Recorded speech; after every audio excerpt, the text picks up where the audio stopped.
Yellow. Whoa, I'm tiny. And that's the wrong page. Why am I so tiny? Hello.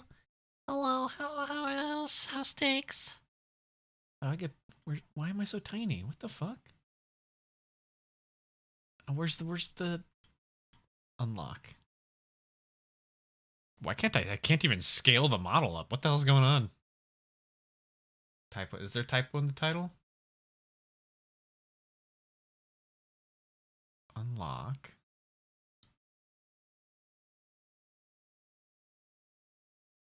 Oh, yeah, there is.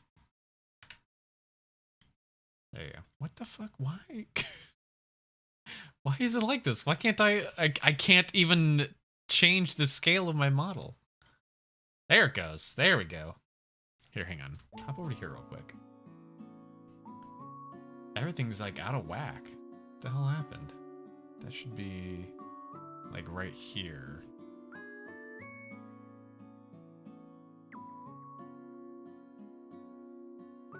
There we go. Okay. This is a weird tech day. How's this look now? Okay, that looks okay now. This is a weird tech day. I don't know what's going on. I think Twitch and YouTube were having issues, or I'm just having issues. Because when I tried starting stream, Twitch was very delayed, and then YouTube just wasn't connecting at all.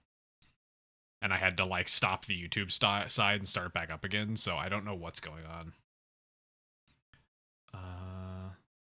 So hopefully it's not an internet issue on my side. It's not showing there's connection issues, but let's launch this back up and try to remember what I was doing. Oh god, there's just no start menu. It just throws you right into the game. Okay. What was I doing? Found water. I did find water. I don't remember. Was I heading downstairs? Is that what I was doing? Because this was the other side. No, it's not the other side. I've been down here. Why was I...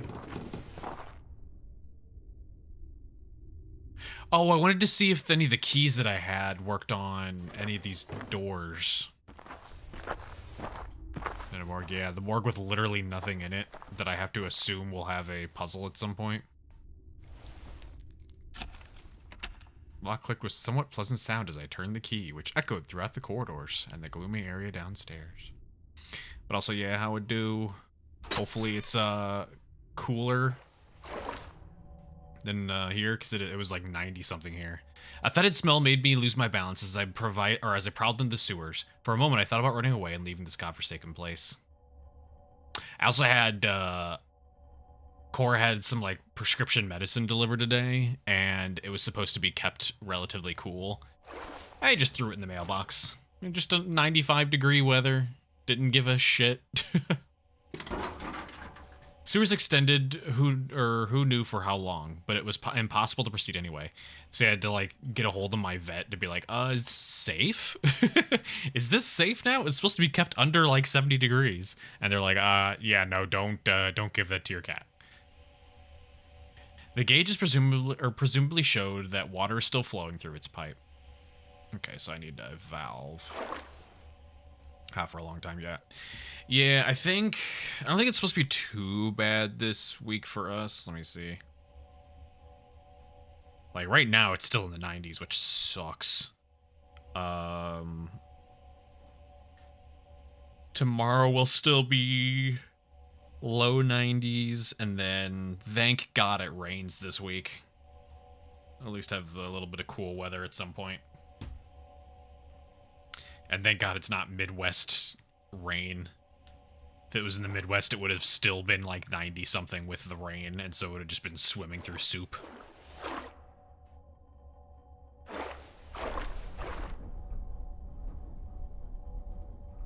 Okay, nothing else here. Balcony hydroth? Sewers and greenhouse. This tube seemed to indicate the water level left in what was, I assume, a septic tank. Oh, there we go. We got a valve. The gate at the end of the sewer seemed to open only under certain conditions, possibly related to water pressure.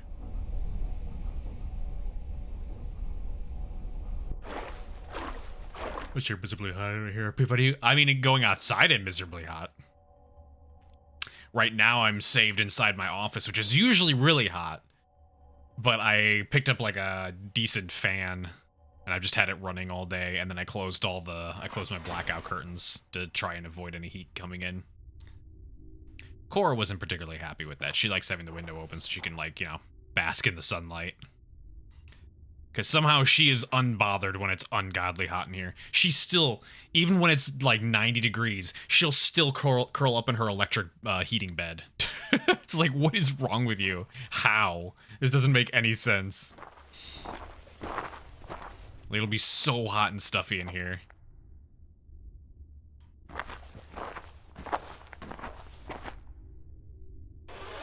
Cats love to bake. This is too much baking. I understand wanting to be in the direct sunlight, because that even feels nice, even as a human, but good lord. I would not be using a heating pad or like a heated blanket while trying to sleep when it's already like 90 something. Well, I don't know why I came all the way back up here. We picked up a handle.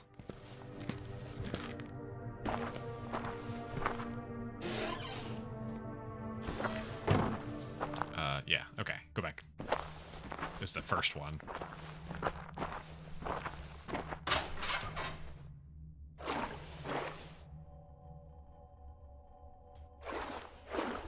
Here.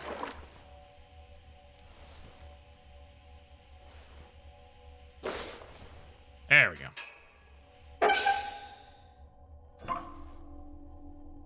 Is that permanent? I don't know what that did. There wasn't any... We haven't encountered, like, steam or anything, right? This went down. Let's see. Sewer's pressure went down. Okay, so I assume I have to find each of these areas and turn off a water pump. So the greenhouse, the... whatever that is. Hydrotherapy? Is that what that is? And then the balcony. Will he acknowledge it being down? Indicate the water level left in what I assumed was a septic tank. No, okay.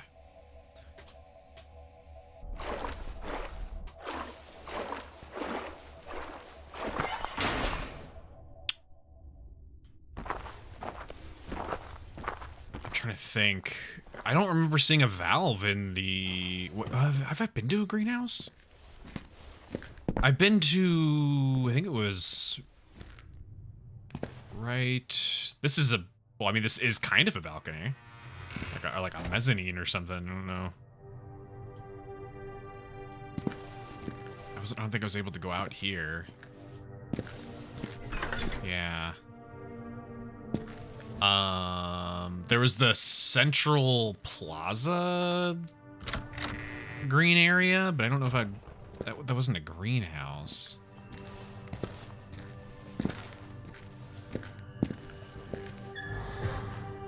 I'm taking the long way around. I'm suddenly remembering I'd unlocked a door to get through the central area. This is what I was thinking about, but this isn't a greenhouse. This is just like a open area. I mean, I guess theoretically there could be water coming through that fountain. Or inside this building, maybe? Should appear to be locked. And I don't even get an option to unlock it.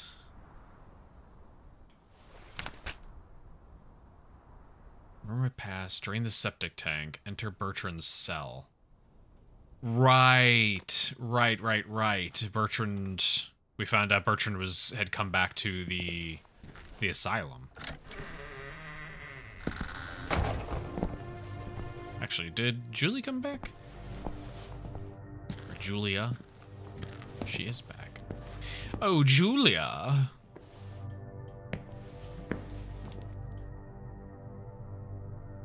Hi, Julia. Check out this sick Look crayon. at this. Hmm? I found an old crayon. Oh, I like drawing. Do you? I'm not sure. I don't recall ever attempting to draw anything. But it does look like a nice remembrance from past days. It is a pretty good crayon. Just a crayon. It's Crayola brand. What do you mean, just a crayon? Sense of belonging. You trying to compare it to the drastically inferior oh shit, I forget what the name of it is. Rose something? Turns out this patient Bertrand is back at the Institute. Something Rose? Relevant to my research. That's interesting. What are you Rhetoric. planning to do? I would like to pay him a visit, but I'm not quite sure where his cell is. Well, Rosencrantz, no. floors that I know of. The whole female wing what remains was it? closed for renovations, so your only option is the male low-risk wing on this floor. Alright, thank you. Yeah, I mean, that's where I was gonna head anyway. Crayola Competitor. What was it called? There was Crazy Art. I do remember Crazy Art as well.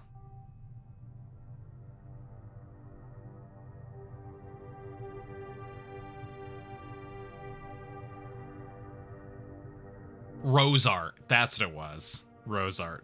Oh, which is now owned by Crazy Art. Okay, well, there you go. Yeah, Rose Art was terrible. I'm done for now. They were, oh, actually, I mean, she's not going to tell me how to drain the things, but I guess I'll bring it up anyway. Oh, one. They're, stupid waxy. This topic is giving. Wait, we're about that now? Yeah, I think I remember sharing a video about it, too.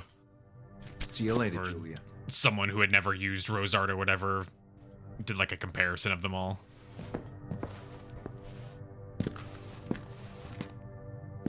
God, what a terrible fucking brand.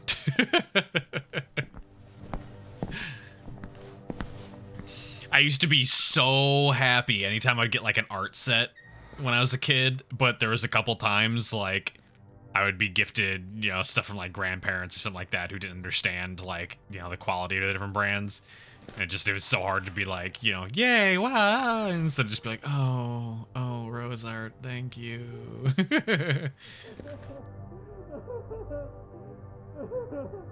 Some of them were fine though. Yeah, I mean they had the newer Crazy Art like formulas or whatever. I would be curious to see somebody actually go and like find like some old, like the really old like ones from the 90s and see if they can get their hands on them and test those ones out.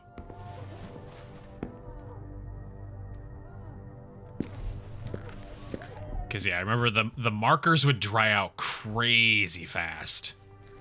And the crayons were just fucking terrible. They were so waxy. He's fine. He's fine.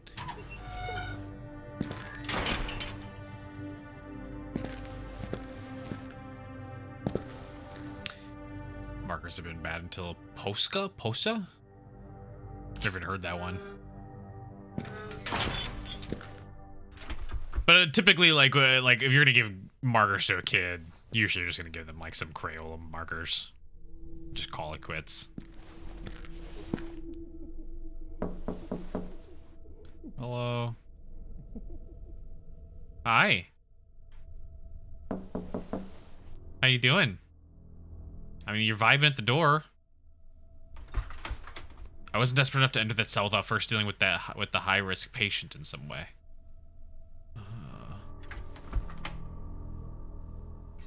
Well, so this is the high-risk area. He should be in the low-risk area.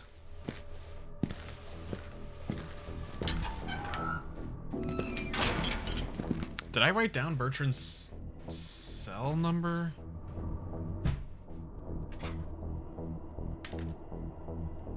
We have a 105A and a 102A. I don't remember whose those were.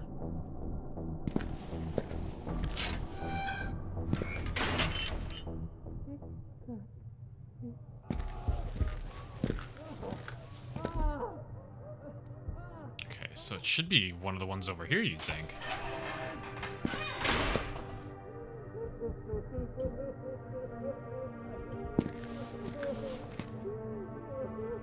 skips right over those ones. I can't even interact with those. From my findings, this was Bertrand's cell. I must have just skipped right over this one.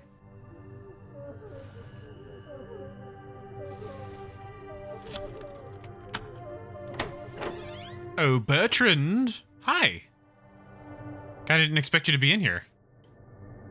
The mattress had a putrid stench to it. Rust had adhered to the switch, rendering it unusable. You like chess?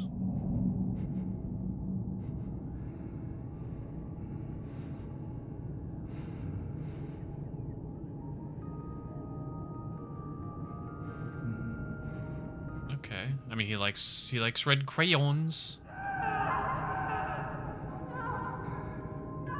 Damn, what? What? Jesus Christ.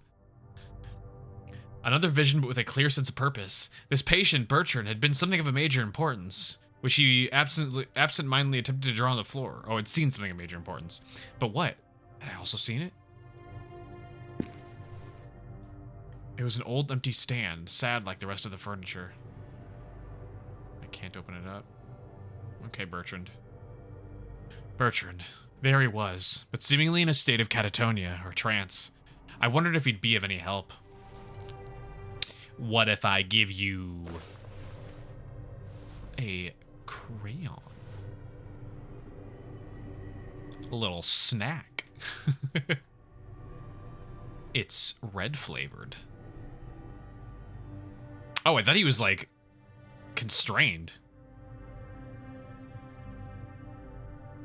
I didn't realize he was just kind of just chilling. Oh. Some children's books, it seems, were scattered under the bed.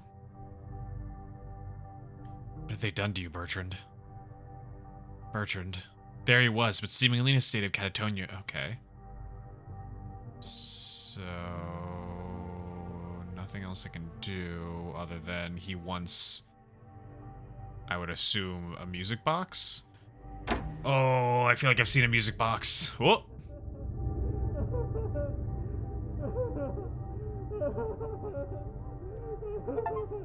Nah, they're all having good times.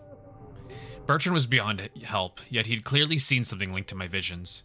And who was the man with him who had swallowed that wind-up key for the music box? Am I gonna have to cut someone open? 102A... I mean, that could be... a case for going back to the morgue.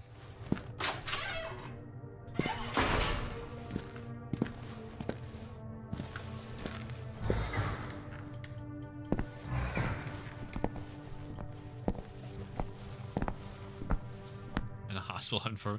Alright, it's supposed to be an asylum.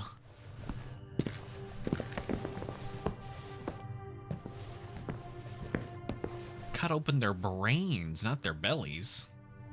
I mean, not supposed to do the former either, but... I need to find a music box. You seem to need the strangest things. It's complicated research. Yeah, I'm doing puzzles, don't worry about it. Well? Well, what? Do you know anything about a music box? No, I've no idea. Ask Bruno. That's all for now. I'll be back. Where was Bruno again? Did he go back to his station?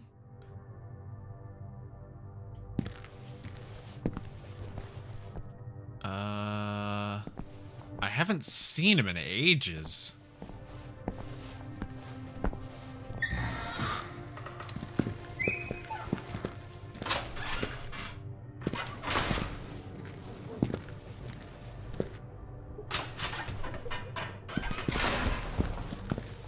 If he's not down here, then he's just somewhere randomly in the hospital. I suppose maybe now that we changed times... Yeah, he's not here. I suppose now that we changed times, we could go see if maybe the 4th floor is open now. Theoretically, our boy should have finished clearing things.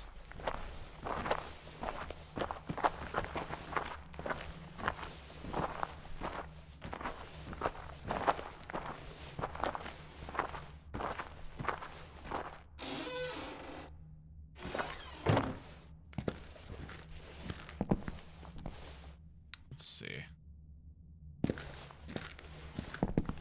It was past here. Nope, it is still blocked. Which means Lenny is still somewhere here. Where did I find him? Wasn't he like down at the end of this hallway? Hey, there we go. He's done with this at least. You ever been in a mental hospital? IRL, not in a game. I've been to a museum. Like they took a decommissioned mental hospital, and then turned it into like a local museum. It was very, very low budget. Extremely low budget.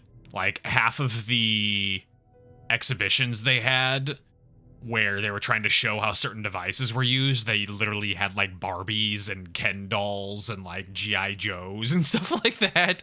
And like the troll dolls and stuff like that. It was extremely, extremely low budget. Wouldn't open.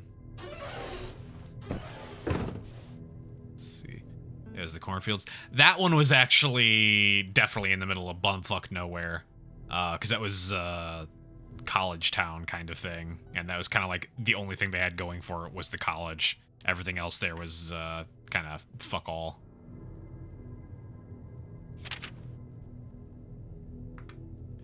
Rehabilitation sessions, morning report. A number of patients exhibited injuries of varying severity and unknown origin. It is recommended that they continue with a more extensive round of rehabilitation sessions to avoid a worsening condition. As usual, we will continue with the sessions sorted by cell number. Cell 101A. Patient is well, no special care needed.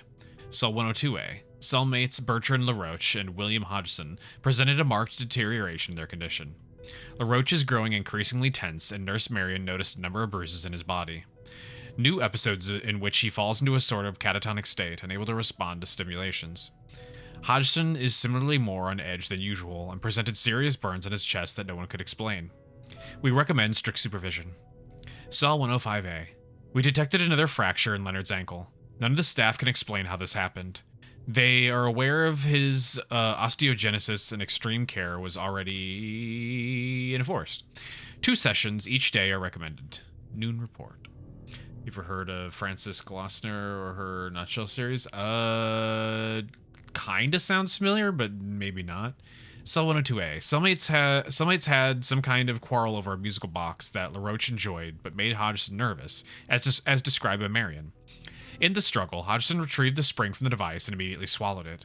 The patient was immediately taken to the operating room, but surgeons deemed too dangerous to perform the excision in his current condition.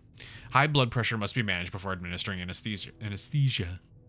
Evening report, 102. Hodgson died of a heart attack during his session. Well, nothing could be done to lower his pressure. Before passing away, the specialist reported a heart rate so high the chest was visibly throbbing violently. Goddamn. The deceased has been taken to the morgue. Crawford has developed chronic asthma. Traces of ashes or dirt were found across his body. Recommended increased supervision of his daily wanderings. The patient insists to sleep with the lights on, which bothers Leonard. Let's see. Hodgson, was that the patient who had swallowed the wind-up key in my vision? Sounds like it. She's miniature dolls in houses to teach forensic scientists back in the day. That's interesting. I suppose it's better than, you know, dragging in someone's corpse and puppeting it around for stuff like that. The chair was twisted and creepy. It was kind of cool though to see, like, they did have some of the old, like admittedly obviously fucked up devices. Like some of them were just straight up like torture devices, like big old wheels and shit like that. And so like it was cool to see, but also obviously very disturbing. And then randomly it had a Native American museum in it. like a couple hallways were dedicated to just like the local like Native American tribes. It didn't really have much in there other than like photographs of like the different tribe members, I guess. But it was such a weird random little like addition to an asylum's museum. Exhausted and disappointed by the last session, I decided to take a walk outside in the yard to clear my mind. It was a sunny afternoon, more peaceful than usual. with patients aimlessly wandering on the grass, all of them lost in their own absent-minded business. A soothing ambiance, if a bit eerie, which helped calm my nerves. Among those patients seemingly enjoying the blissful yet rare moment was Leonard, who was more talkative than usual with his peers, clearly influenced by the same kind of haunting aura that I felt in the air. There's something about him that makes me even more irate about the regressions in my group. Leonard was so close to being discharged from the Institute. As I approached him in hopes of having a more open conversation than in our therapy sessions usually afforded, a striking detail that I had missed earlier, thanks to the duller lighting of the therapy room, stopped me in my tracks. There was a notable rash across his ankle, running from his right foot up to the bottom of his gown. Leonard seemed to have repeatedly scratched himself, and quite recently too, judging by the shiny red spots sprinkled across his skin. Puzzled about this, I motioned to get my patient's attention, but noticed yet another curious aspect of his appearance. His gown was overly dirty, although this fact by itself was irritatingly usual by now. However, it wasn't just dirt, but some sort of splotches of organic matter, as if Leonard had rubbed himself against a moldy wall. My initial guess was that he'd simply laid down in the grassy grounds of the yard to have some rest, but there was something extreme about the texture of those stains that still intrigued me. They had a certain glittering nature to them, like the trail of a slug would leave. And the color wasn't quite green either, as in reminiscent of grass, but a shade similar to turquoise. I took Leonard to my office so I could ask him a few questions in private. Oh, it's still going, Jesus Christ. Was it the place where you and your family danced over? Where we danced over? Huh? Those are very graphic and violent. It's very sad, but still interesting. Were they like handmade, or were they like just like existing dolls that were messed with? The organic stuff that I obtained from Leonard's gown has proven to be more bewildering than I imagined. It is of fungoid origin as suspected, yet seems to be exceedingly rare. Native American. Oh, no. No, the place that you can visit in the Midwest that has the big burial things is called the Cahokia Mounds. It's like in Illinois. But no, completely different. This was just like, it was just randomly like just a hall of an asylum that just had photos of a bunch of like Native American, like local Native American like historical tribe members or something like that. It was just so weird and random and out of place. I think they just didn't have anything to fill that space, and so they decided to do that. Handmade. She was a millionairess. Oh well. She said when she was unhappy that she was not allowed education in her later years, she said fuck it and did what she wanted, and then decided to make creepy dolls. Women only want one thing, and it's fucking disgusting. While this is far from my area of expertise, there's no question this sample is something unique. Its properties indicate that it can only thrive in warm and humid environments, which are unlike the conditions in our region. We are blessed with dry weather throughout the year. However, that means this mold? Fungus? Is from some kind of deep undergrowth, and somehow Leonard has gotten close to it. I left a cotton swab impregnated with this stuff next to one of those lab rats. Evidence dictates that the presence of this material caused a visible rash on Leonard's body, so a mere small quantity should produce a marked change in such a little critter. Something happened to the rat. I can't quite put my finger on what it is, but the rat is behaving differently. No visible physical alterations of note, but something's not the same. Could it be... is it carcinogenic? That would be very fast carcinogenic. Jesus. A number of mold species produce toxins that can cause serious health problems, the worst of which can ultimately include liver and lung cancer, as well as invasive diseases, especially in small children, the elderly, and people with weak immune systems. The most toxic mold known to date is thought to be black mold, or, I forget how to fucking pronounce this, Stachybotrys chartarum, which can cause general respiratory problems, especially if one has asthma or allergies, and may be linked to lung cancer. None of this applies to our case. Moreover, some poisonous mushrooms are known to cause organ failure, but none has been proven to be invasive to this extent. There's the death caps and the rather romantically named destroying angels. In the realm of plants, there's of course the Atropa belladonna, but that's basically poison. It doesn't stimulate a malignant growth.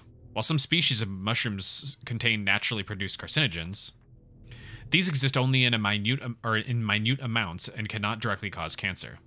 And yet, there are peer-reviewed records of the unusual, oh for fuck's sake, Ophiocordyceps unilaterus, which is a pathogenic fungus, although it only attacks insects. It is parasitic indeed and did something to the rat, but no, that's impossible. There are no records of such a thing anywhere in the world. If what I suspect is true, this carcinoma has an effect akin to a hallucinogen drug, and if Leonard came close to it, maybe the rest.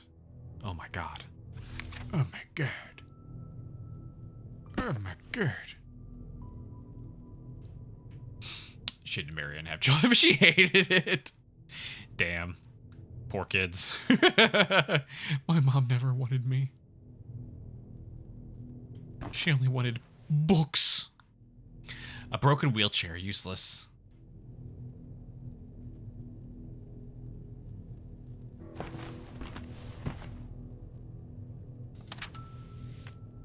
There we go. H43 stable, mail wing, first floor. E. Profile. William Hodgson is a robust man with rugged facial features. Half of his face is covered in severe burn scars. He fell victim to an intense fire as a child and as a result of being neglected by his parents. Ever since that event, Hodgson has experienced acute panic attacks whenever the subject of fire surfaces in any given conversation. An inevitable occurrence that has resulted in psychogenic, non-epileptic seizures and controllable crying. Jesus. Such reactions are in stark contrast with his imposing looks, yet Hodgson has unfortunately become a slave to his irrational fear. However, this patient could be equally pacific. Would you, hang on, how would you, cause it'd be like pacified, so pacific. Sounds like should be what it is, but that also doesn't sound like the correct way to say that. But also Pacific doesn't make any sense either. English is stupid. And mellow, routinely obeying orders and staying out of trouble. Specialists have determined his condition is reserved. While he shows promise, he is slow and exhibits difficulty reasoning and learning far more than his peers. Hodgson is lucky to have a formidable voice that commands a sense of respect, which has fooled high-risk patients who would otherwise have taken advantage of him.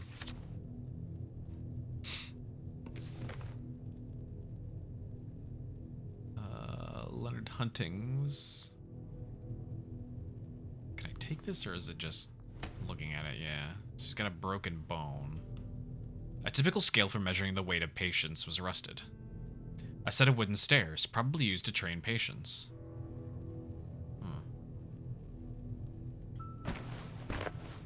Someone shared with Cortez an AI slot version of his game. Why?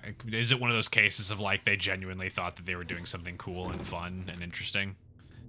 Because I swear that's just always the case with AI bros. They just don't fucking get the hint. Hey man, I ran your thing through AI. Isn't this cool? It's like, no. No, it's not. Why did you think I would like this? Hey man, I ran your baby through a wood chipper. Isn't it so cool? Sticky label with the word sedative was at the front of the bottle. Taking his ideas in game to sell their slot version, of course. There was a grabby hand here a second ago, was there not? Can I take it? Oh, I can. I can put something in it. The bottle is now open. There was still some liquid left inside. No,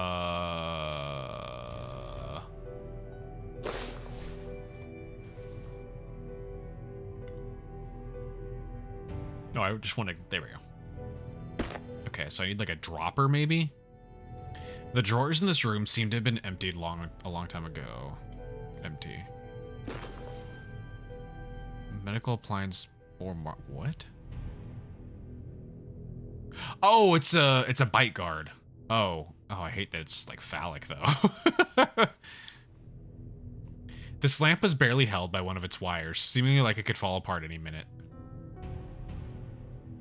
Destroyed. No more radiographs could be placed here.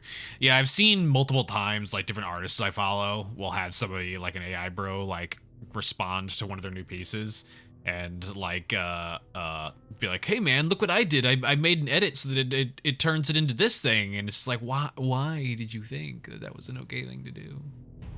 But I like, no, the end of it, the tip part that sticks out like that, the part that I guess you would grab onto to pull out of their mouth and out of their mouth. It's unfortunately very phallic looking. And hello, how's it going? How are you dealing with heat? How's the Canada?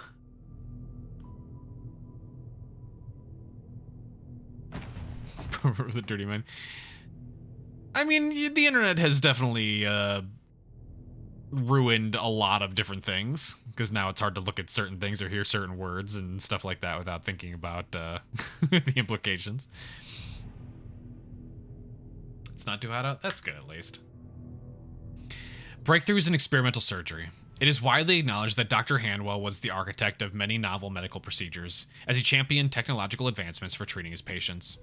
A noteworthy example of this was his development of a new automated machine that could extract brain tissue samples quickly without incisions.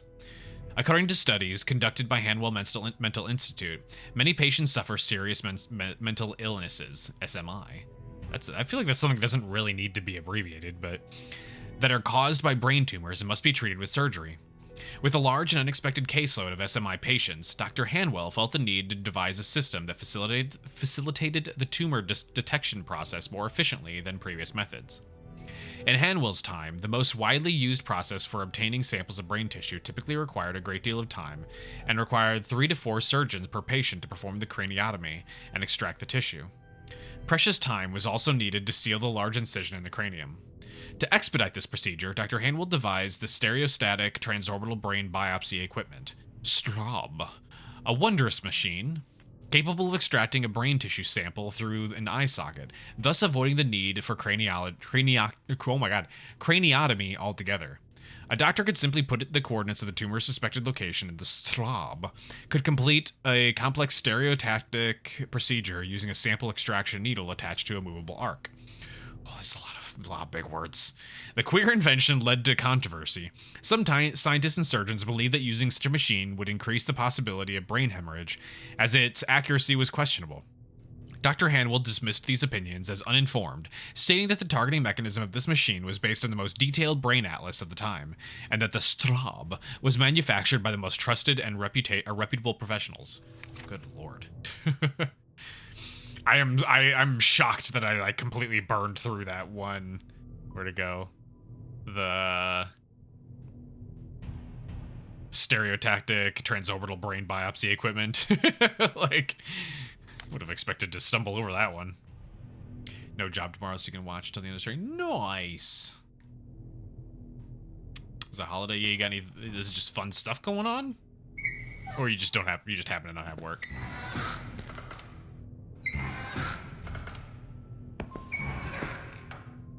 Something about this place sent a shiver down my spine. There was a hint of dread in the air, thanks in part to a freakish mechanical apparatus reigning over the room. It was simply amazing that the lamp still emitted such a powerful light. The bed looked stained with both rust and organic metal. Dark stains were all over the interior wall of the broken wardrobe. I didn't want to know the source of those stains. Because it sounds like this. Straw's not a real thing, though, is it? I mean, obviously nowadays we've probably got some kind of crazy thing like that, but that seems too unusually advanced for when this was supposed to be set.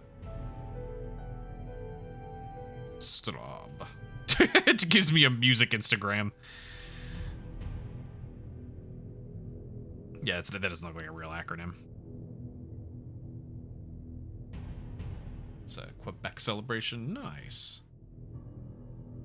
Is your job specifically just off, or is it like an actual like national holiday where most everyone's off?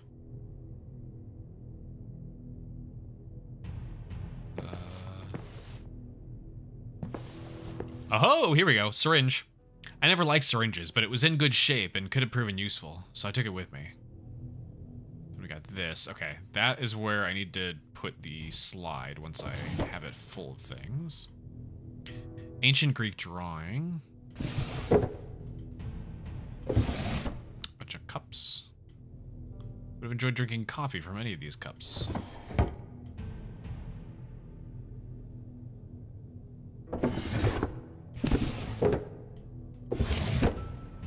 Papers, just yellowed papers, none of interest.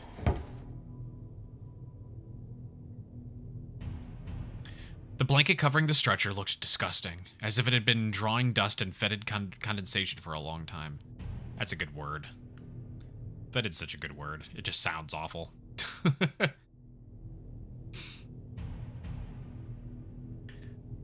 Those festivities is today, so people can drink all they want.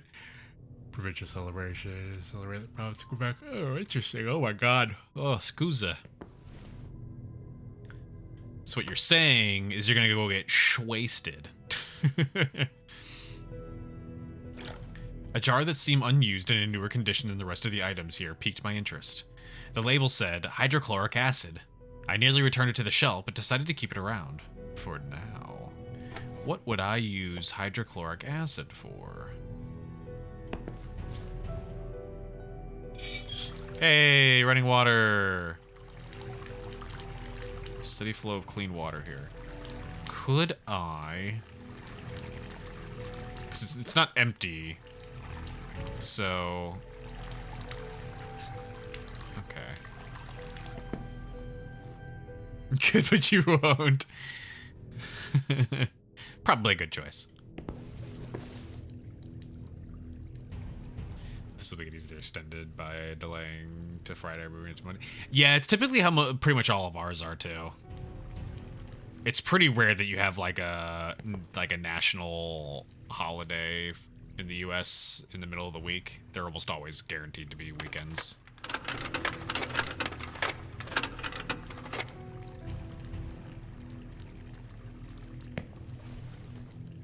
Finished a game of Mecha Chameleon with friends. Nice. How was that? I was watching some of the HoloLive people play that. What is this doing? Oh, there we go. Well, it's still not doing a thing. These aren't buttons. There's a button here, but I can't press it. It's the same hitbox as this rotary thing. Oh, is that what it's doing? Oh! Based on my findings in the library, I knew this contraption was used to perform a brain biopsy. Am I gonna do a biopsy on myself?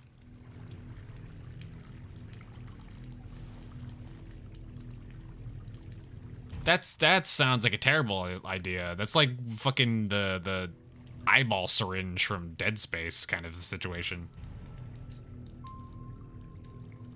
The moving holidays. Yeah. It's just like it's not an actual like specific set date, and more so it's like, you know, oh, it's always the first Monday of this month, or the last Friday of this month, you know, that kind of thing. What term do you use? I don't know if we have a term for it. If we do, I've literally never used it before.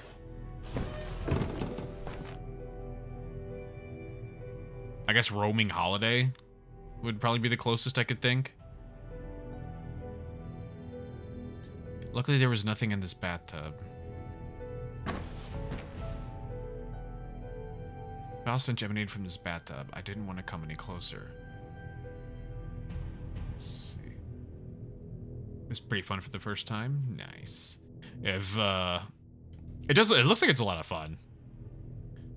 I'm curious to see. I feel like it had to be one of those ones that kind of just like was a shocking smash hit. And so now they're gonna have to like figure out what they want to do going forward. Had it worked, the stove might have helped. It was freezing in here. Oh, here we go. Why does US not have basic words for basic things?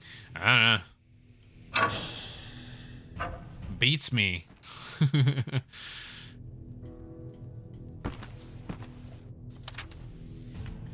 Sometimes, even if you do, there is a word for it. A lot of people don't actually know what it is because they just don't use it.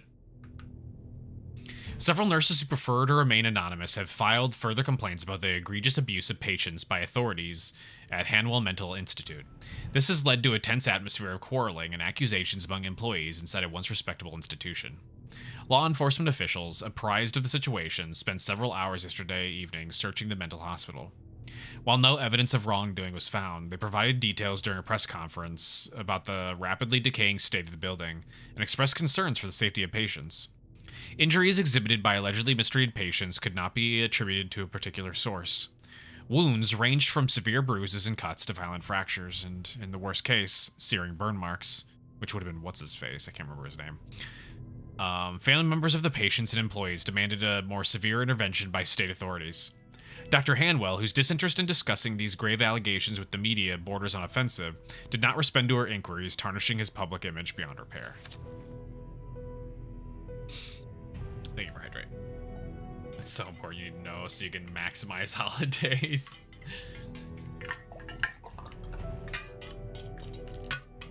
I mean, honestly, the unfortunate reality is that having been working from home for so long, I don't even bother keeping track of holidays. We've already got unlimited PTO, but in general, it is one of those ones where, like, I feel bad taking time off because, you know, I work from home, so it just feels weird taking time off sometimes. Like, I'll pretty frequently work through being sick. Oh, this is weird.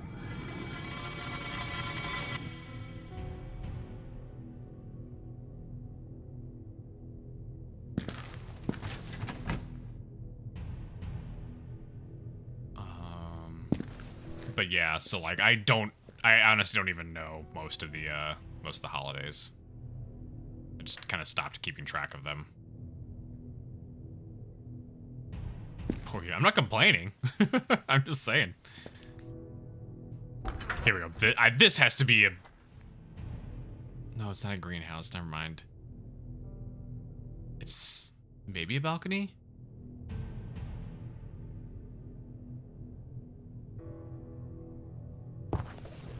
Now I was saying that in a bad way.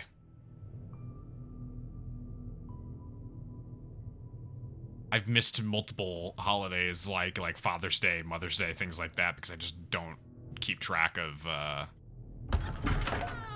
don't keep track of the days anymore. They all just kind of blend together. I've also missed appointments because I don't realize what day it is.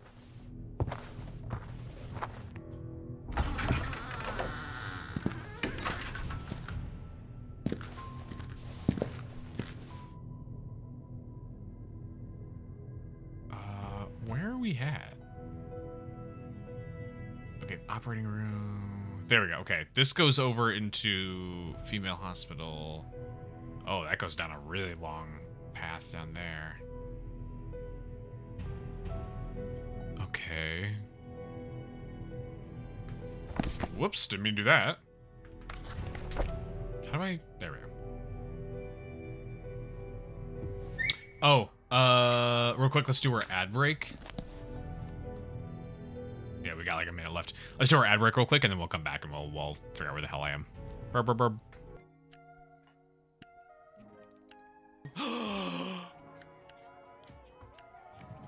We're in. You want to come to my room? I'm so nervous for some reason. And the others are here in the dorm too. I hope no one finds out I snuck you into my room. They'll hear me if I'm too loud. Wait, I didn't mean it like that. I didn't even say anything, but I was 100% going to.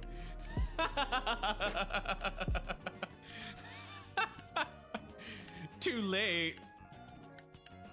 Hey, you don't need to say it. Jeez. Damn, they're horny. Oh, right. I wanted to give you something. This is for you.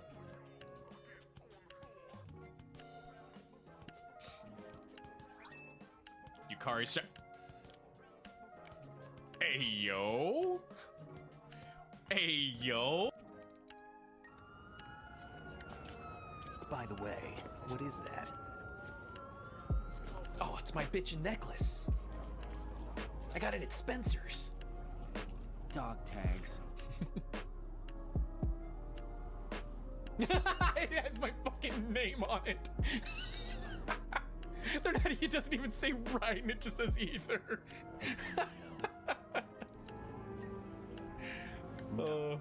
Never heard the name before. Wow! Rude. Pick my own name. Damn. In life, I'll find something worth passing on. Whoa. Ah, now I feel slighted. What the fuck, Raiden? Probably some nobody. They taught me some. The big C? Or is it the big O? That's a C, right? That's a C. We're not about to talk about orgasms, right? That's not an O. Because I immediately read that. I'm like, wait a second. I was joking about the girl talk. The big. What is she? The big C. What? Like he says, Jesus Christ sounds like Jesus. So, the big C. Want to talk about it? Well, to be honest, I didn't really want to tell you about it. Big like C. Oh, cancer. Oh. that. That's a position, I know. It's just that I was really desperate to get this room. I hope you can understand. This is the last and most. Oh, wow, I'm going to hell. Before my time is up. It's fine. You seem alright. It's just. But can you not be in here? Making me nervous. He's too handsome.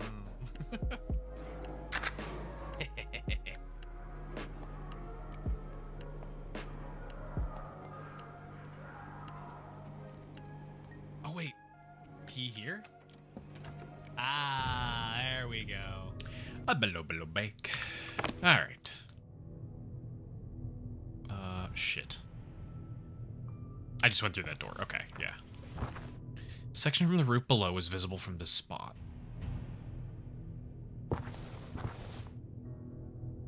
Let's see. I'm trying to remember where we need to do the other vents. We've done 2 so far. That was the hydrotherapy room, was that one. Okay. So we've done hydrotherapy, we've done the whatever the basement one was. We're missing a balcony one and the greenhouse one. So balcony and greenhouse is what we need to keep an eye for.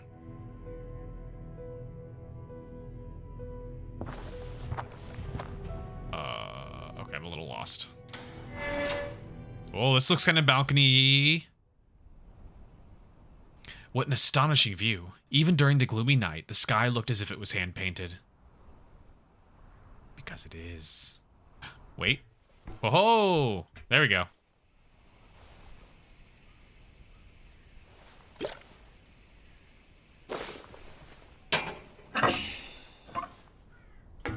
Perfect. Okay. Long rusted pipes decorated this aged wall in a haunting manner.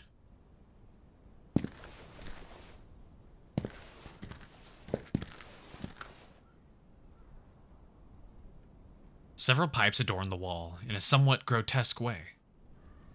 Sure. Sure. I think we have different opinions on what grotesque is. Oh god, okay. That completely threw off my sense of direction. Another window that could have used some cleaning. That's locked.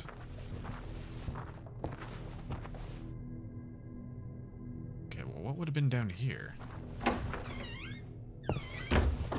Oh! I can finally access the stairwell up here. And that's blocked from the other side. So can I unlock that from here if I go back around? Shortcuts, I do love me a good shortcut.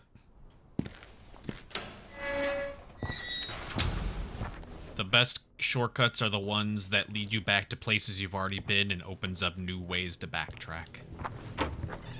There we go. Now they're unlocked.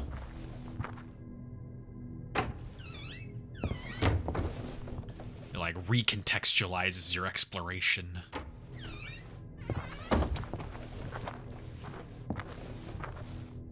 Oh, you know, that's the one I already tried.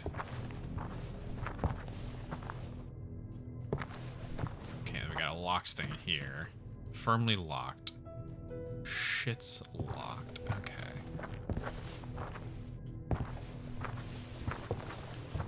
Was that everything? Julia's down there just like, I fucking swear to God, I told him not to go up there. I cannot believe this son of a bitch. I guess let's try going to the female hospital now. Which was, hang on, which way is this aiming?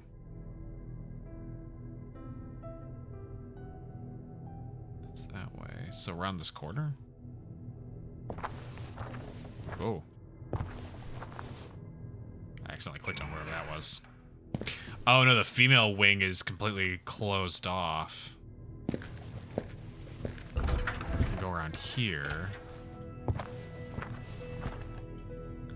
A lonely wheelchair was conveniently positioned in the middle of the corridor, as if it was some kind of twisted joke. Is there nothing in here? That's odd. Huh. There you go. There's our there's the poster screenshot. Yeah, it just takes me back over here. So that actually doesn't help me any. I guess in that case,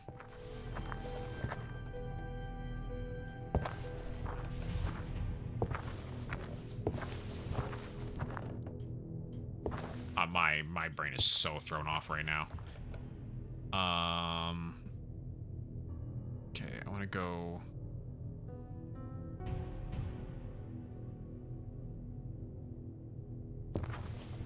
Through here.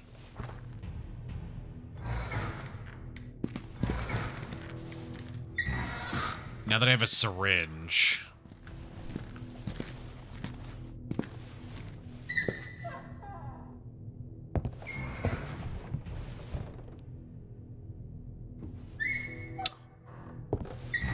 Oh, where was... Oh, I'm trying to remember everything. Oh, I got so much shit. I have to find the body, so that's fine. We got a syringe, we have a jar with acid, we have a valve. I was thinking of what to use this syringe on, and now I can't think of what it was. Oh no. Oh no. Oh, what was it? I picked it up and I was like, oh hell yeah, I can use the syringe on this thing, and then now I forget what this thing was. Sickness hello, stab. Oh, I think that it said stab me with the syringe. It's like, well, if you insist. I'll take a little blood sample. So we'll see what's got you ticking.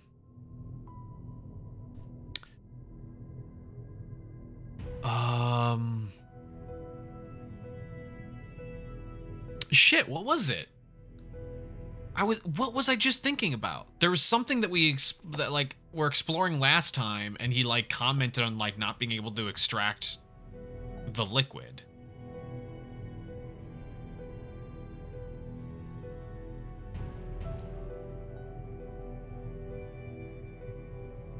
It's like, oh man, I don't have a way to... Oh, it was in one of... It was the bottle, the cork. I popped open a cork. Where was that? It was in the room. It was in the room with the phallus.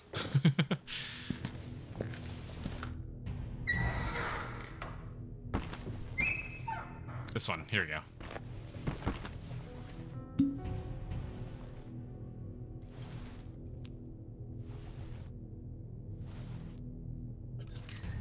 There we go.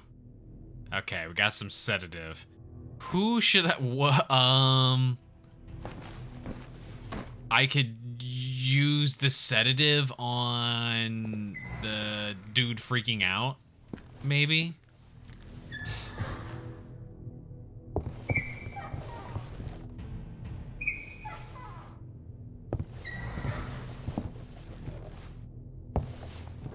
Where's the morgue, by the way? Was the morgue downstairs?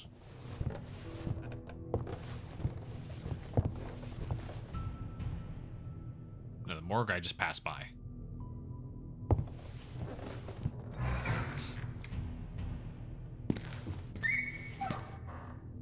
Okay. I believe there was a list of people.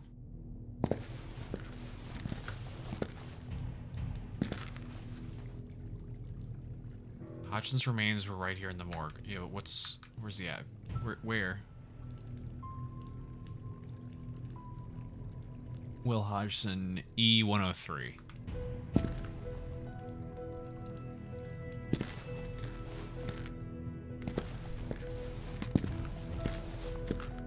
They're not labeled. A, B, C, D, E. 103. Nope.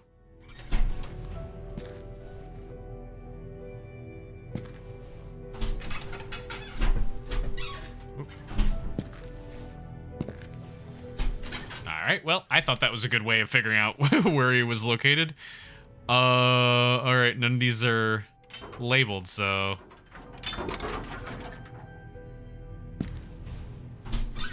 Bones. I don't even remember seeing a body in here.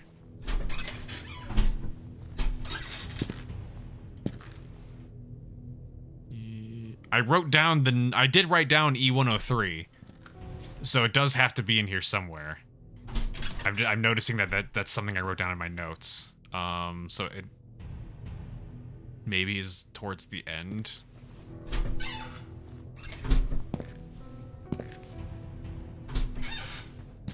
There it is. With a bit of effort, I managed to hook up the body bag. Okay. Oh, what the hell? That's not what I want to do. There we go. And then... Boop.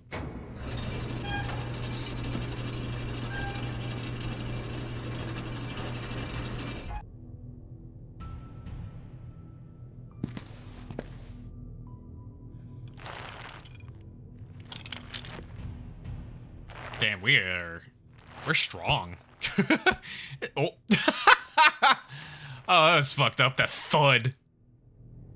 The sound of the dead man's fucking head slamming the table. I have to gather strength and open this bag. I come at it from a different angle. We were doing so well, too. I was literally about to compliment how strong we were with being able to just, like, casually lift up a full grown man's corpse. Oh, cool. Ugh. What's wrong with his eyes? His pallid face and eyes wide open evoked a sense of terror and despair. Hodgson seemed to have died under despicable circumstances. Acid? No, I couldn't cut the body with this item. I feel like... This is also not the right answer, but sure. Oh, that's a really sharp letter opener. Holy shit. Oh, dude. What are you doing?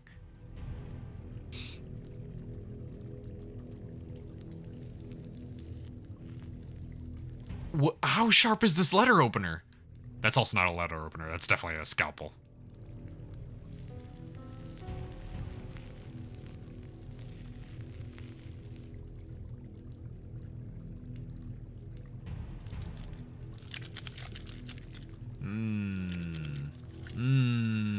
Get elbow deep in there. You'll find that spring eventually.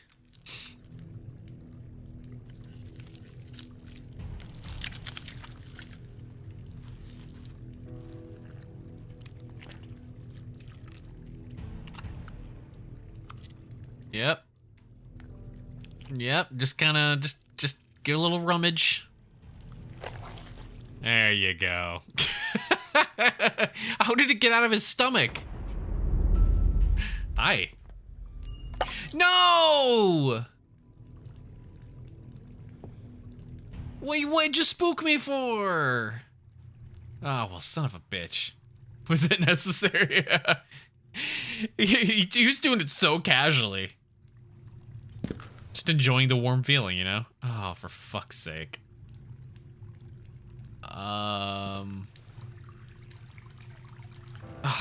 Due to my being on edge, the wind-up key had fallen in the drain.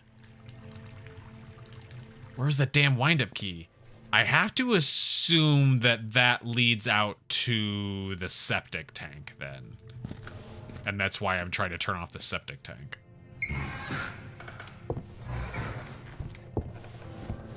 How dare you?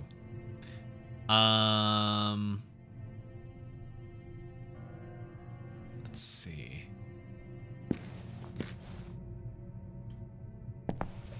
Let's see. I'm gonna go back and see if I can't inject the dude freaking out with the sedative. Because I think I definitely need to get that musical instrument and give it to Bertrand. Or no, I still need to give him the music box. So maybe that's definitely not the case. Maybe I can use the little instrument as a way to like kind of temporarily bring him to whatever. Torture cheese and pasta. That doesn't sound like torturing. It sounds like heaven.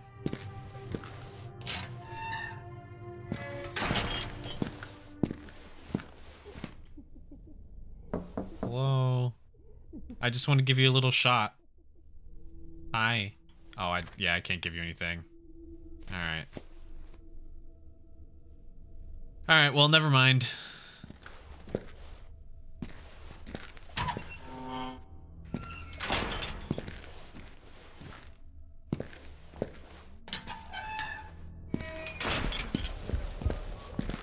Okay, so greenhouse. Greenhouse.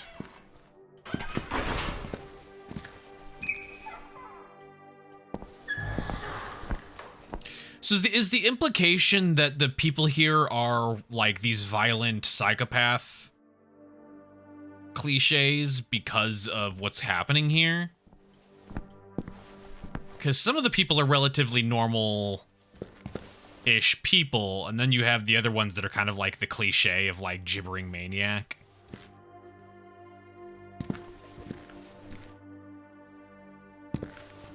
Like the ones you always see in all the like really shitty representations of asylums.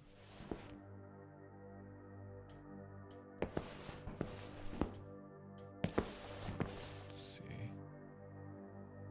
Sorry to bother you again, Julia. This game was very empathetic, actually. For the most part, it's felt that way. The only one I've felt questionable about with is the ones down in the side, the violent ones that are like literally smashing their head into the the windows and stuff like that. Those are the other ones where I'm just like, oh, whoa, those are like just the actual stereotypes. But like Lenny and stuff like that, Lenny's a homie. And some other people have just been like regular ass, just like unfortunate people.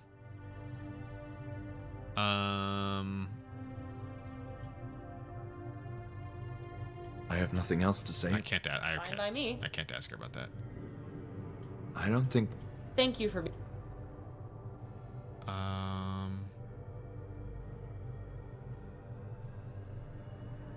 There are indeed patients of all that stereotype. I mean, sure. It's just in particular, there's like especially like self-destructive, violent, you know, beating their brains open against the wall wings of this asylum is kind of what I'm talking about. What's the greenhouse? But yeah, I'm not saying they were setting out to be offensive or anything. It was just those ones in particular, just especially after some of the games we played. It's hard to not immediately see some of those and go, oh, that's the stereotype that we've seen over and over again. So it's not here. I think most of the time people aren't even attempting to be offensive with it anyway. I think the only person that kind of are the only people that kind of get into that, like, you know, okay, this just felt offensive, was David Cage and like Bloober's constant portrayal of any sort of mental illness in general, though I don't think they've tackled an asylum yet. Outlast is another good one. Outlast I'm a little iffy on, though, just because that one had like the weird haunting. So you could technically argue that they were all like that because of whatever spooky ghost possession was going on. But yeah, overall, it was a very piss poor representation of an asylum. Like, I don't buy that as an excuse, but I've heard that as one of the explanations.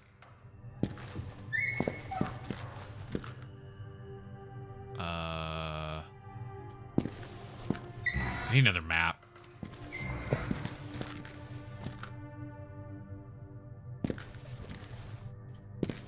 Maybe I'm cutting off taking every person as a Campbell pervert. Oh no, 100%. That's what I'm saying. I don't buy that as the excuse for it. Let's see.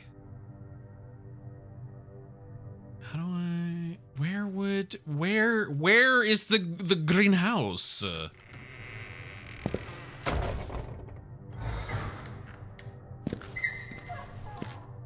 The House of Green. This is just the other side of this thing. That's not a greenhouse. I'm gonna be so upset if that's actually the greenhouse, but I just would not call that a greenhouse. Although I did walk around it looking for a pipe and I didn't see anything.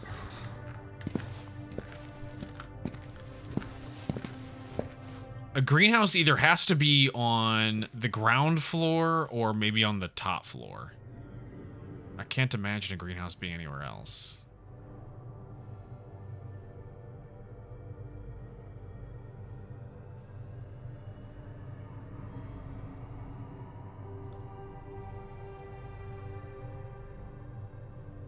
Yeah, that's just a courtyard. I don't see anything here. If you look at the map, that's what I'm trying to do. I need to go up to the other floor and check that.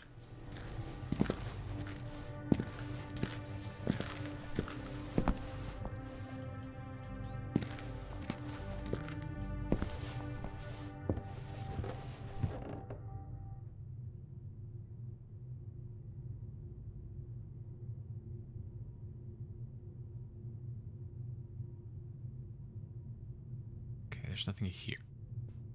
And I wasn't able to go up another floor, right? Yeah, we're still blocked from going up further.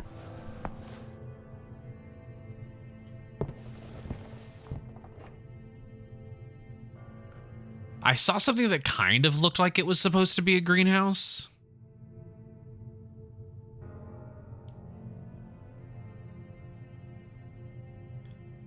Like the top of one when I was out on the upper area, but I could be misremembering. Be greenhouse, ass greenhouse. Well, that's what I mean. That's why I was saying, like, theoretically, it should only be viable on the ground or on the roof. Because how else would you put a greenhouse anywhere else? It needs to have access to sunlight.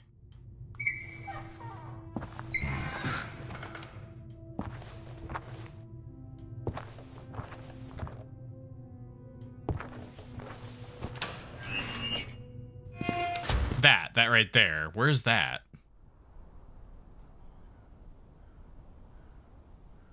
It's still too small for what I would consider a greenhouse, but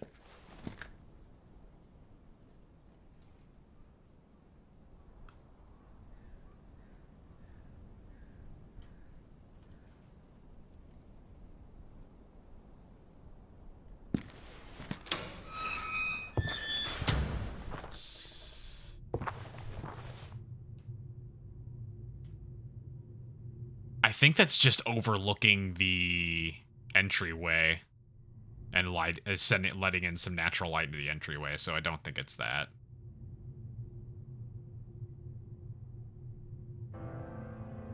Huh. It's definitely not on the map. Maybe I just don't have access to it yet.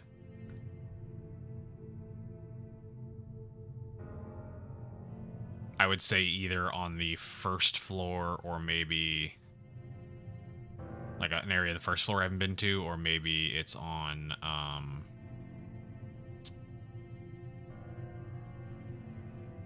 the third floor, which I guess would be the roof. Possibly outside? I don't remember what was outside.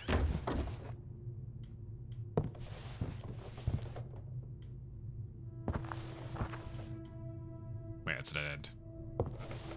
Also, I can check in here. No, there is no roof light here.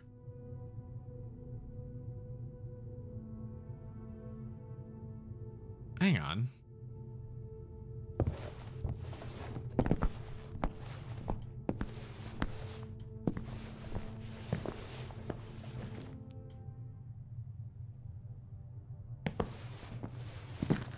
Ah, here it is. It's this room here where the that thing was. Well, fuck. But yeah, there's no greenhouse listed on here. Okay, let's go check outside if I can. And I can't go out the back. I've already tried that before. The outside forest felt more menacing in the dark of the night. I wasn't planning on spending too much time outside. I feel like I've been further over there. Can I not?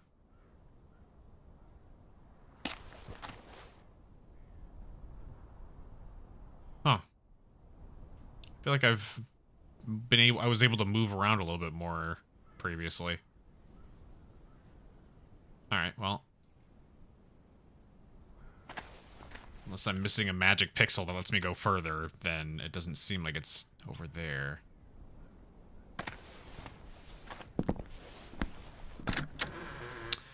Okay, in that case, what do we have? I haven't found the music box at all. At least I don't think so. Oh.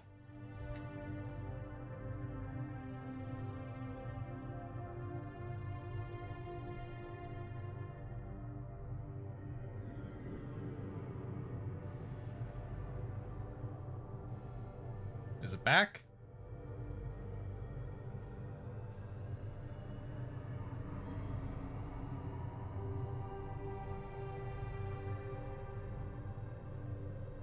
It's back? Okay, that was weird. Yeah. Well, perfect example of what I was saying. Something's being weird. Yeah, I just noticed. I happened to glance out of the corner of my eye and I was like, wait a second, my stream preview's gone. Let's see. You may have to reload the stream after it came back.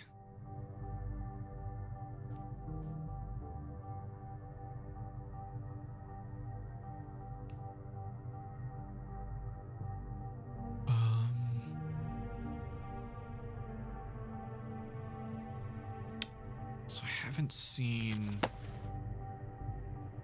I'm trying to think of where if I've seen a music box.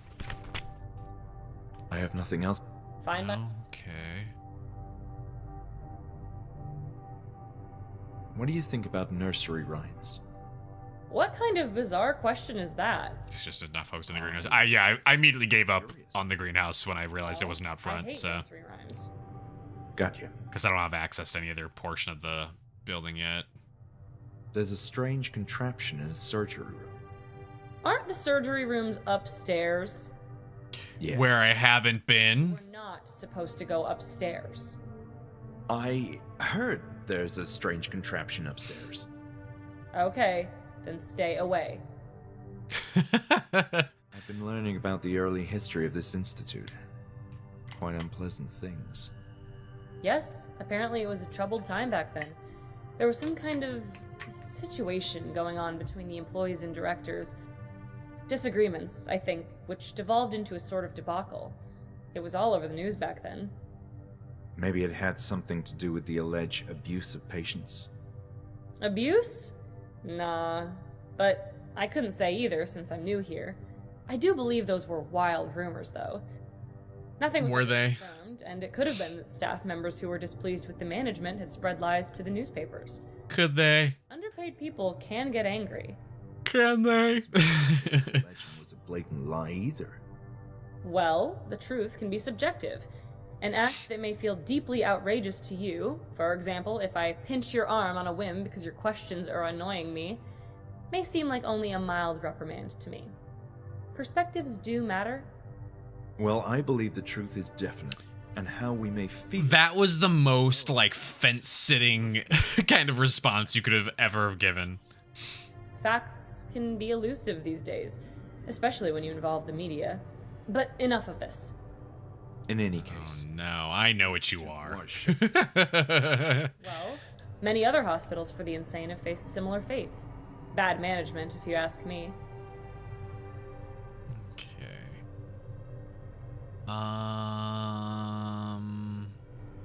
Check out the syringe. Be careful with that! Don't worry, it's just.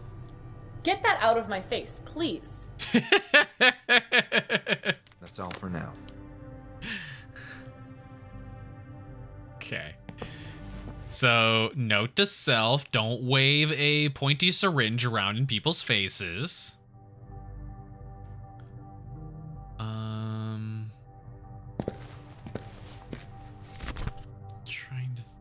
Trying to think. So, drain the septic tank is basically off my to-do list for the time being. Getting the music box, which again, I don't remember if I've seen it or not. And I've lost the wind-up key for it, so I guess that doesn't even matter in general.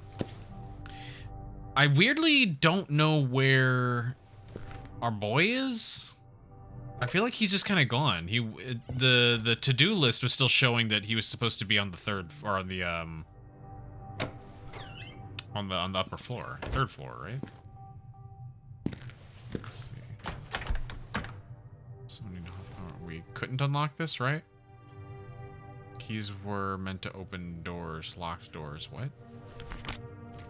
Yeah, that's what I was trying to do. I couldn't use any key there. Okay.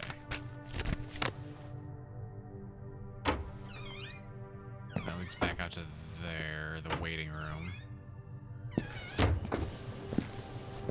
This is the janitor's closet, which had nothing of import.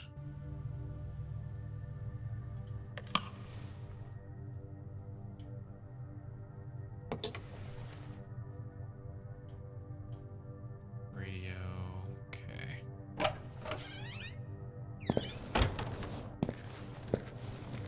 I don't know why I feel like I've seen the music box before. Archives.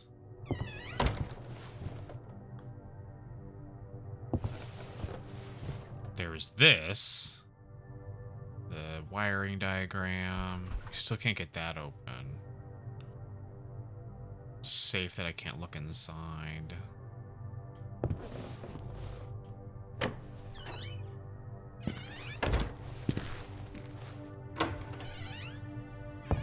If that stupid corpse didn't grab my arm, we wouldn't even have to be doing this.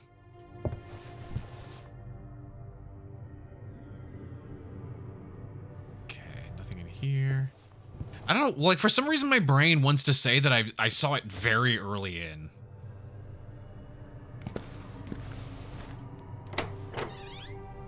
We'll find out where it went. I mean, my assumption of where it went is the septic tank. That feels like a very straightforward path for it to take.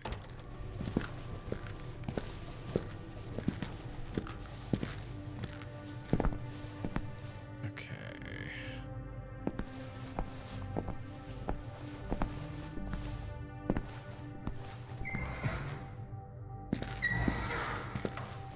So...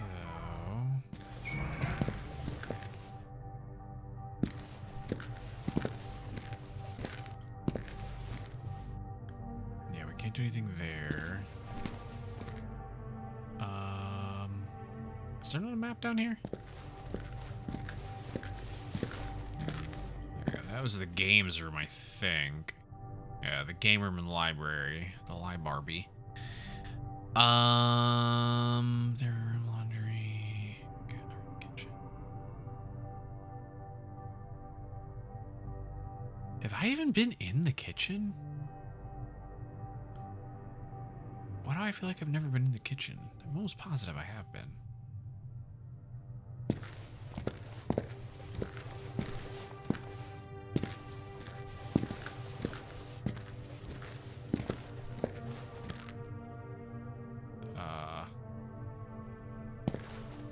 I mean, if I can go in the kitchen, I don't see where the...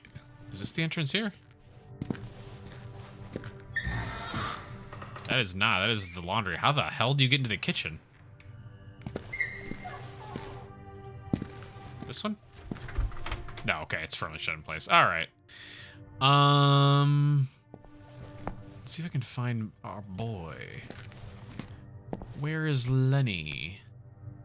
This is the one I can't go up, right? Yeah. Getting ready to clean the topmost floor. Oh, Lenny, where are you at? Got all this crazy shit. Wait, was this where I got the slide from? Yeah, it was from over here. I don't have anything to, like, mess with this. So I'm gonna put hydrochloric acid there.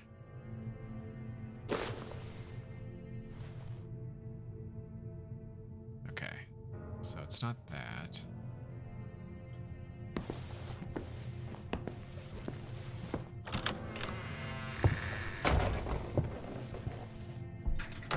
Still locked. And the keys didn't work on this, right?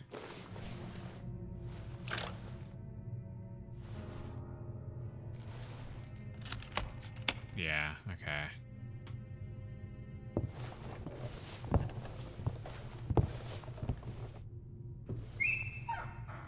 And this is back at the morgue. Where, yeah, the only thing I could look at with this was just him being like, ah, where's it going? Current strong, carrying the wind-up key somewhere else, yeah. Alright.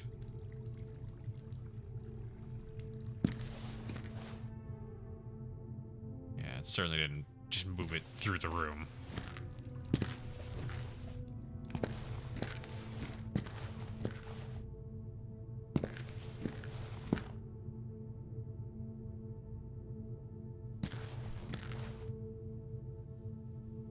Yeah, okay.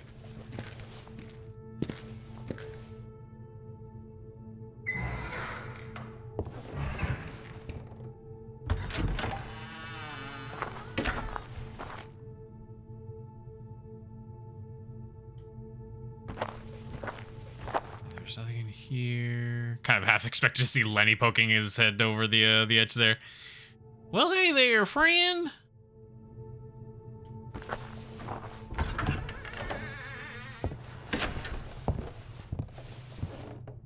Turlet.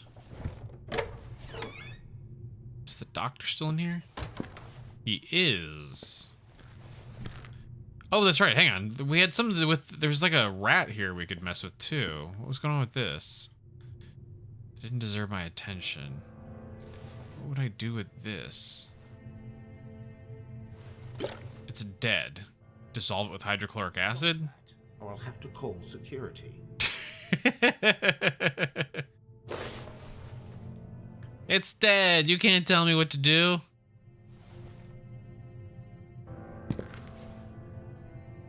And soon you'll be dead.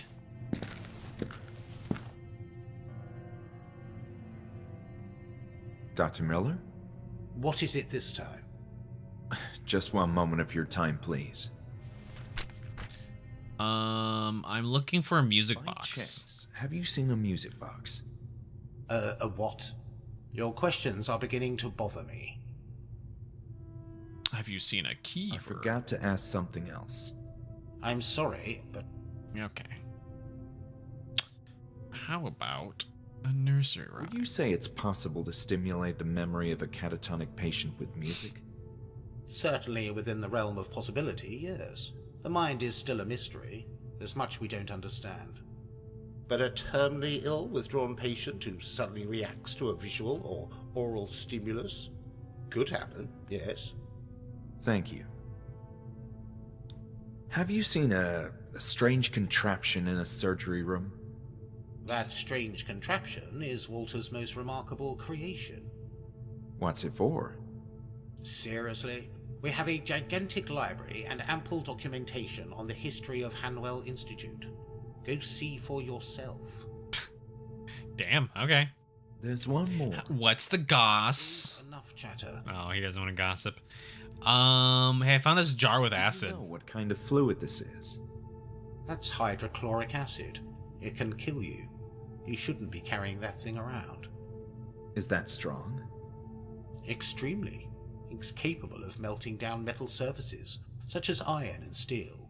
Because of its chemical composition, though, it won't react with copper. Very Okay. interesting. I'll be careful then. I'm trying to think of a metal thing I can use hydrochloric acid on. What do you make out? That's crude and lowly. I didn't mean to ask about that. What's So, I found this... If you're intending to use that, I hope it's sterilized.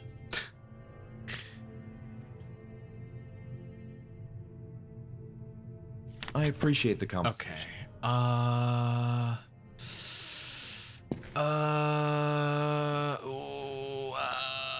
Where have I seen something I can use the hydrochloric acid on? Maybe in the basement. I've definitely seen doors with chains on them, but most of them I don't believe I've even been able to interact with.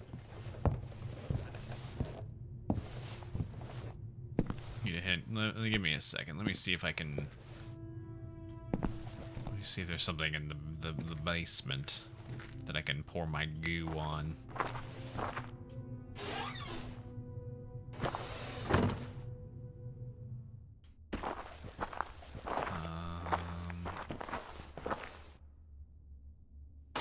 Oh, I have been in here. Damn it.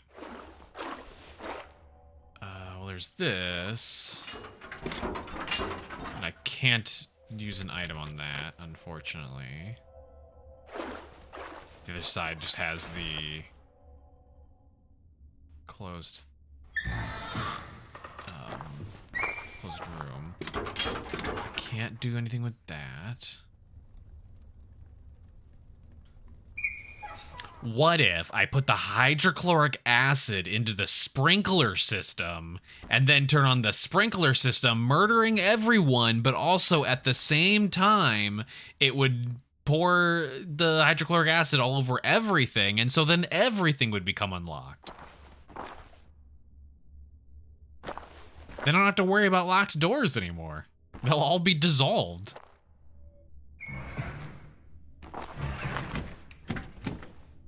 It's sound logic. It's hopeless.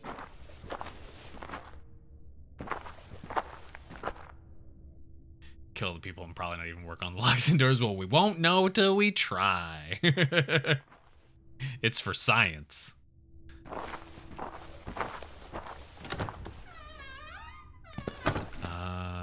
Were any of these sealed shut or something? I don't think so.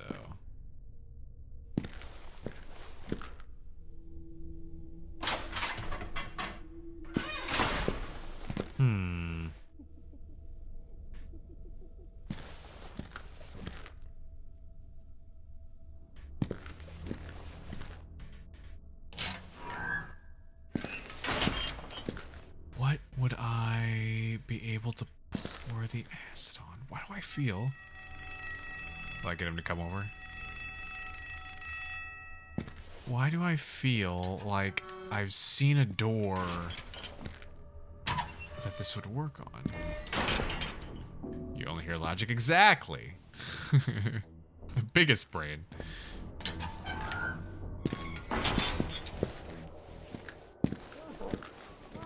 So when you find out that literally everything here is all made out of copper.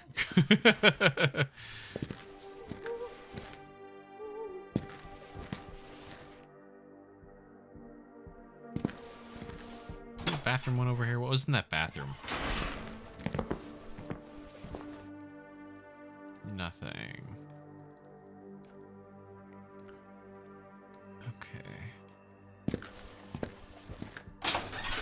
Okay, yeah, go ahead and give me a hint. I'm struggling to remember something I could maybe pour acid on.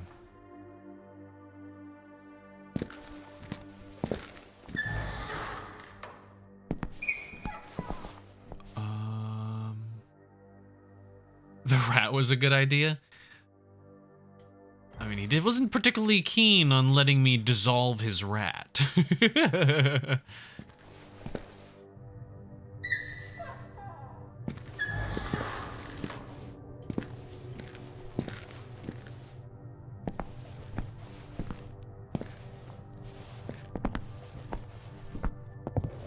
was that? That was this one over here.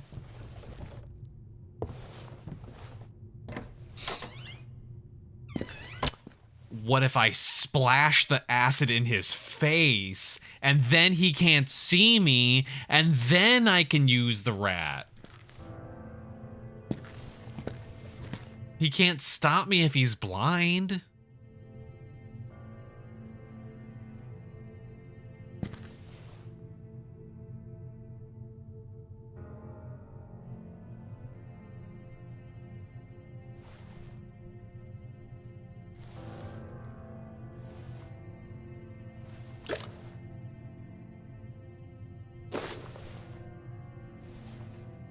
I don't have a whole lot of options here.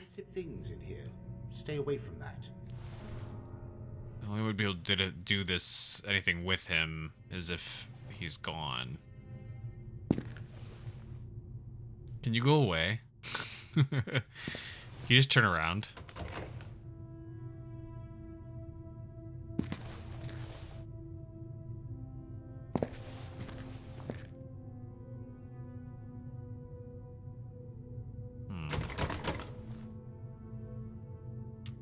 What is that painting? What the hell?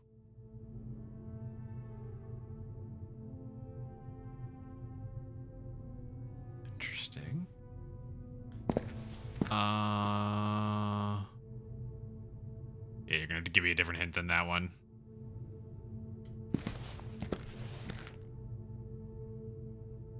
I don't have a whole lot of stuff in my inventory right now. Yeah, I've already checked this. You see my notebook? That. I definitely have not been directed to do anything with the rat, that's for sure.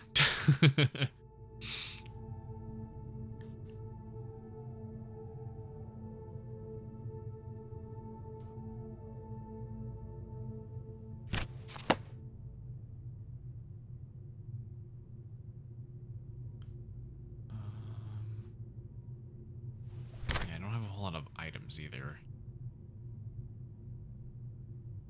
The random sedative. I got the valve. I got the jar with acid. You seen the pipes? As in the ones on the balcony?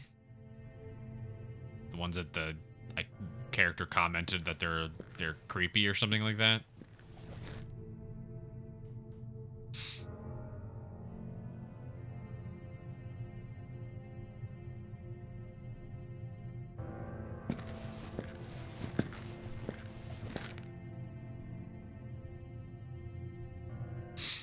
Pipes under the room where I lost the key. Oh, fucking, I don't remember where that was. It would have had to have been first floor.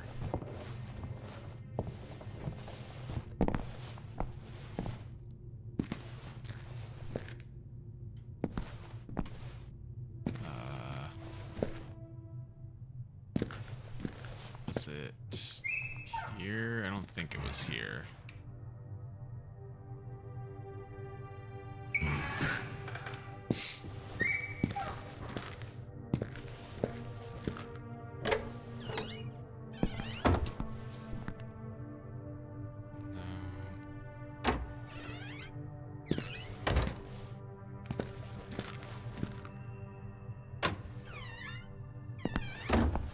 Theoretically, the morgue would be above us right now.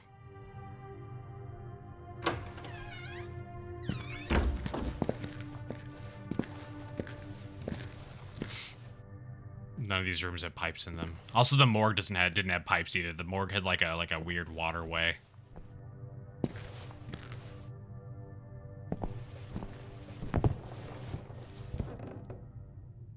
The morgue is literally the center, which means that would be the laundry room right here.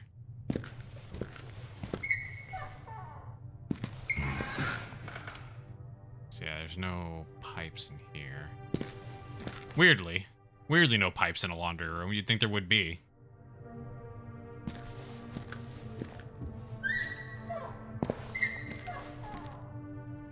Bathroom. Is this a bathroom? This is a bathroom. There's... Oh, yeah, here we go. Hang on. Send of water running down the walls. I mean, there's dirt here. It could eventually come here, but I can't do anything with this pipe.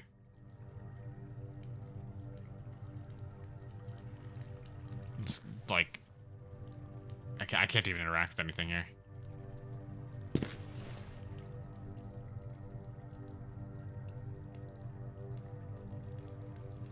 Yeah, it doesn't look like I'm missing any interactables. Just this. Yeah, this is something I mentioned having to come back to anyway. But none of these are things I can interact with, so...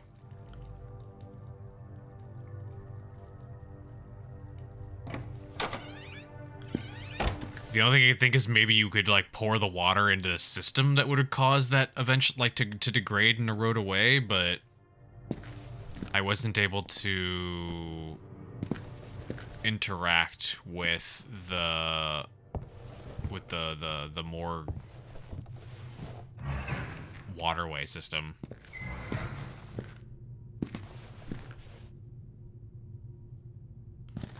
Like, it fell down here. I can view it, but I can't interact, so it's not like I can pour the acid down there.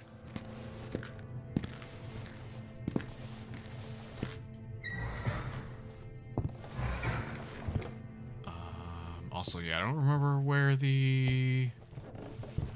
even was the functioning sink. The one functioning sink.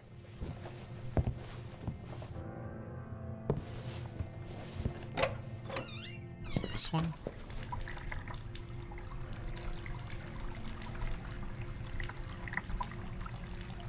Damn, this guy's gonna realize the water had carried the wind-up key through the pipe. Where could it go?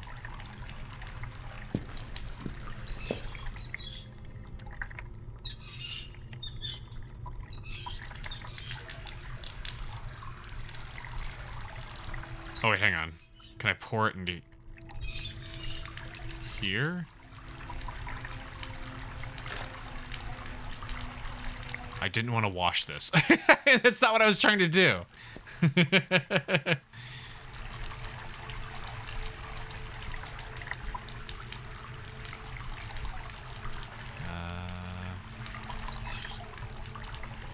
there's only one? No.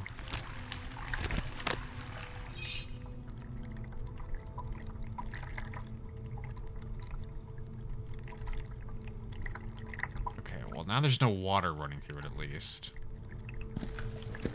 Thank you, Hydrate.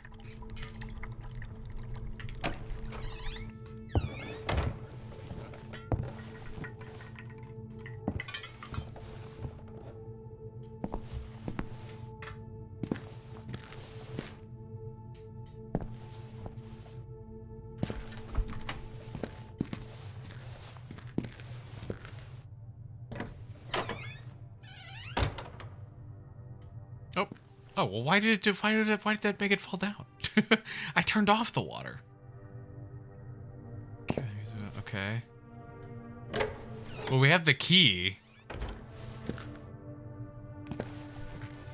Maybe the issue is the fact that I turned on the water previously. And so the game wasn't registering that there was water flowing through it, and I needed to turn it off and turn it back on again to make it so that the game realized the water was running.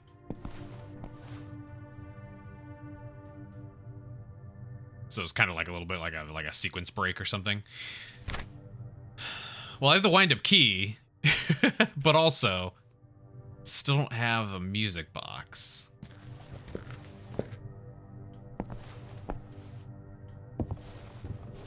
I still feel like I've seen one.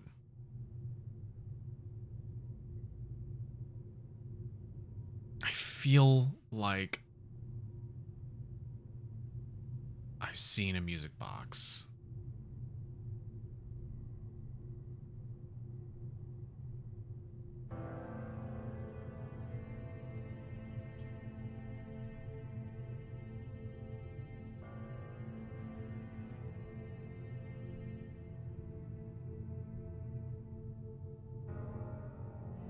In a patient room? You mean like a cell? Or...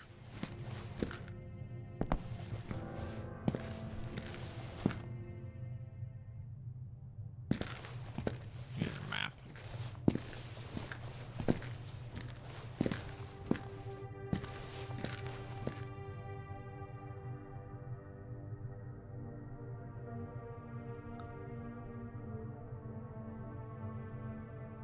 The game room, maybe?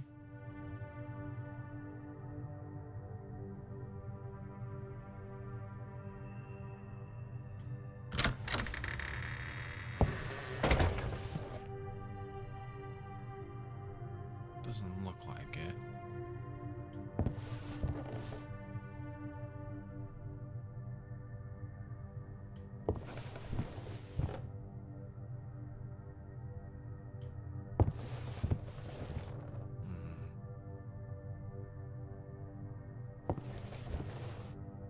Oh, shit, hang on. We have an ad break to do real quick. Let's do that, and then figure out where the hell this box is. Alright, let me pause that real quick. Alright, burp, burp, burp real quick. Just a few minutes. We will come back, and we will figure that out. Burp.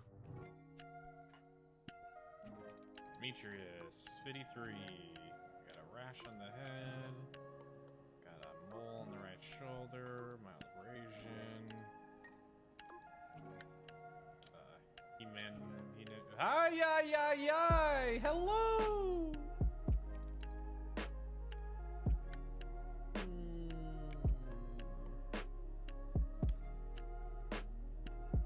Not a fan of that.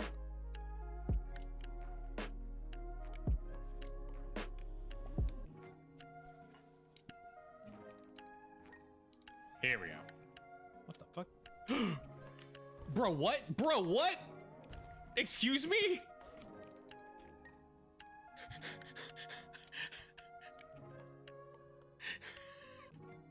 Why did the game is falling apart at the end?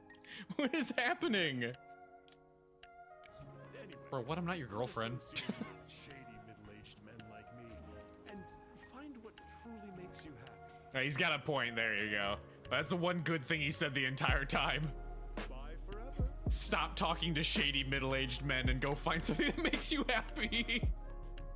That's the conclusion. That's our life lesson from Tanaka's entire storyline, is to stay away from shady old men. Oh no, I can't see shit. Hi, buddy. He's just hanging. Well, I guess he can't hang. He doesn't have a head.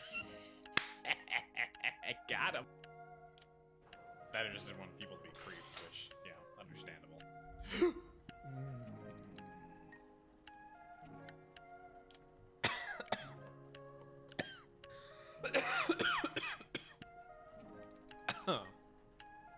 I actually just choked my spit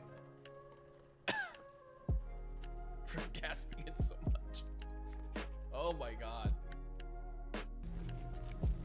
There you go. Okay, so it was what I was thinking. Good.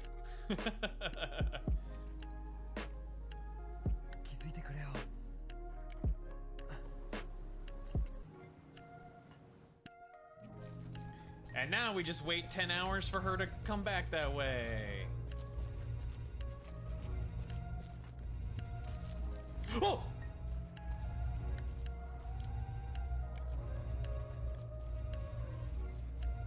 What the fuck?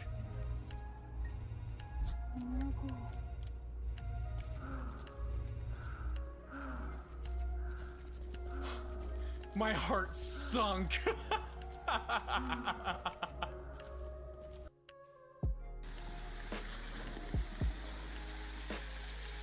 It's so loud. Oh, I have to take off one of the headphones. Holy shit. Hold on. Nah, that's not what I thought was gonna happen. I'm so sorry I interrupted your show. It was just so loud. The fuck was that? I mean, we literally watched it. A little bit back. Sorry, eating a protein bar.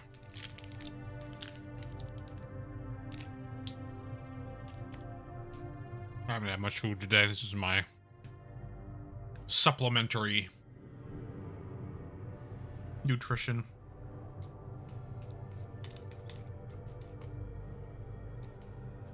More sugar? There's no more sugar.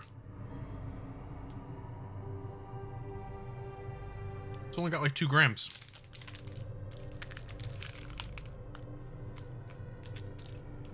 That's why I got it. Okay.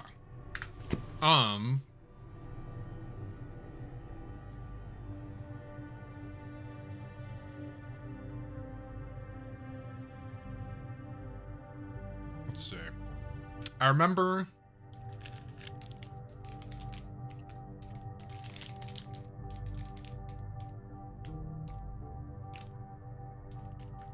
there's a patient that really liked it.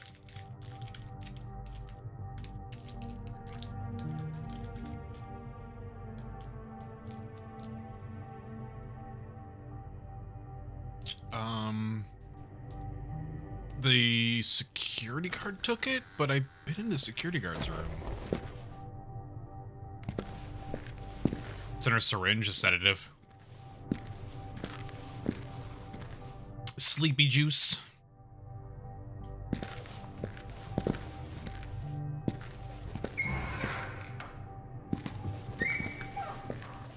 Which, God, I wish that was me.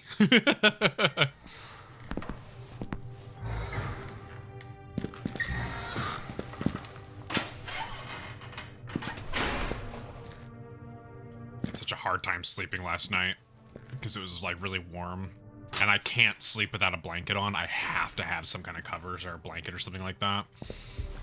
And despite the fact that my duvet insert is a summertime duvet and it's supposed to be thinner and it's made of silk, which is supposed to be really like good and breathable, I was still toasty. It was just too uncomfy.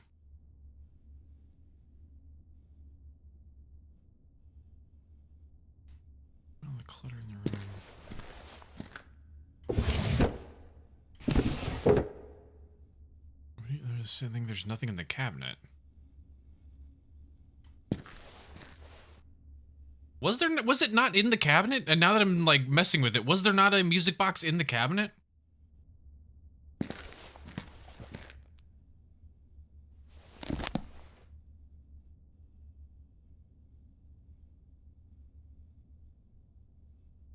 Yeah, the children's nursery music over his maniacal pounding any day.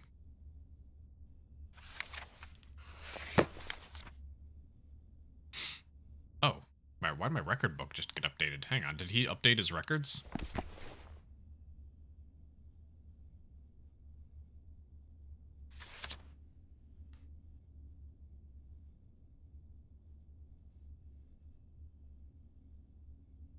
Oh yeah, so flipping Mozart here next to me somehow broke out of his cell and ran upstairs. He spent a fair amount of time trashing the cafeteria.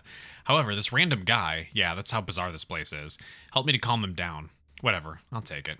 At least I can get some rest before the next rounds. Ugh, the pounding is more than I can take now. Feels like my own head is hitting that door. Screw it, I'll give him the music box again. Well, there we go. Okay, so he gave it back. Well, but again, hang on.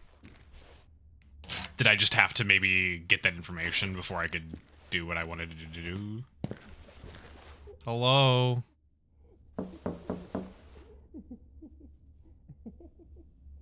Hi. Oh! Okay, yeah, apparently that was the problem. I needed to get the information before I was able to mess with him. Alright. Chill. Chill. Chill. Hang on, I got sleepy juice for you. This is so dangerous. This is so dangerous. That dude could, like, slice his arm on that glass.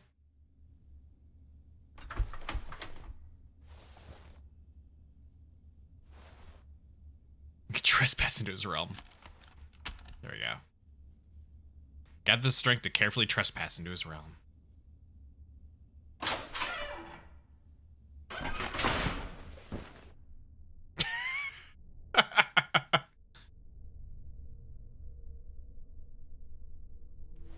This is mine now. Finally, this was indeed the music box from my vision in Bertrand's cell. This feels like a really bad thing to do. Because I'm not gonna lock this, am I? Yeah. I feel like we just doomed people.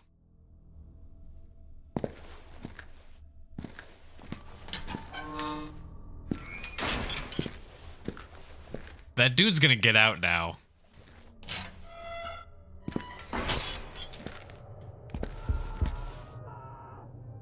You are not Bertrand. Which one was Bertrand? It was one like 104.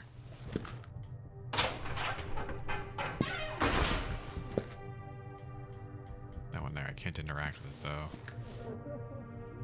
Or was it? Was it 104 or was it 102?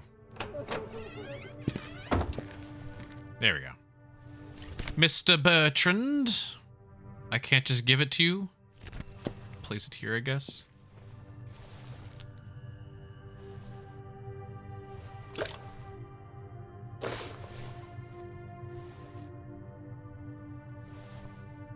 Oh my god.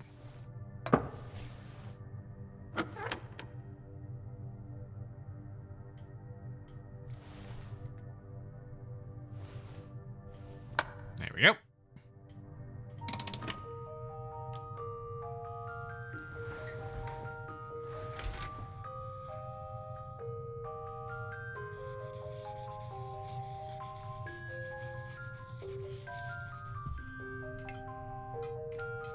Cool, we summoning Satan. I do love me a good Satan summon. Can I move so I can read what it is? There we go. Bertrand had drawn a strange pattern on the floor. I felt like I had seen it before, and while it was a simple drawing, it overwhelmed me with a sense of dread and despair. Okay. Bertrand returned to his eternal trance, like nothing had ever happened. Okay. Bertrand's symbol. So, I mean, I'll bring it up to whoop.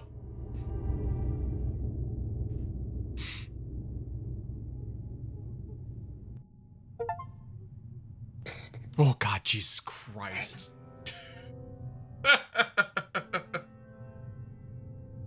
Lenny. Jesus, man.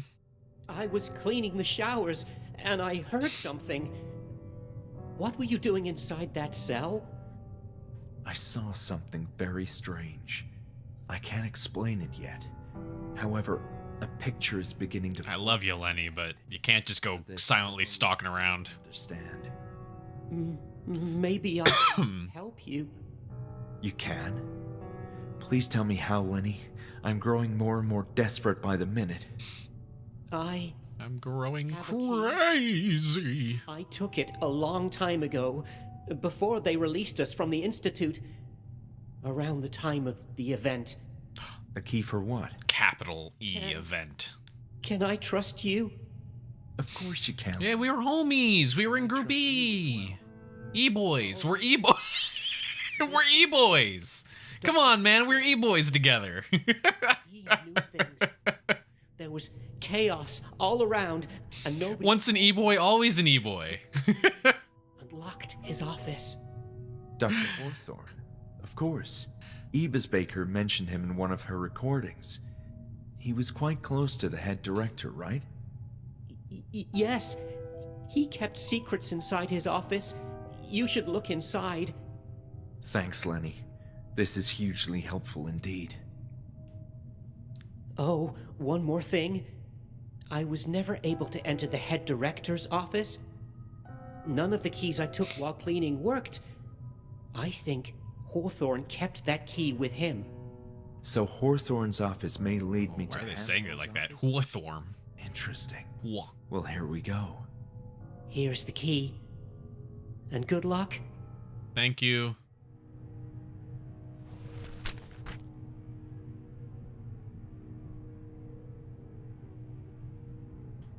Explore Hawthorne's office.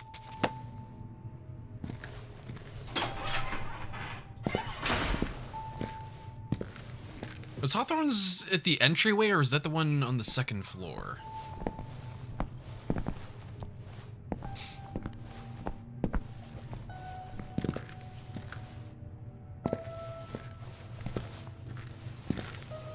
Twas you.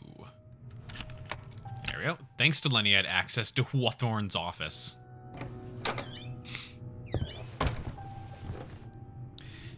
As if to foreshadow hideous revelations awaiting inside, the first drops of rain began to fall when I trespassed into Dr. Hawthorne's office. It seemed like no one else had been here in a long, long time. Hats with the all sound like lore. English is silly. Why do we have a billion different ways to pronounce things? And why do some of them just sound goofy? Confrontation the Psychiatric. No record of the venerable Hanwell Mental Institute could be complete without an account of Dr. Ellis Hawthorne, companion, trusted associate, and loyal confidant of Walter Hanwell. Or Hanwell. Dr. Hawthorne's abrupt addition to the staff as the esteemed mental hospital was not without its share of controversy.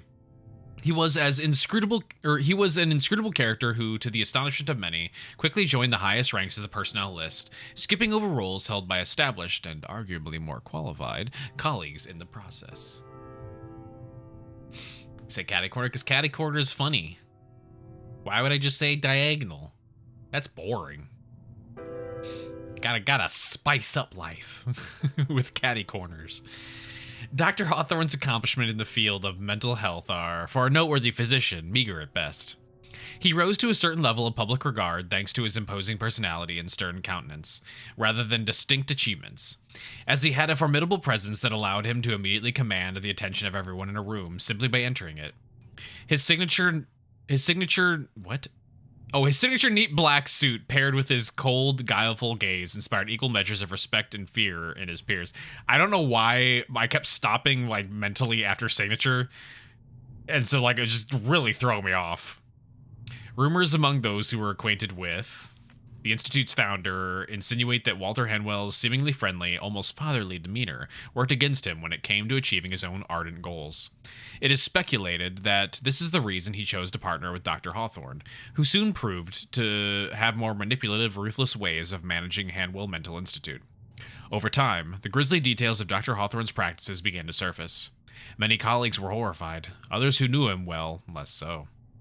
Testimonies told that Hawthorne often engaged in heated quarrels with other staff members at the Institute.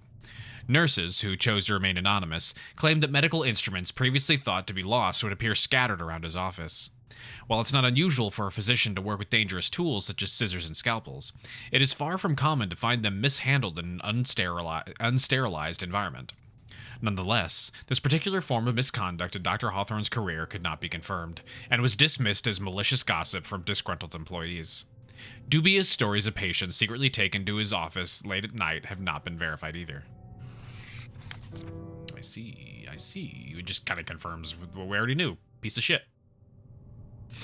The fireplace was in fairly good shape, but considering the thick layer of dust, it had been years since a fire had been burned in it. An antique sofa which conferred a sense of importance, matching the sober decoration in the room. Dr. Ellis Hawthorne, psychiatrist. One thing was certain, he had an impressive career in his field.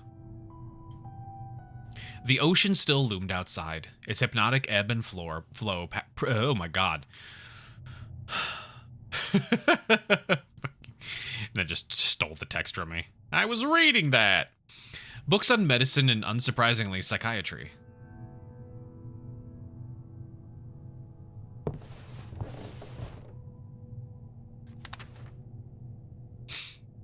I'm afraid my colleague Anne has elected to take an inferior direction in her career.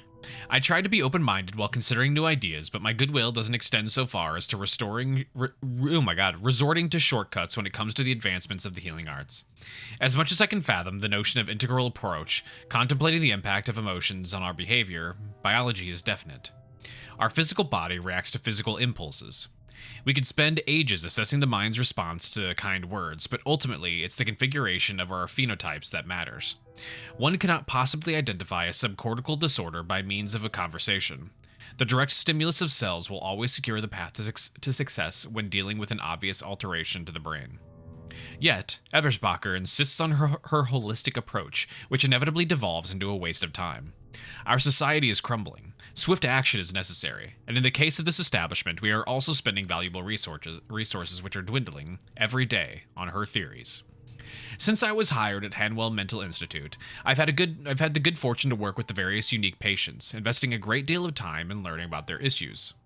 Many of these are behavioral complications deeply rooted in their minds, without a clear solution. Miserable subjects exhibiting a debased attitude who couldn't possibly fit in the world of civilized men. I find value in dedicating efforts to those without real hope. Patients unable to produce a single neurotransmission that results in a meaningful stream of thought productive to society. But phony misfits who merely demand attention? The paranoid, the lonely, who mistakenly confuse the cacophony of modern life assaulting our senses each day with actual mental problems? Ebersbacher can fritter her hours away as much as she wants. My issue is the money involved. In the end, our existence is a biological accident. It's the glorious expression of our genetic material that confers meaning to our lives, and the only tried and proven way to deal with the ailments of our bodies is via the practice of standard medicine.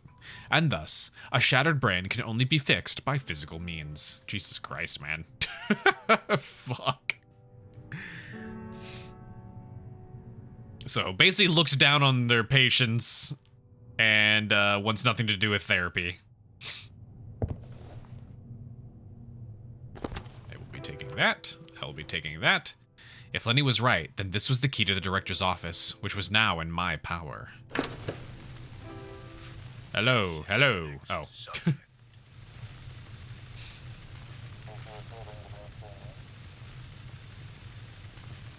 Yes, we may proceed. I can barely hear the other one. Leave it to me. Hello, Leonard. Do you remember me? I'm Dr. Hawthorne. What do you want?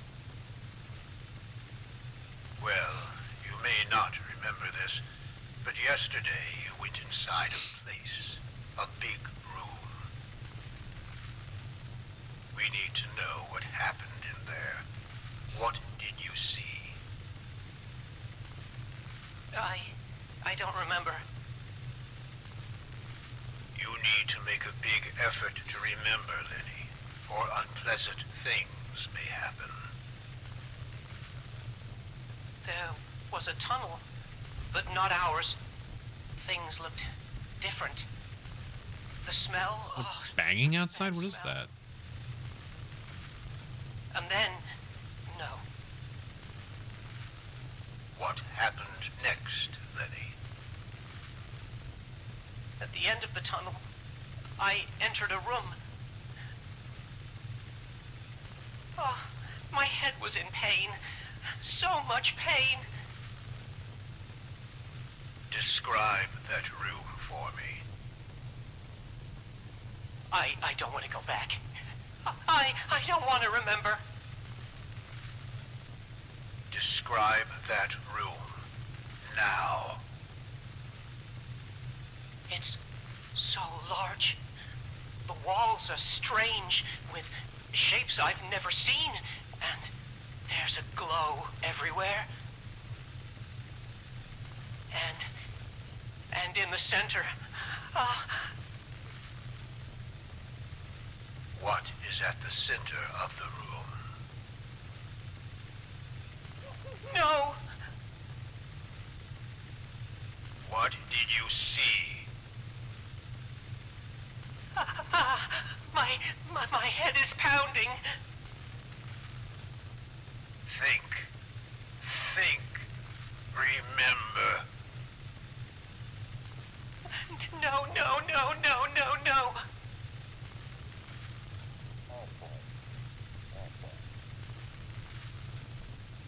You must remember, Lenny, for our sakes. Oh, they zip-zapped him? What did you see in the room?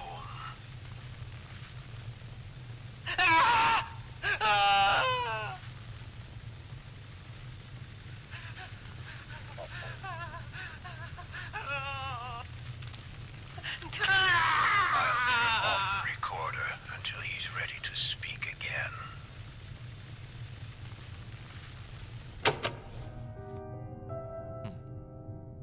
Sound like a zap. Did it say a cracking noise or a crackling noise? I read it as crackling noise. Wary as I am about recording such notes on paper, Walter insisted that we thoroughly document these experiments for the benefit of our research.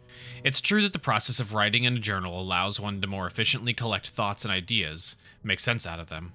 However, I'll have to strengthen security measures. To begin with, I've asked the janitorial staff to refrain from cleaning my office. Rude. I also think you were hydrated. You assume cracking? Yeah, it said it briefly and I read it so quickly. Either or. Point being, they were hurting him and torturing him.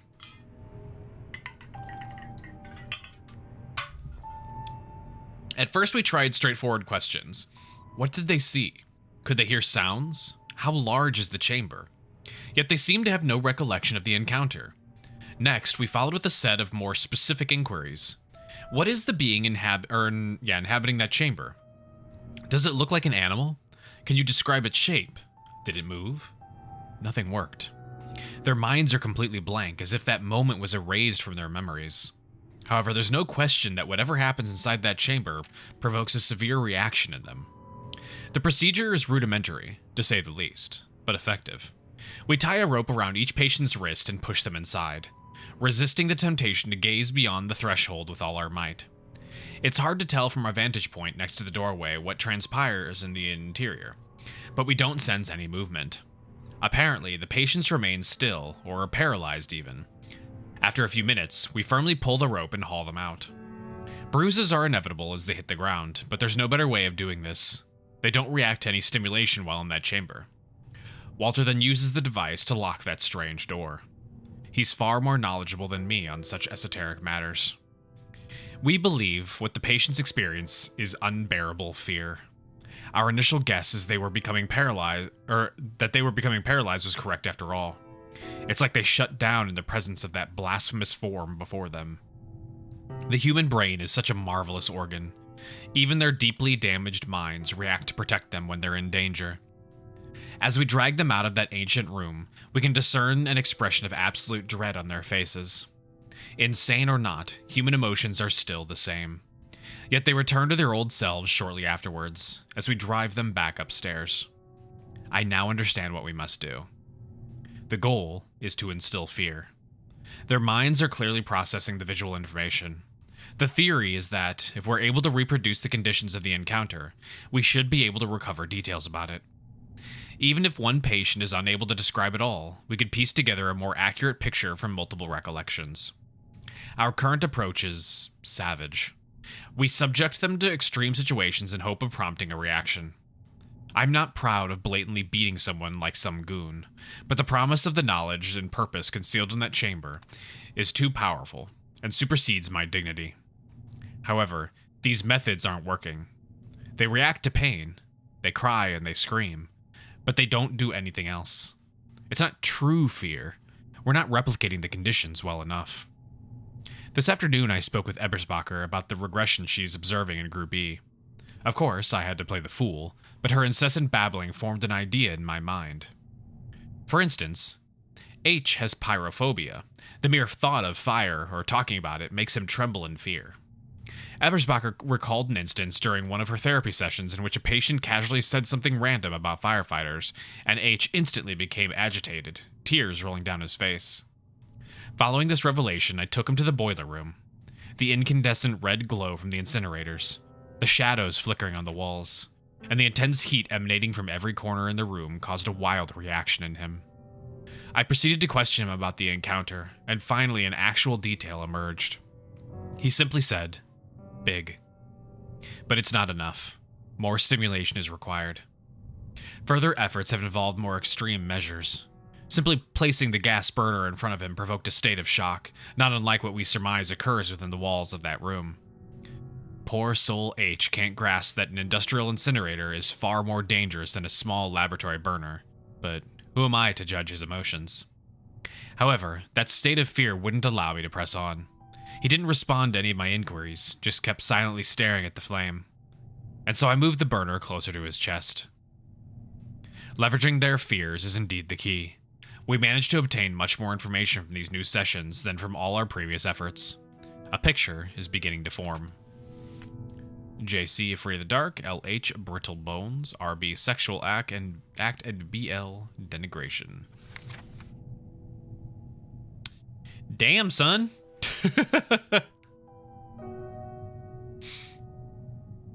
real good doctors. So it sounds like they really did dig too deep and uncovered some kind of fucking ancient cosmic horror, like buried deep in the earth.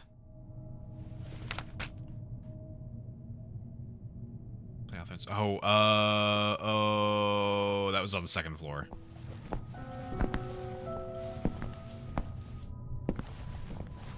I think I'm going the long way. I think I could have just gone through the library.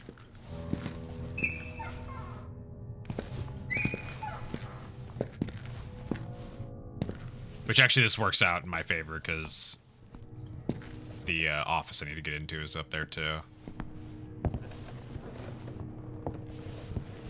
Just do that first. Dr. Hanwell.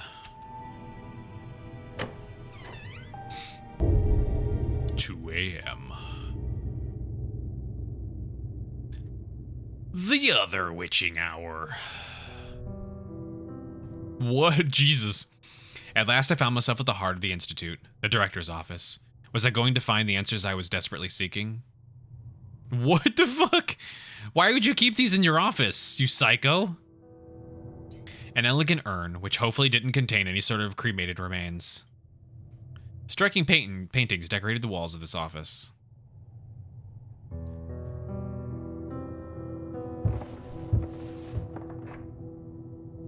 Walter Hanwell.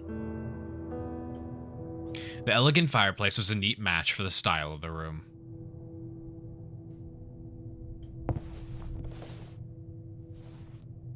The Human Mind. That's a pretty sick cover, though. That's metal as hell. That's super cool. That's it, huh?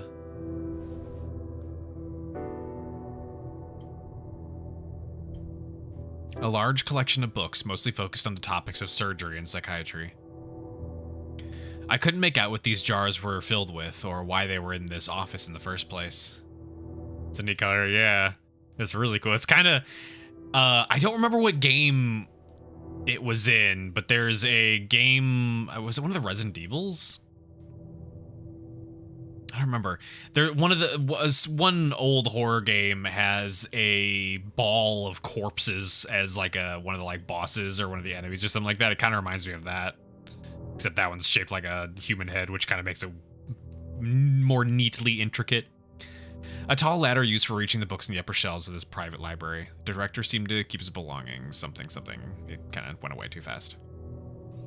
A cozy coffee table decorated the corner of the office. It was so cozy. How do I get behind the thing? I didn't see a prompt for that. There we go. What do we got? Go through your stuff first. Nothing. Random book. Some letters I can't interact with.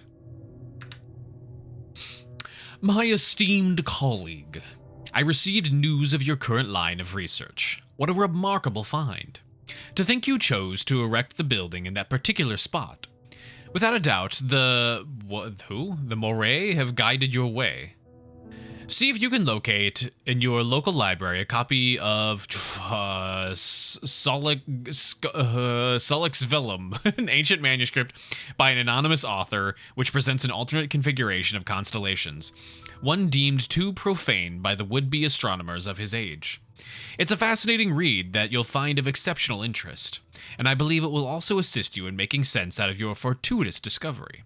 Yours respectfully, A.M. Allied Master Computer. Ambrose, I must hastily write this letter to you, as an unexpected turn of events may have hampered the long-awaited resolution of our work. The book you recommended did indeed provide the means to understanding those primordial arrangements. Ambrose, we unlocked it.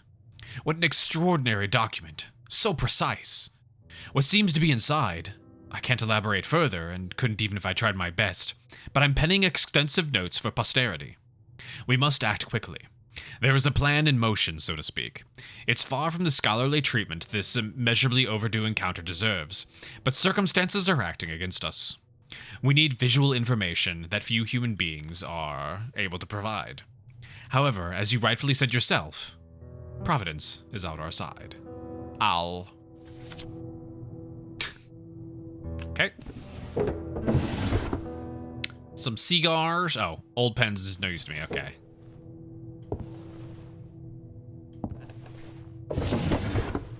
Nothing. They look like ordinary annotations.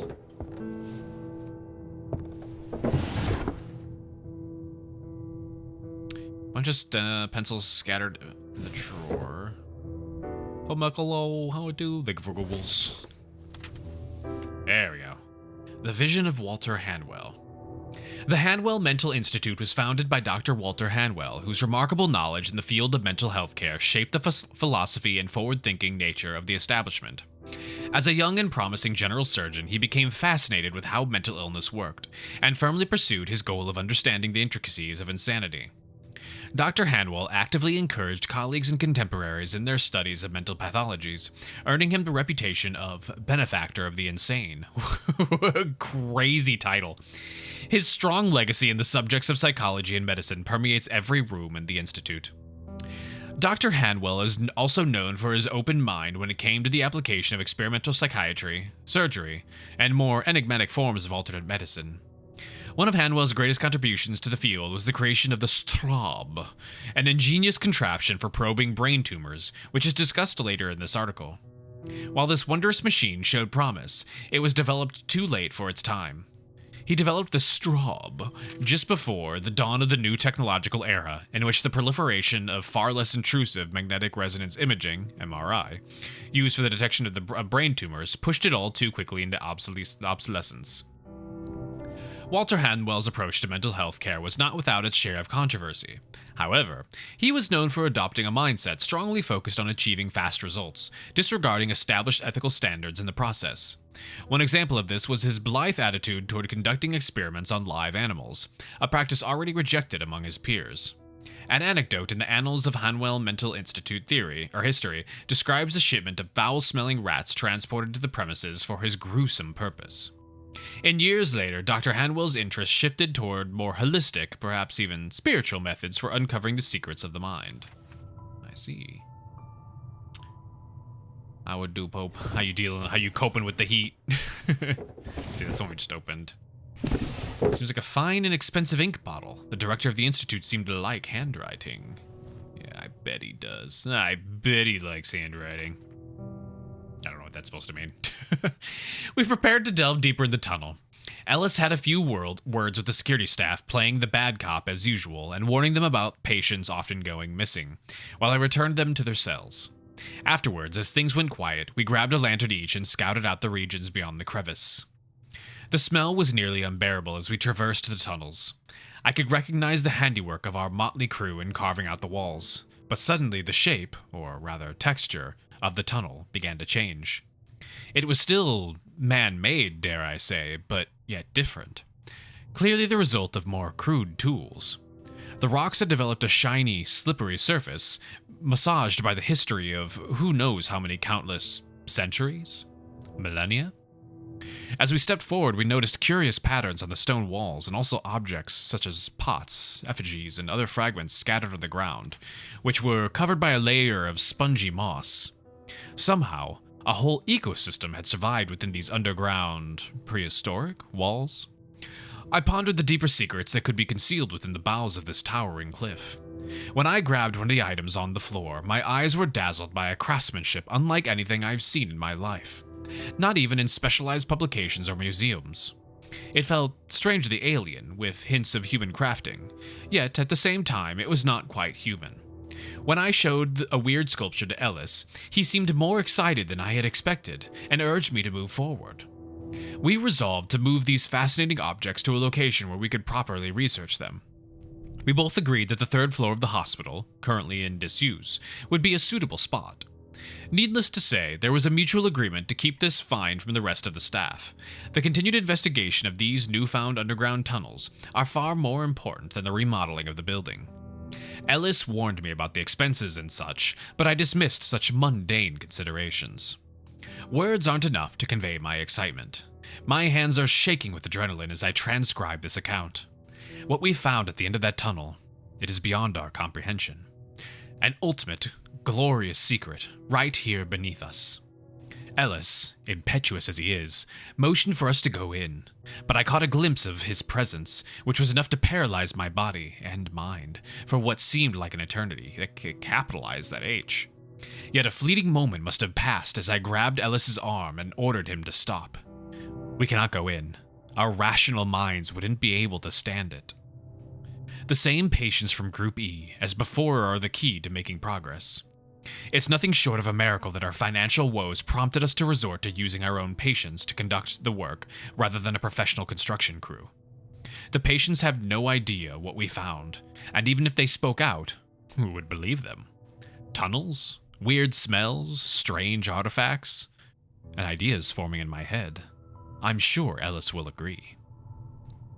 It turns out their fears are more useful than we thought.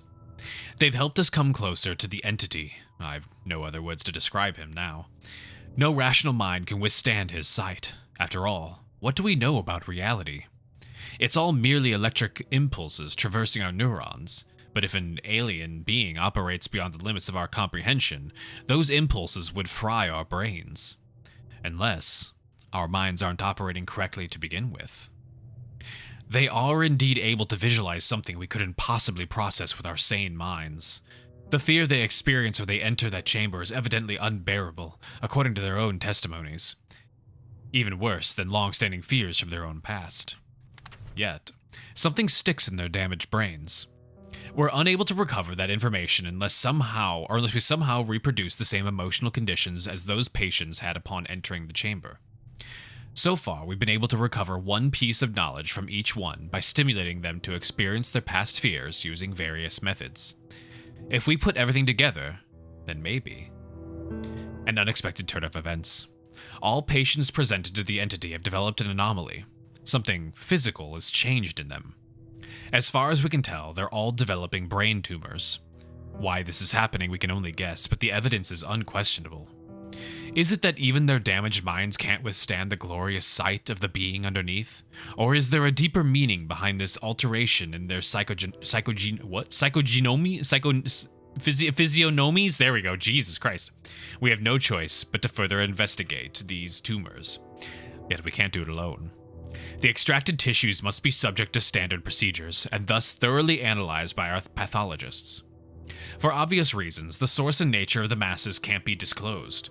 We can't just drop them on their tables either, as questions would be asked. It's a blessing as it is that the straub is working properly and leaves no scar, but we can't push our luck. Ebersbacher is growing suspicious. We toyed around with the idea of firing her, but that might draw attention that we can't afford right now. Ellis had the brilliant idea of stimulating tumor growth in the same rodents already assigned to oncology. It's another fortunate coincidence that they're genetically similar enough to humans. Soon, they will be studied, and we'll get the information we desperately need. Ellis will take note of the identification tag and watch the team closely. Holy shit. We established that for a tumor to manifest, one must remain in his presence for a certain period of time. Still, I asked Ellis to subject me to a brain biopsy after my fleeting glimpse of those unfathomable shapes during our first time in that tunnel. Just to be sure. I'm safe. Something isn't right. The patients. They're acting differently. It's difficult to pinpoint in what manner. They simply don't feel the same. Last night, H was found lost in the basement, and we didn't take him there. Also, L is known to experience absence seizures. Absence seizures. But today, I observed him in the yard, and he spent many hours just staring at the ground below him. They act as if... No, that can't be. Why would they? We must do something, and soon. Ebersbacher is bound to notice. I'll have Ellis recommend shock therapy in the case of L. We risk an uproar, but there's no other option. Oof, damn. Thank you for the hydrate. Story time, yeah. My worst fears had been confirmed. There was a very possibly something wrong inside me. If that was the case, oh fuck. Basically, I may have tumor. Oh, is she hello?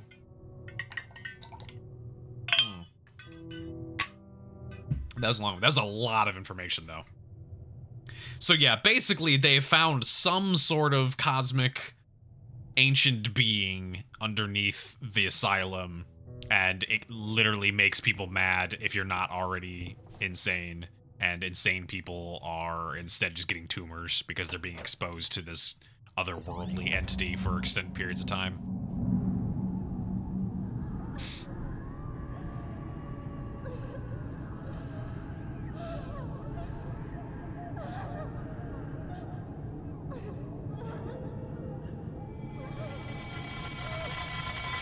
That's right. Didn't she have a stillborn or something like that? What happened to the baby?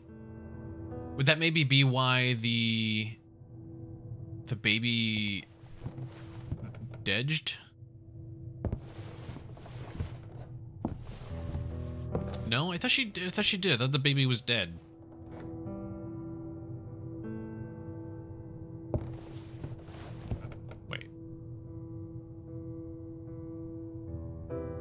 Wait, where was the...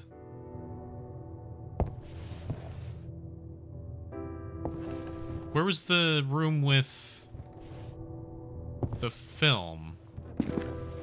She was violently sexually assaulted, made to carry the baby. Yeah, I remember that, but I thought the baby, once it was actually born, ended up being a stillbirth.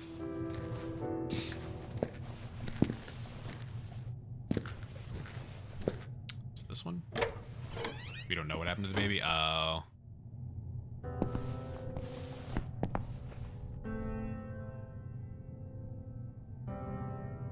Well, how do I put the tape in that I have? Take it off.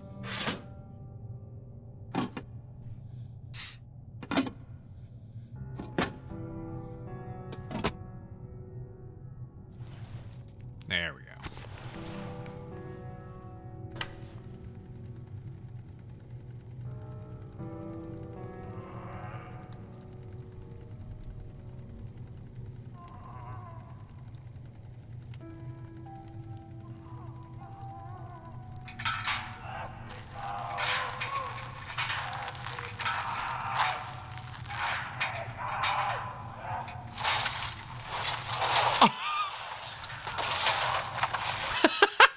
What the fuck? It's so fucked up. And then they put a box over it. Is that where the entity was? I thought it was where they were digging.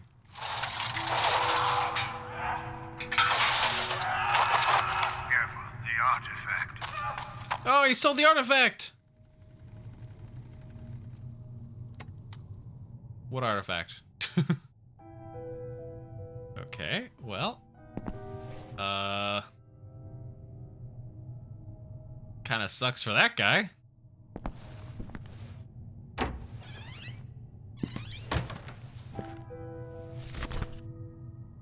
a tissue sample of tumor, perform biopsy, retrieve item in basement. Okay, so I need to do a test on myself now.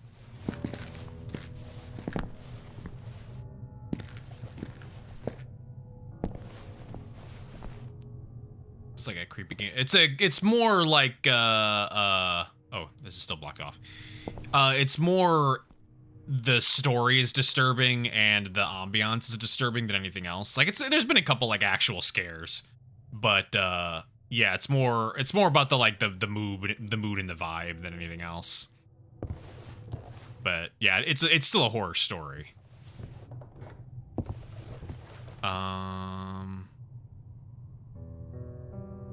Where was the brain pokey room? Oh, the doctor's gone.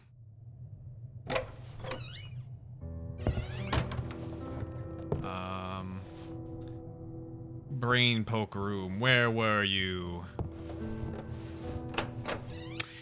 Do I have access? Hang on. Do I have access to my old to the documents? Is that something in here? Collections?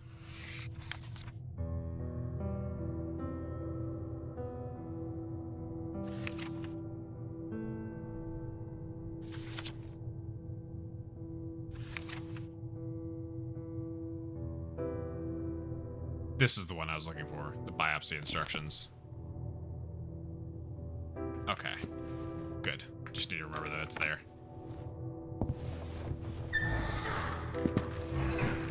Alright. Which room? Rehab. Operating room B and A.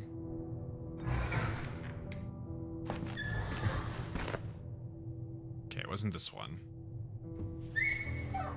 I haven't played Scratches. I mean, that's not shocking. The game is not even available on Steam anymore.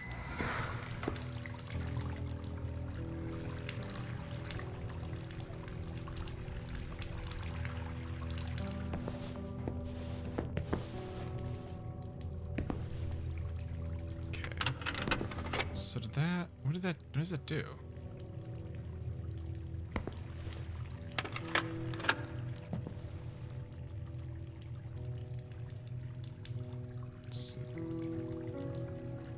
I mean, I already owned it. I've owned it since fucking ages ago. I'm actually not sure how you'd play it nowadays. I don't know what that wants me to do.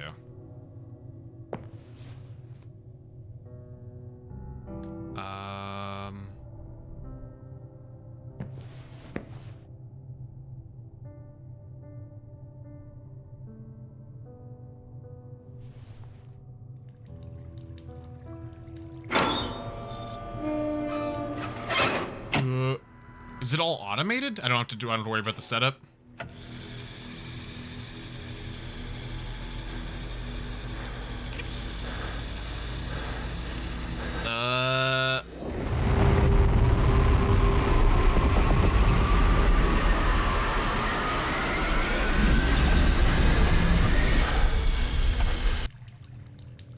Fun. Good. Oh god, how long is my vision gonna be fucked up now?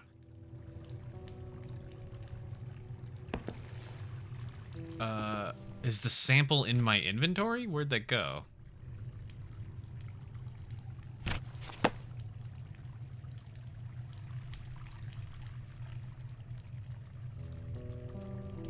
How do I get the sample?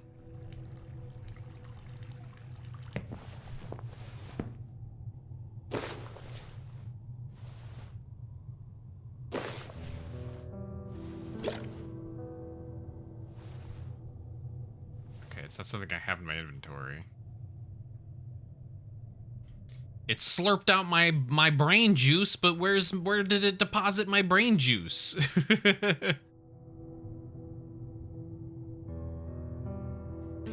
Yeah, LASIK, the side of your eyes still scars you. I really want LASIK. I can't afford I can't justify the cost though. Also, yeah, it sounds awful.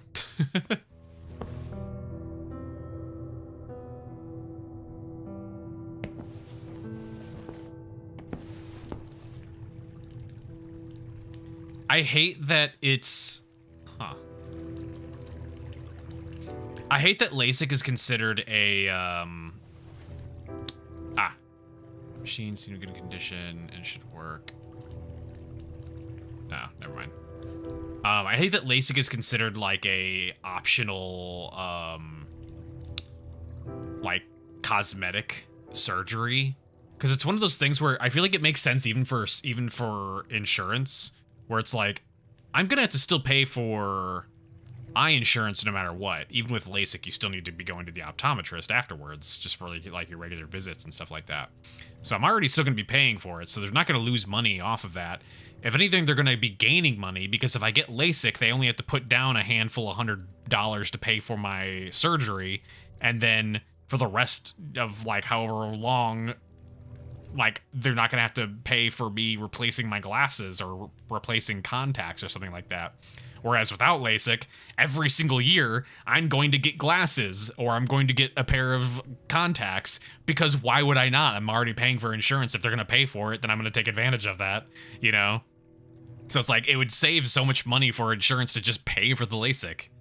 And then they just have a person constantly on insurance and never like taking advantage of the insurance benefits. Elective, yeah, it's considered, turn that off, maybe that helps. It's not considered a necessary thing unless you have like an actual like genuine medical like necessity for it. It's completely optional, so they don't fully cover it. They only cover like a certain like small percentage compared to what would normally be the case, which would be they would cover the vast majority of it. So even if I wanted to go do, like, I have very good insurance through my job. Even if I wanted to go get LASIK, it would still cost me several hundreds of dollars. I would probably be paying a good, you know, $300, $400 per eye.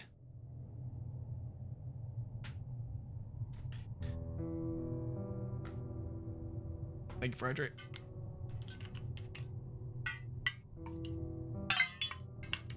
Mom beat the church off, thankfully. That's good, at least. Being seated free, non-elective, yeah. Yeah, like... Okay. Where am I looking for before I continue talking about LASIK? Where's the fucking sample?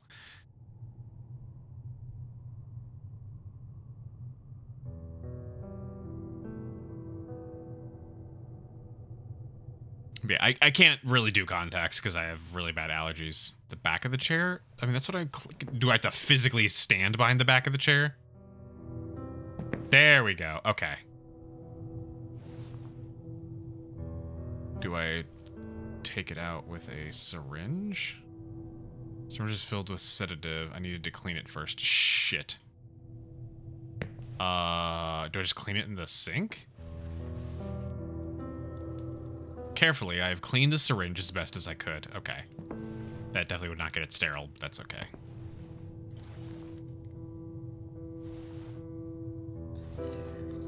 Yeah, I'm in an operating room. The syringe is now holding a somewhat sticky fluid with a red tinge. I was repulsed to realize this had come from inside my head. Yeah, it's my brain matter. But yeah, it just doesn't make sense to me. Why would they not pay for it? Even if it cost like $500 per eye out of my insurance's pocket. Anytime I get glasses, so let's say I get a new pair of glasses every single year, that means within like I'm not gonna do the math because I fucking suck at math, but like let's say my insurance, for instance, I get they pay for $150 off of my frames, right?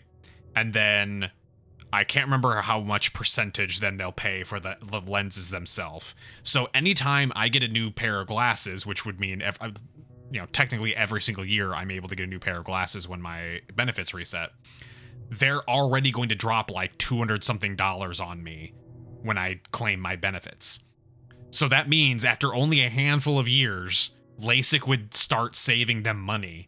And again, it's one of those ones where it's like, I'm going to have eye insurance for my entire life. You know, just because I get LASIK does not mean I'm going to stop paying them for eye insurance. I still have to have it. I still need to go to the optometrist, you know, and do regular checkups to make sure my eyes are okay. Right? So it's like, they're still going to get my money. They're just going to save money by not having to, like, worry about me using my benefits. It's so silly. You didn't think about the immediate profit. Who cares about long term? Yeah, that's the problem. Like like I'm thinking of the long term, and their thing is just like, oh, we got to make sure this next upcoming financial report looks best for us. Okay, which room had the? It was the shit.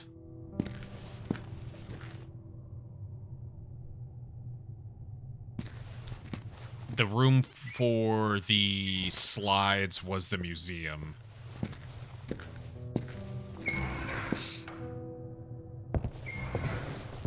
Yeah, I don't know. It's so silly to me. But I guess it shouldn't be too surprising considering all the stupid shit like AI that they dump all their money into now, with the idea of it being like an immediate gain, despite the fact that it's a long-term loss.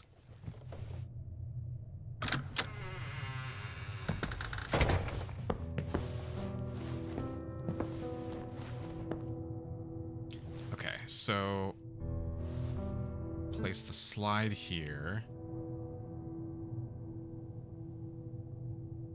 Or not. Grab this. Get the tweezers with care.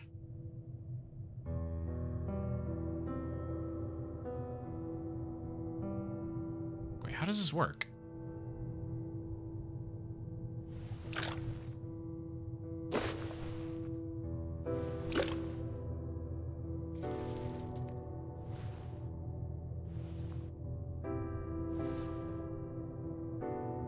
It's like they're going to ruin the tissue sample if I did this. How does this work? I can place whoop, and then it fucks off. What are we doing? I'm trying to put stuff on the slide, but it's being weird. And then it goes away again. I can't place the sample on the slide.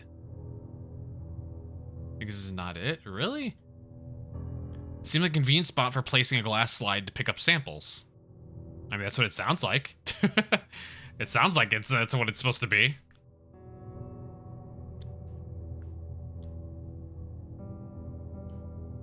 Yeah, the operating room had a microscope, but I need to place the sample on the slide.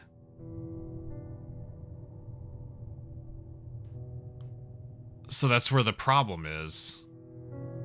I have just an empty slide right now, and this is saying that this is where I need to place a slide to pick up samples. But it doesn't seem to work properly. I can set the slide down, but then it won't let me put my brain goo on the slide. I just want to put my brain goo on it. Just a little bit of brain goo. Just a little drop. A little brain goo never hurt anyone.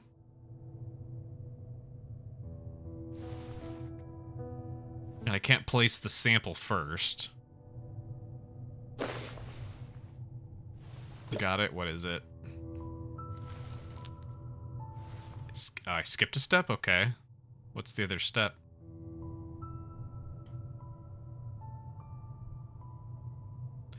We need a comparison sample?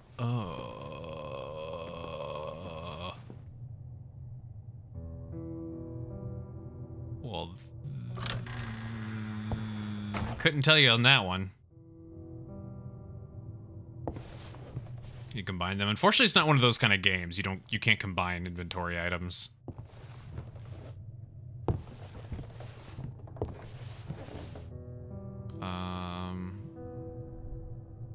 Need a comparison sample. Where would I get a comparison sample from? Oh shit, we have an ad break to do. All right, let's do our ad real quick. We will come back and we will figure this out. Bouquet. Whoops. Bouquet. Burb.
What the fuck is this? Unintentional backstab. Oh no.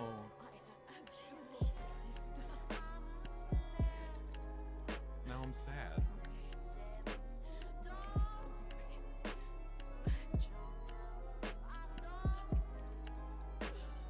No. She wasn't even bad. I just murdered a human for nothing. I'm the— oh, now she's gone. I am the worst puppet ever. Why? No. No. No applause. No applause. Just murdered a waifu.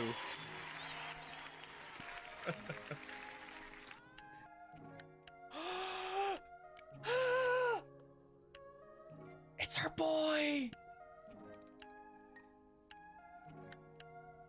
Hang on. I'm so happy. I love Ati. He's the bestest boy. Okay, get that unlocked.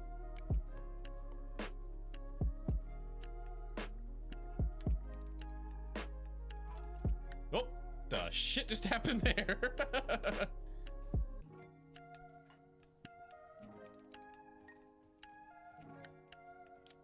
Okay.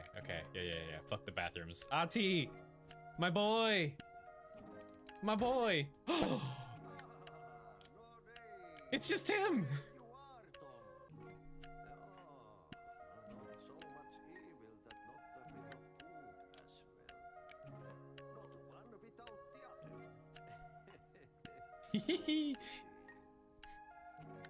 That's a— why is this popular with the children? What child looks at this and goes, oh yeah!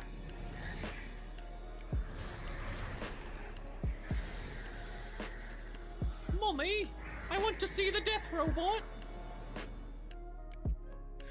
It brings me lots of joy, it does.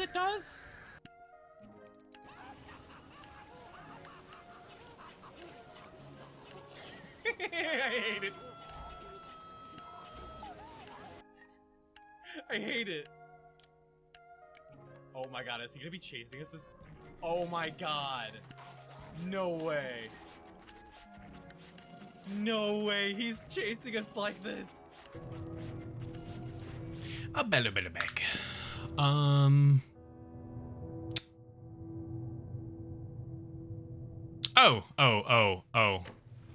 Right, he's gone. I literally said he was gone.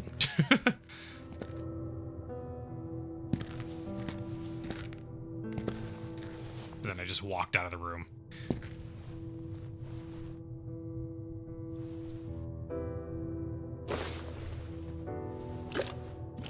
There we go. Oh, I kind of thought we were gonna dissolve the grate. Oh. Oh. Well. Gross.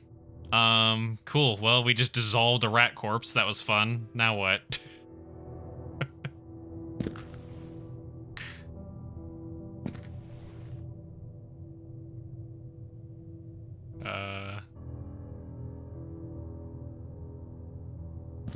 How do I...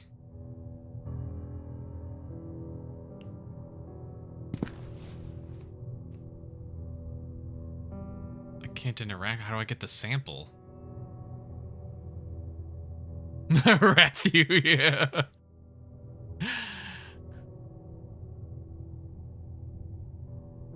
I can't, there's not anything to interact with here. Oh!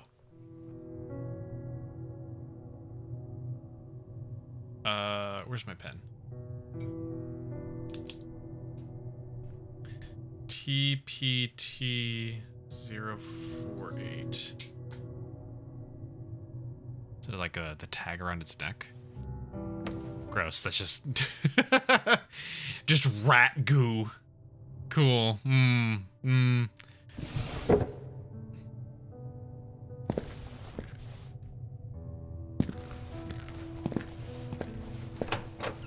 Alright. So... go back to the museum.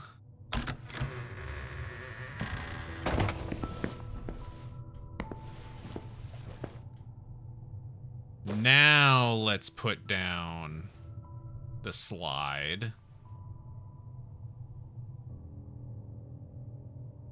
Oh, hang on. There we go. In the back. TPT 048.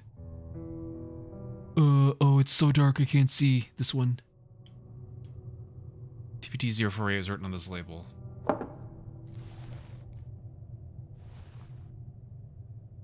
we go. Take some more rat goo out of there. Carefully took a tissue sample and placed it on the glass slide. There we go. Rub a little bit of rat goo on there. There we go. Perfect. Took back the slide with the tumor sample. Since it wasn't needed anywhere else. Oh, yeah. Look at that. Now back to the lab. Whoa.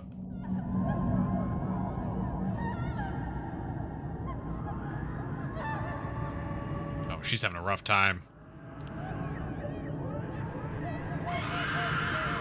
Oh.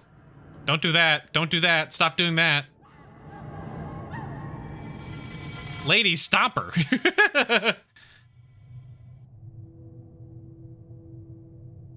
Fucking nurse just kind of just like, oh, that's interesting.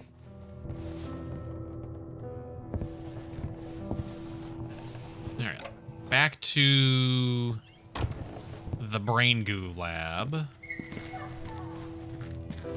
Just this one.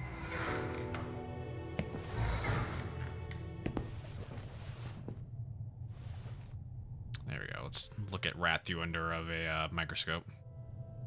Inserted the glass slide the microscope. Cool. Now what? There's nothing worth mentioning. Cool.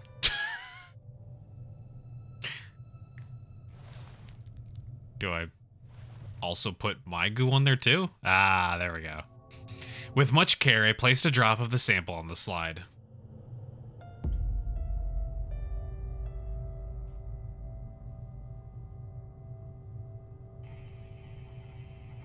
Yep, that looks like rat goo.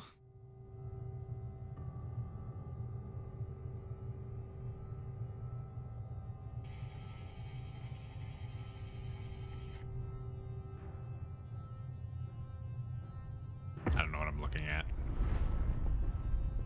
I assume that means I have cancer.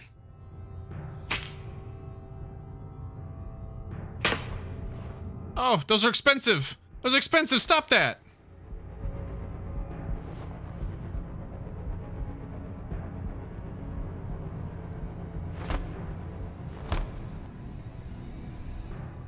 Now, time to go on a murder spree. I couldn't believe it. I had confirmed what I feared the most. Nested deep inside my brain was an unexplainable tumor. The source of my visions, and possibly the end of my sanity. I have to pay respects, yeah.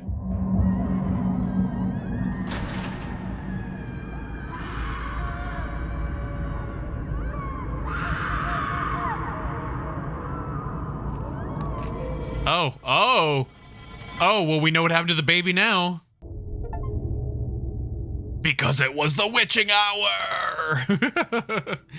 Where did that come from, by the way? Why is everything 3 a.m.? That's like the tween spooky hour, and I don't understand where it comes from.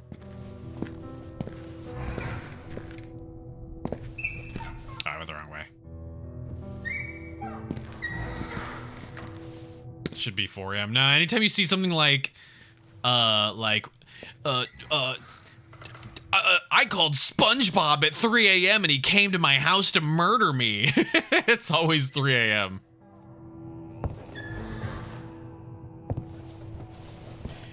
Designation of 3 a.m. is the witching hour. Devil's hour stems from a combination of religious folklore, biological sleep cycles, and cultural conditioning. Interesting. Weird. Let's see. So we have the keyring and the valve. Speak with Lenny. I don't know where Lenny is, other than maybe he finally cleared this. He did, in fact, finally clear this. Oh, Lenny. Boarded and claustrophobic.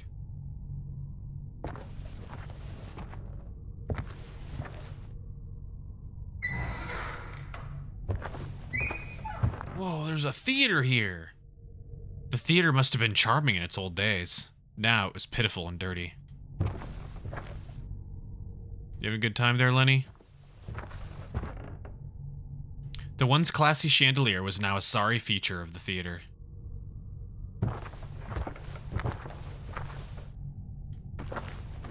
My boy.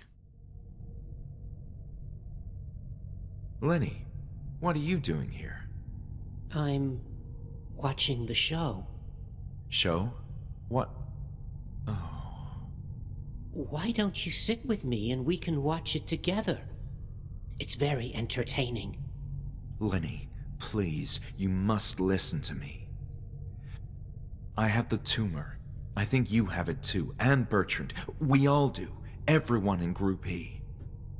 I don't want to talk about that now.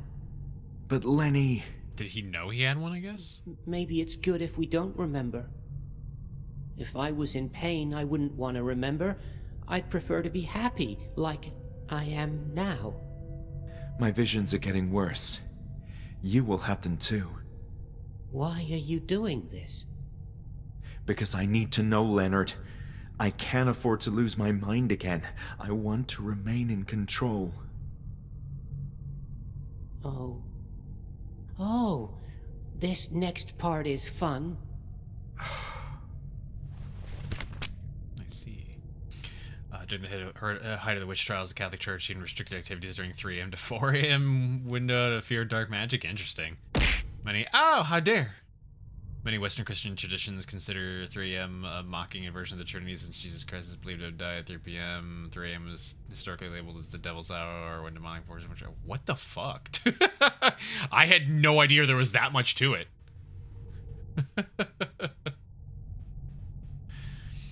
No, that one still doesn't work. There you go. That I still can't figure out what's wrong with it. I think that one's just straight up the sound alert service just being busted.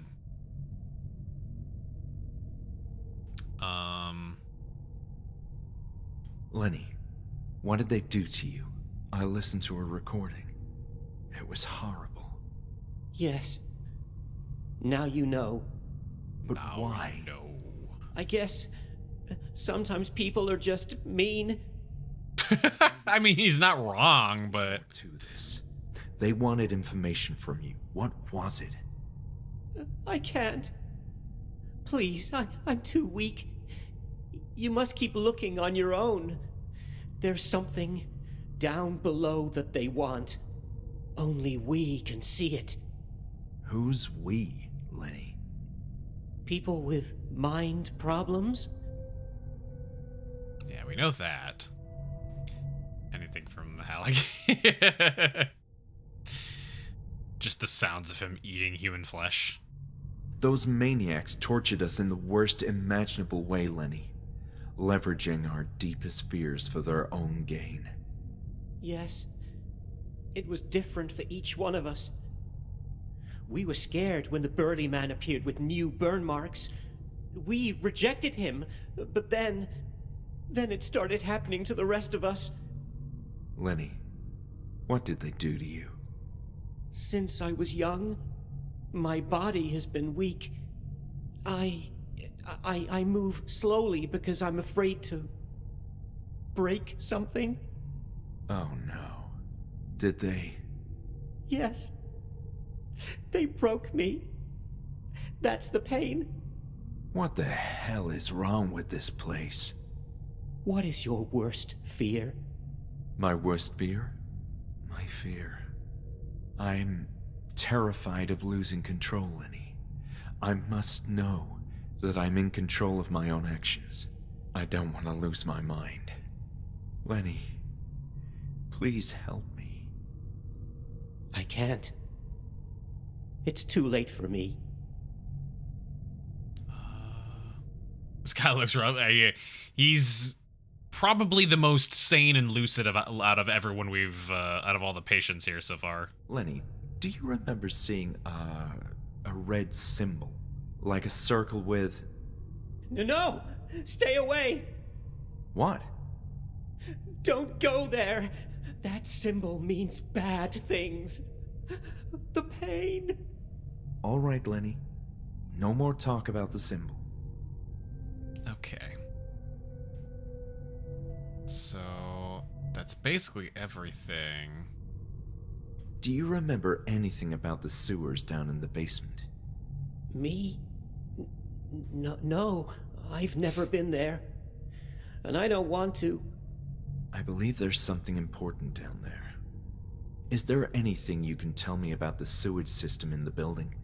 There is a sort of septic chamber or tank that can't be opened. It's complicated. I remember seeing spots where you can put some kind of tool and... I mean, that I already know. Sometimes way ahead of I you. can hear a hissing sound near those spots. Mm-hmm. Pressure, maybe. Okay. See you around, Lenny. You have fun, Lenny. You enjoy the show. Ceiling had collapsed, running a good chunk of theater useless. Patients used to be encouraged to participate in improvised plays. Art is good for the mind, the nurses said.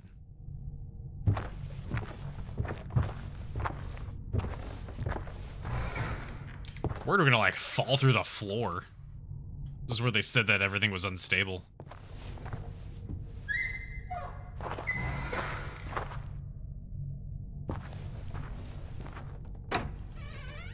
What the fuck?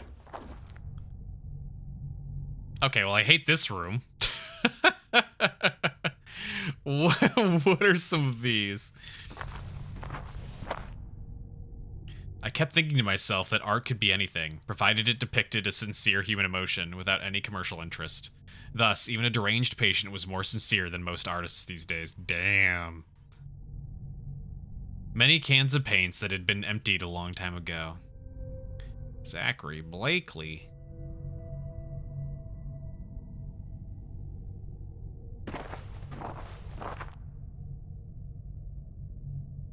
These are terrifying. I couldn't tell why, but the painting gave me a creepy feeling. What do you mean you couldn't tell why? I couldn't tell why this disturbing painting disturbed me so. The boarded up windows gave the room a claustrophobic feel. Actually, you know, this painting kind of looks like one of the little kids from Nightmare Before Christmas. One of the little, like, shithead kids. One of the, like, little trio. It's art by the, it's art by the Packers. Gotcha.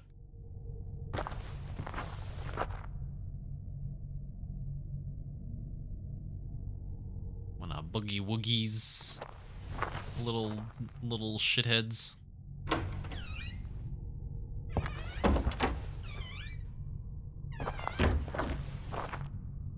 The workshop was a calm place driven by the queer creativity of patients. Hannibal Institute was well equipped to address all the needs of the mind. Lock, stock, and barrel, yeah, that's what it was.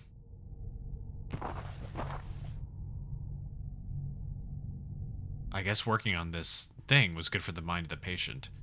Don Bluth. Was that a backer, or is that supposed to be a parody of Don Bluth?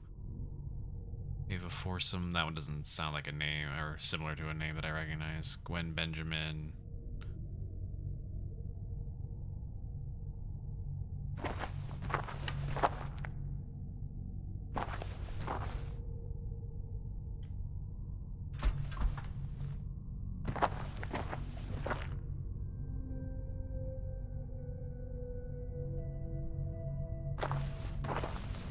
Doesn't appear to be anything in any of these.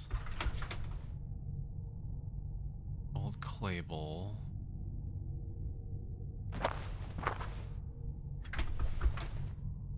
Some kind of clay dough, likely used for twisted artistic creations. Damn, judging their artistic creations. Okay, so there's nothing in here. These two rooms are kind of just, I guess, just meant to be purely backer rooms without, like, a bunch of stuff. Oh. Personnel, the high-risk patient has escaped again. He is very violent, more than usual. I believe he's rushing toward the 3rd floor. Proceed with extreme caution. Oh shit, this is exactly what I was saying was gonna happen. This is our fault.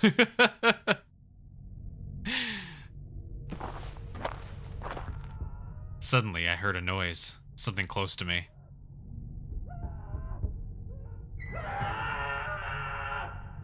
Hi. Door wouldn't open.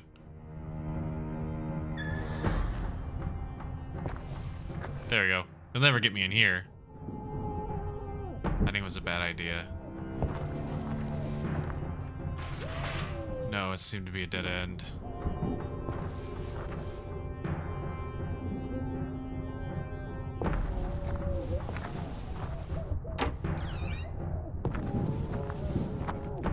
I don't know how timed this is. Just escape through the window. Because there's running.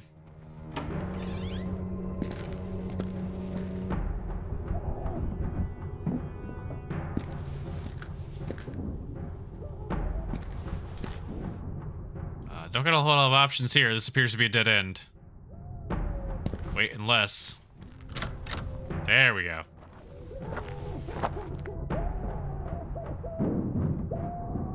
Door is open, but it seems like a dangerous dead end inside. What? Thought about running away, but the corridor was long and the madman something. Oh, is he trashing the rooms as I get through them? Wasn't sure it was behind this passage. It could have been a dead end. Fucking... No, seemed to be a dead end. Why?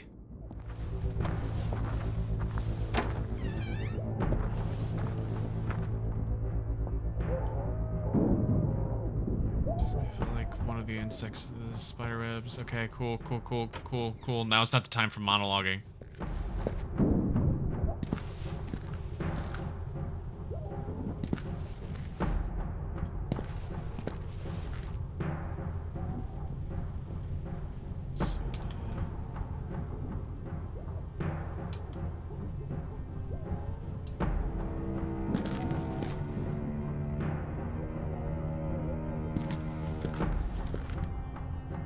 Circles forever.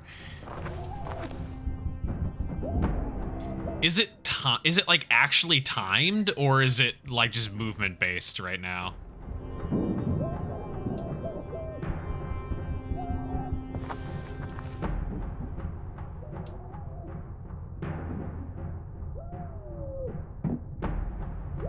Just movement based, okay. So I'm not like being rushed to speed through these rooms. Didn't think I could defend myself with that. No, okay, good. Senseless, couldn't do that. Hey, papers. Story time while we're being chased. I'm gonna drink real quick. Keep it down out there. I'm trying to read. The fall of the Hanwell Mental Institute. As if signaled by heightening tensions, an unprecedented incident catapulted Hanwell Mental Institute into chaos and confusion. An unsupervised patient mutilated herself in the most vicious way imaginable. The exact details of the episode continue to be unclear to this day, but the remaining staff at Hanwell spoke of a grotesque scene beyond the limits of human comprehension, which prompted something akin to a rebellion within the encaging walls of the hospital.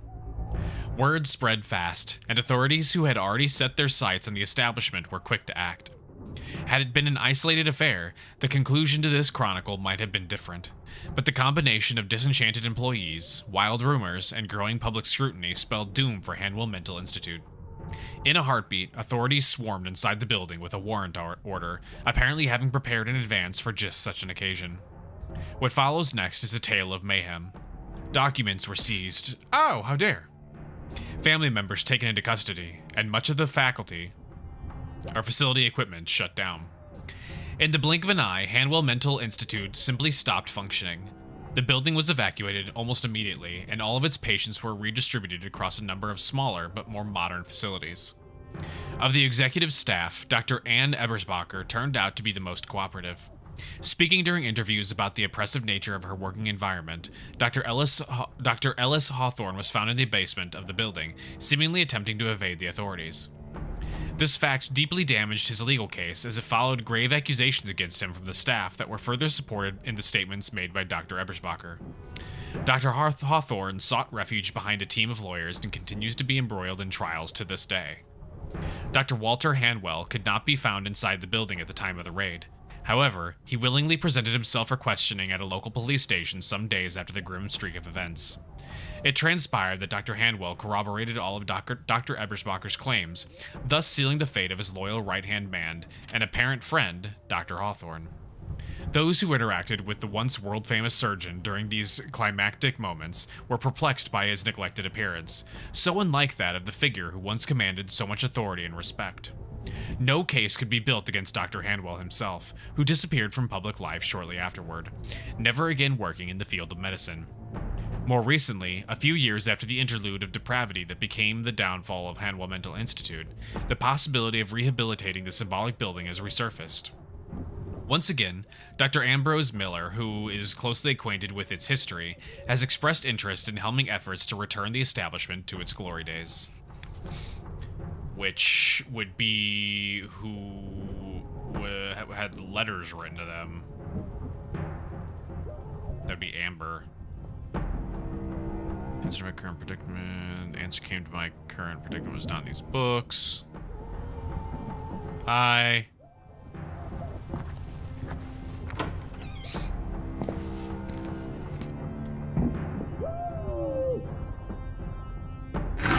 Oh, I managed to block the door, but the madman can still leave the empty room using the other door. Okay.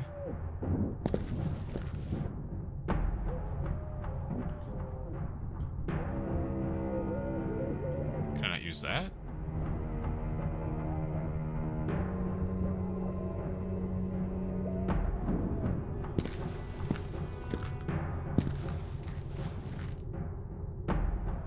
So that only blocks that one side there.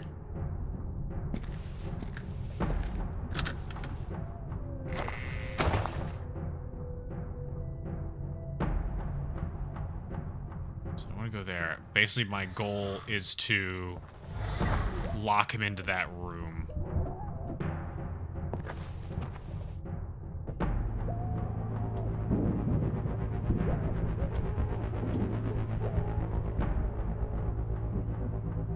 Maybe? No, dead end. Sure about this passage.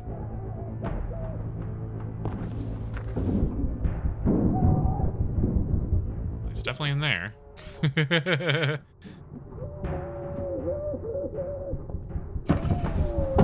There we go.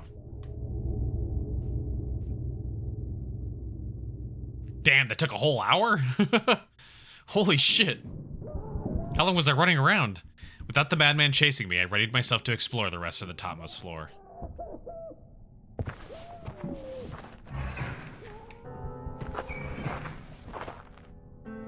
Okay. Uninteresting shelves. It seemed this section had once been used as a sort of storage area. An unremarkable box that had nothing inside. The buckets were dirty and empty. Probably finish this today. Hell yeah. Time for a cheeky demo. We'll see.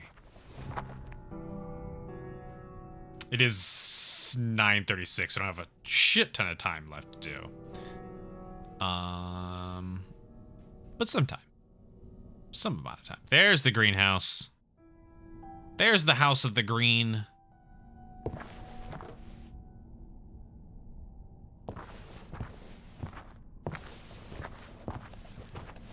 Also, that goes up even higher. Hour and a half now. Yeah. I don't know how much more time we'll have to spend on this, though.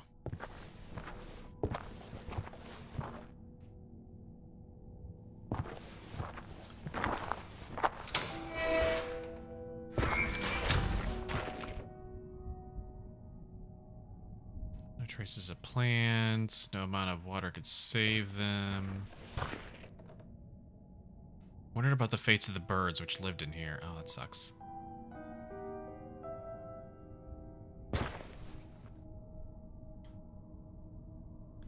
peculiar flower that I can't interact with other than looking at. There we go.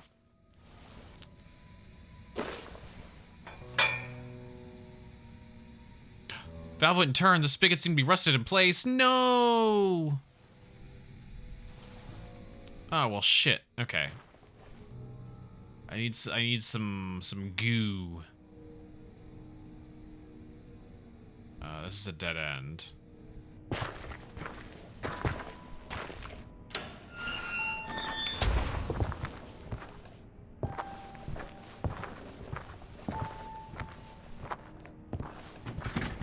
Door shut tight. Okay.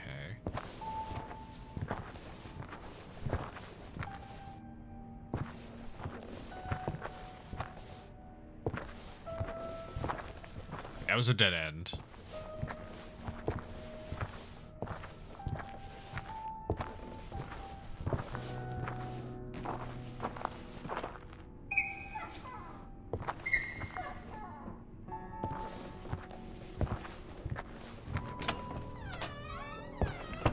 The hell's this spooky room? A scent of rare incense, or perhaps something old and arcane, almost made me stop in my tracks. Every corner of this hidden room seemed to hint at ancient secrets. What foreboding revelations were waiting inside? What is this? What is this spook room? A Halloween-ass room. What the hell is this?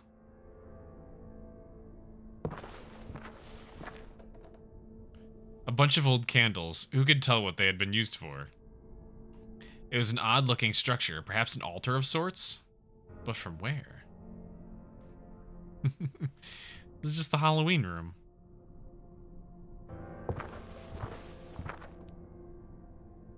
The people who spent time in this office had some macabre tastes. Book on esoteric topics I didn't want to pursue. This way was blocked. A small statue shaped like a head. Seems like a ritualistic thing. Boy, basic bitch. Yeah, I should start just collecting animal bones and hang them in my house. A pile of jars with small stuff inside. Some things were better left alone.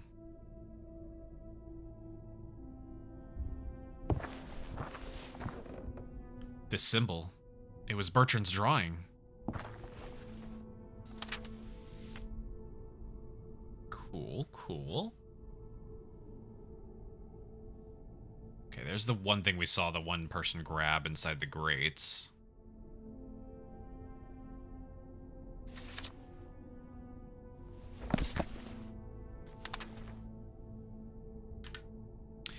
I feel nearly drunk at the prospect of harnessing all that power.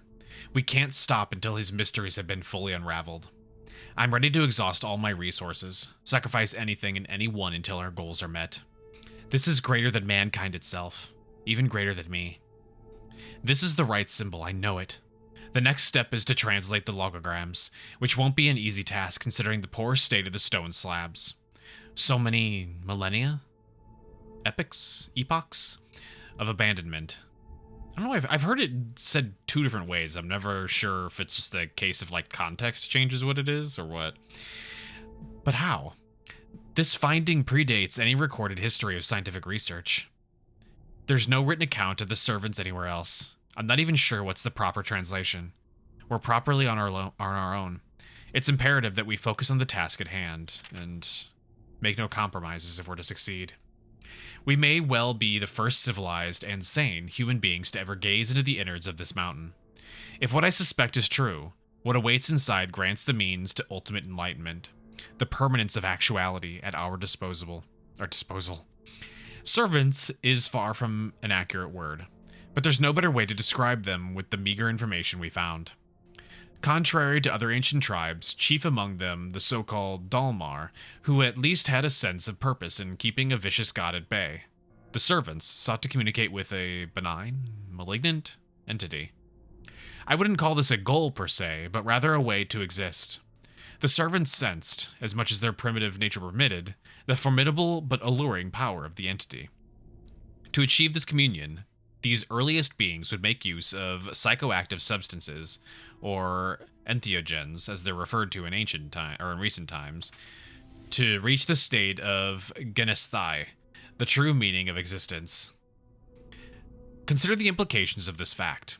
Sentient beings that existed long before any hint of our recorded history, or even any form of religion, had already embarked on the greatest quest of all. Entheos, the divine realm. Or the divine realm, Jesus Christ, the divine within, and it could be right there beneath us. Examples of entheogens include ayahuasca, peyote, and psilocybin. Psilocybin? I always forget how to pronounce it. I don't know. Fucking drugs. It seems, as far as I can surmise, that the servants require some sort of mind shield to face the abstruse presence of the entity. This corroborates my other findings, yet I can't synthesize the prehistoric entheogens exploited by the servants. We lack that information. However, if shielding your mind is the key, then perhaps the best word I've found to describe the entity is Philote? I guess that would be... Never sober. God, sometimes I wish that wasn't the case. Whoop, God. Granted, there's likely a better term for it, but I'm unable to make sense out of every glyph. The servants thought so little of themselves in the close presence of Philote that they failed to name their race in any way. It's the supreme surrender of will, the epitome of self-hatred and shameful submission under the influence of a foreign power. Imagine for a moment the fate reserved for a culture of people that would surrender themselves. Oh, Zesty, hello! Hello, how it do? What were you guys up to? Anybody doesn't know who I am, my name is Aether. I'm a horror and variety game VTuber. I'm also a lunar koi VTuber. We're currently prepping our debut, which should hopefully be soon. If you want to check out my original model, you can see it on my Blue Sky. And Zesty was also wonderful and made us a little chibi that we'll also be using for our debut date as well. But yeah, if you need to go grab food, drink, go to bed or anything like that, definitely feel free to, but you are certainly welcome to stick around. And yeah. We're pretty much at the end of this game, Asylum. So definitely, if you didn't want to get spoiled on this game, definitely feel free to check out. But TLDR is we were a patient of a horrible, abusive asylum, and we came back because we were having visions and we're investigating what the hell was going on. And apparently, they dug too deep and found some ancient horror god entity, and we're using the insane patients to basically try and commune and figure out what's going on, basically. But yeah, how it do? What were you up to? What game were you playing? Or I guess what were you playing game? Or were you arting? Hang on, oh yeah, there we go. Philote is wise, an entity enlightened far beyond our human condition, and also infinitely patient. He remains rooted within the bowels of our earth until the right vessel comes, and he is willing to wait another insurmountable passage of time until it happens, and he finally breaks free to traverse the geometry of our world. Time has no meaning to him. Playing a bit of... Oh, Birth by Sleep? Nice. How is that going? Are you prepping for 4? Now that you've finally got some gameplay and footage of the game for the first time in, God, 5 years? Something like that, since 3? It's been a while. Of course, a lower prehistoric species couldn't obtain this illimitable power, but I have other means. Who is in control? That's the key. We naively think that we are in command of our lives, but the fabric of modern society shapes our fate by means of overwhelming information. Our minds begin to malfunction, and thus we surrender to the unbearable noise sucking away our vitality. A dissonance perceived even on the mere page of a newspaper. Philote also makes use of noise, but it's a different kind of disturbance. He delves deep into your mind. 7 years. 7 years. Jesus Christ. Just turned to dust. Oh my God. Has it really been that long? Was 3 was PS4, wasn't it? Oh God, yeah, it has been that long. Good Lord. I assume this isn't your first time playing it though, right? Like this is this is a replay. Shit, what was I on? Something, an interference, perhaps even a physical change manifests when you face the horror. And yet, there's a distinct possibility that we can tame this power. A nascent theory provides hope. The configuration of our brains is still crude. Much as I'd like to believe my genes are more sophisticated than the boorish servants, not enough time has transpired to provide our brain cells with the ability to grasp the essence of reality. We're still only able to process 3 dimensions. However, Filote operates in another geometry of existence. Its visual information is too much for our minds to absorb, yet the only way to commune with this entity is to endure his presence. And then get a brain tumor in the process, apparently. It must be so old, impossible to comprehend with our earthly conception of life. Filote must have originated from the time in which the very first stars formed. Perhaps he already existed before it all began. Ambrose was right. The way to success rides in the primordial arrangements. In fact, the distant influence of celestial bodies may have an astounding implication during the encounter. This is too much to grasp even for a learned man like me. There's a favorable configuration and greater chance to prevail if the communion takes place at a specific hour, as we perceive time, in our polyhedric coordinates. The first patterns were deemed too ineffable for the limited sensibilities of monotheistic religions, but our illiterate ancestors couldn't grasp how the primal instinct of a lowly species like the servants operated, seeking meaning in the simple organisms of their era. Arachnids, coleopterans, millipedes, grubs, and yet, the shapes of these suggested constellations don't directly correlate with the arthropods that inhabited our planet. They are grotesque caricatures of otherwise familiar outlines, as if some vital feature of their true physical forms couldn't be conveyed on the flat surface of these slabs. Regrettably, we don't have enough time to construct an astrolab, and so we'll have to operate with the spare details we have available. Oh my god, this is the... the end's really dumping in a lot of really big documents on us. I'm in shock. The symbol itself acts like a piece of the chart. When the position is correct, it provides the zenith of the equation. It's inconceivable that the servants themselves figured this out, so the symbol must be the vestige of some elemental language, designed with a baffling purpose that our spatially impaired capabilities can't hope to decipher. The only way is to realize the encounter. This vermicular shape. I've seen it before. Woo! There we go. That was a lot. Anyway, sorry, I got super into reading through that. Yeah, Zesty, if you're still here, are you like replaying through the whole series? Because I've seen you've been playing like various different ones for a while now. Let's see, Mortis Kavai, a hideous, sense of portentous menace could be felt in the title of the book alone. It's supposed to be like Necronomicon kind of style thing. The staff receptor was weird, like everything else in the room. Didn't have any use for candles at the moment. Can I get behind the desk? I can. Oh, yeah, you know, just a drawer of bones. You guys don't have one of those, little snack drawer? Okay, I can't read that. Dirty and sticky old newspaper. That one also had bones. Most particular design, old with a hint of malice. I mean, kinda, it looks kind of like a spooky face at the top. I guess I can see that. This just looks like the Blair Witch symbol. I wonder what bizarre things had taken place inside this room. This room is so funny, just how Halloween-y it all is.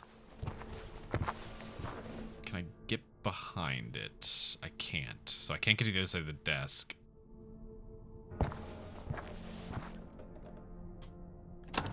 It's the most black magic-y kind of room. I'm not hating on it.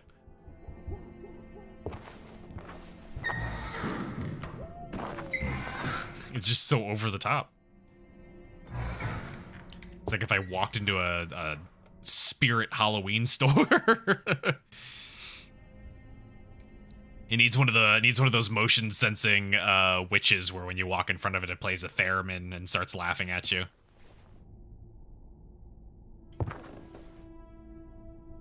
Got rain coming in here. Maybe we don't step around here. This is exactly where the floor's gonna collapse. Spirit Halloween. I mean, other than the fact that they seem to spawn like Hydra. For some reason, many of the windows of the topmost floor were boarded up. Probably lack of glass. I do love me a spirit store, though.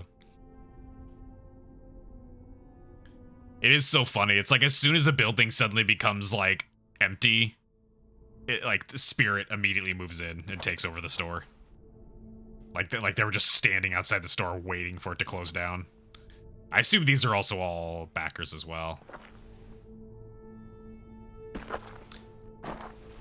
Like maggots on a corpse, kinda. So at least they sell fun things.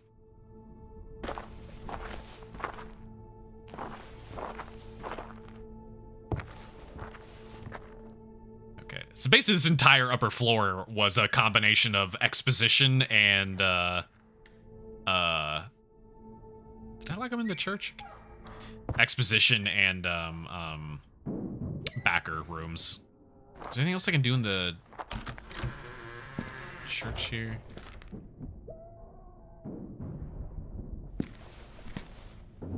Can't play. Please don't have a piano puzzle. Thank God it's not even interactable. I'm saved. Oh, thank God. The first horror game we played in ages that doesn't have a piano puzzle.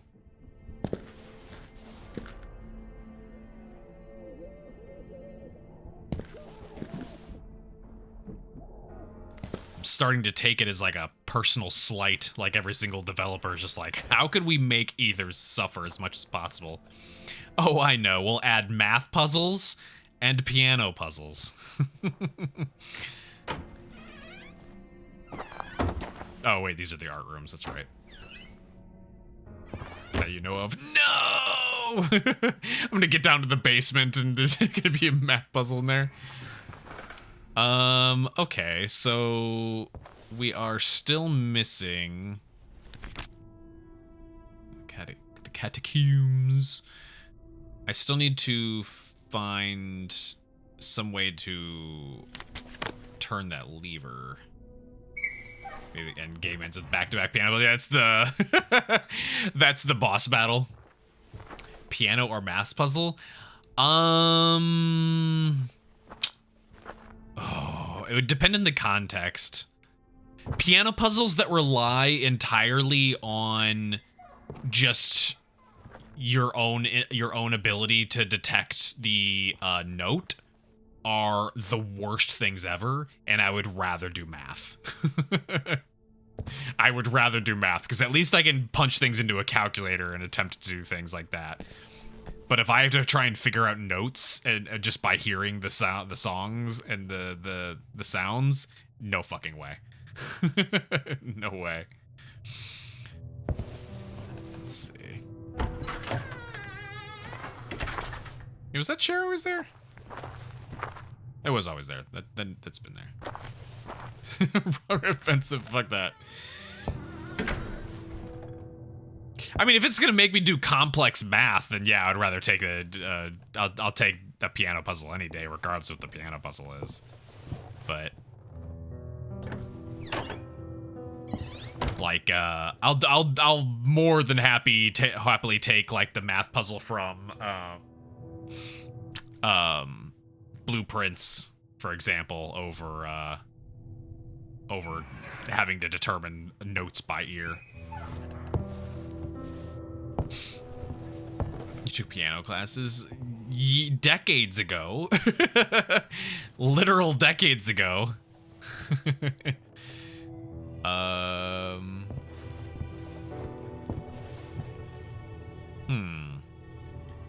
You would think that... I'm gonna go downstairs and see what everybody's up to. You would think that the oil would have been on the 3rd floor, or whatever I need to turn the lever. Like, I can read sheet music, that's fine. If a music puzzle has sheet music, it's whatever. It's the hearing the note and being able to decipher whether, like, what the note correlates to. Because that I can't do. I don't have an ear for hearing tones. See how many valves? You need 1. I know for a fact I was counting them. We just need the greenhouse one, which we can't turn without fixing the rust. The catacombs. Septic tank, retrieve the item in the basement. What was the item in the basement? Oh, that's right. I forgot about that thing. You turned the others. Yeah, I turned literally all of them. That was why I was obsessing with the greenhouse, because that was the only one I had left. And I was getting frustrated with not being able to figure out what the greenhouse was.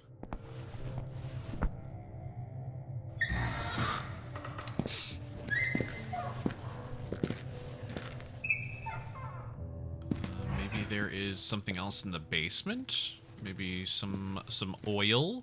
Some Earl in the basement?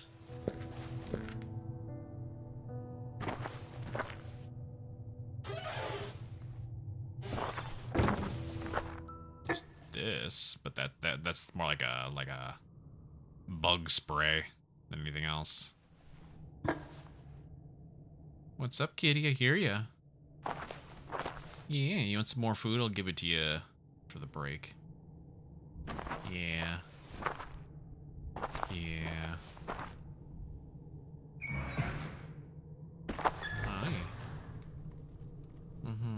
Someone, presumably a patient, had been thrown down there for reasons too disturbing to ponder. Okay. Do you want to hit not waste time? Yeah, sure. Because I genuinely thought the oil would be on the top floor.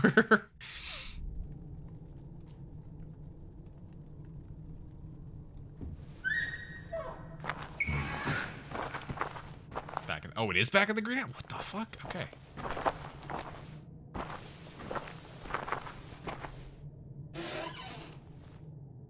Just missed something then.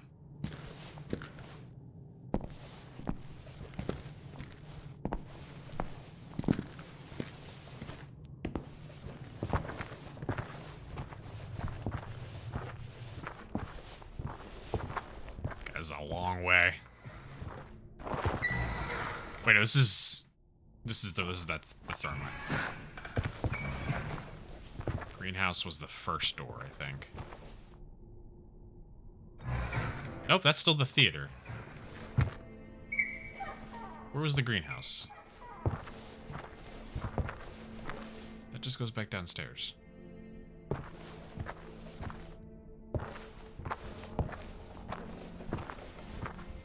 Greenhouse oil?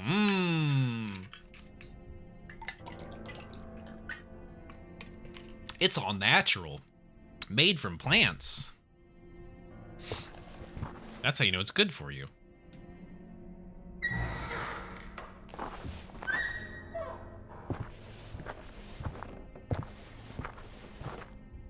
What?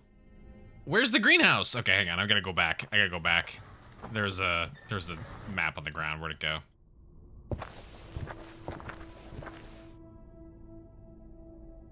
There it is. Oh, we were miles away. Oh, that's right. It was down that way. I don't know why I remembered it being so high up.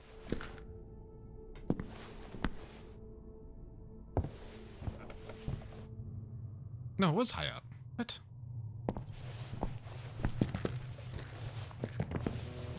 What? Am I not seeing a door? Those two there are the theater. Went down there. Oh, it was after the crazy guy. That's right. I don't know why I thought he was before the crazy guy.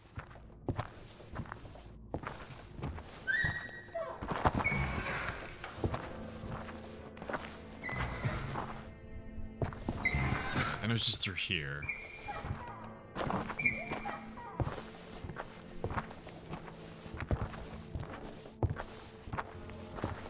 There we go. God, this is a long way. Anyway. It'll be obvious when I see it. Some form of Earl.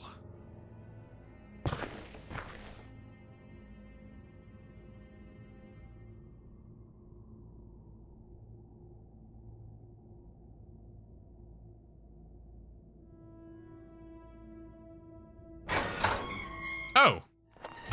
I very much missed that. Imposing mountains encircled the forest surrounding the Institute. Wood planks. They were everywhere on this floor. The soothing sound of the waves did little to calm my anxiety.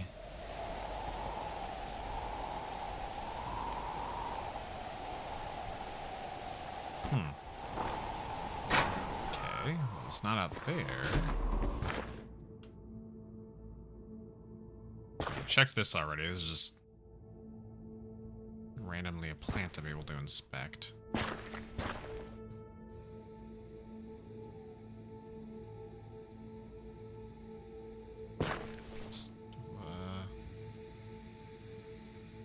What else could I possibly do?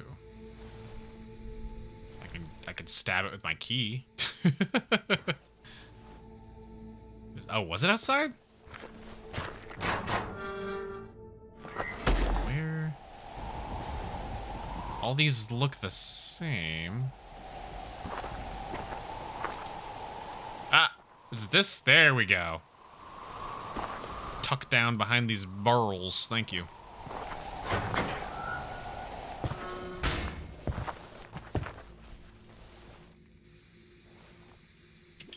There we go. With the help of the oil, the valve turned smoothly. Okay. But I want to take the valve. What if I need the valve eventually? I could use it as a weapon at the very least. Oh.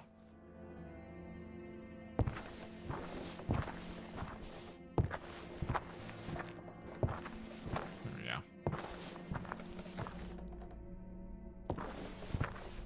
Now all the way back.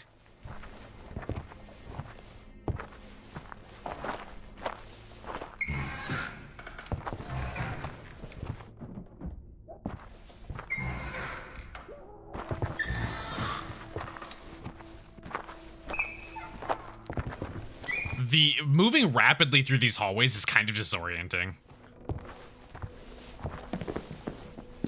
Because sometimes it skips like twice, like two different areas, and sometimes it's only one.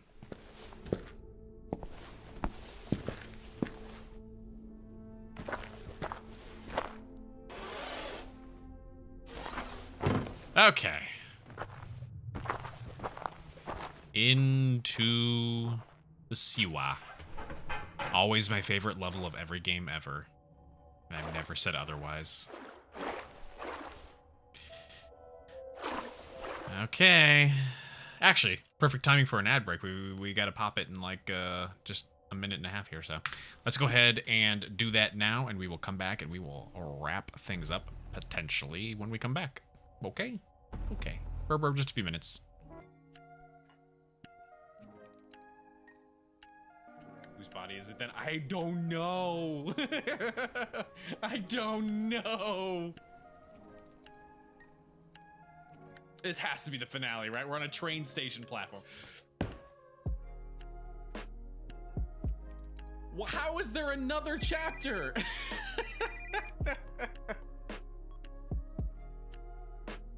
Like, I'm enjoying the story, but oh my god. I thought this was gonna be over an hour ago. You're all good? Everyone's good to go? I can't change anything, so...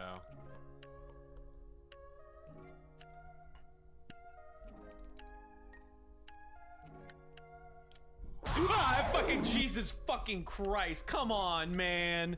Come on, man. That one was cheap. That one was cheap. Come on. Jesus Christ. Blew out my left eardrum. Tormented souls, Americans with no healthcare, screaming internally right now. I mean, right now, this is an American's worst nightmare. Waking up in a hospital with a bunch of procedures done on you. It's like, no, I'll never financially recover from this. Oh! I'm doomed. I came here looking for information. Financial debt, no. By the way, what is that? Oh, it's my bitchin' necklace. I got it at Spencer's. Dog tags. It has my fucking name on it. They're not, it doesn't even say Ryan, it just says Aether.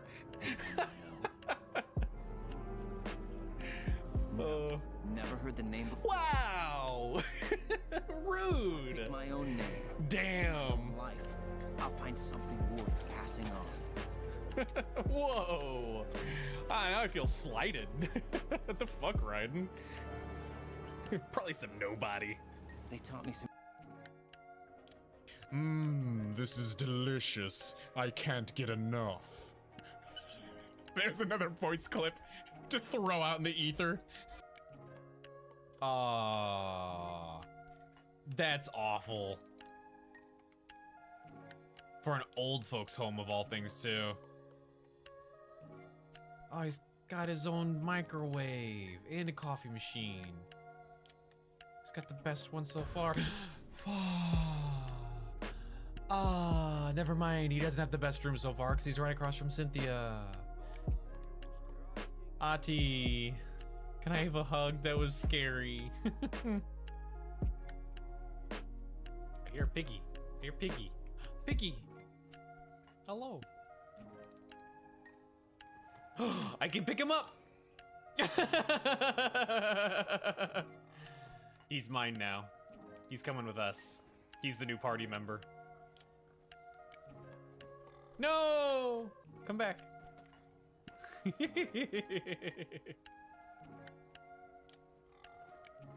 Wait. I gotta try. I'm so sorry, Mr. Piggy. No, Piggy, I'm sorry. I gotta try this. I gotta see what happens. Oh my god!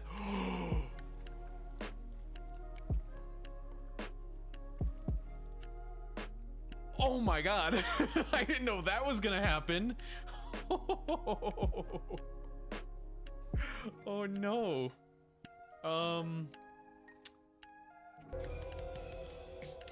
Hello, Bake. Alright. Let's do this. Presumably this is where they were doing some really sketchy shit. Oh. As I was saying. What a horrible fate this poor man had suffered. He died in literal shit. As I grabbed the curious artifact, a sense of impending doom assaulted me.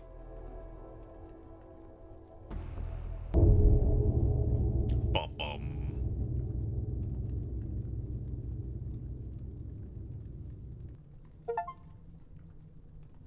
I felt my nightmarish journey was nearing its conclusion. This weird key was bound to unlock the final answer. I see. Should finish shortly. Nice. So can't get out of there.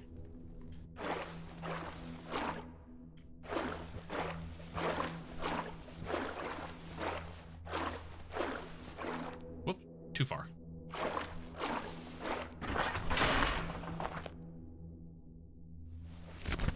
So, find the catacombs.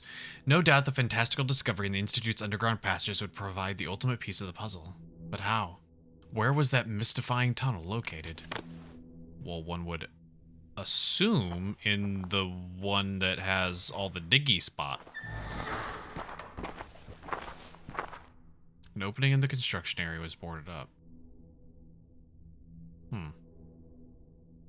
That's where I would have thought it would be.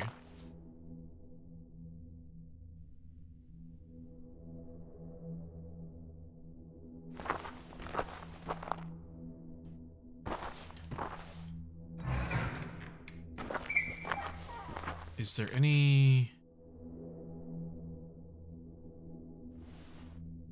What was the purpose of this strange artifact? A key? But for what? Have I seen a door down here that I could use then? I don't think I did. That goes here.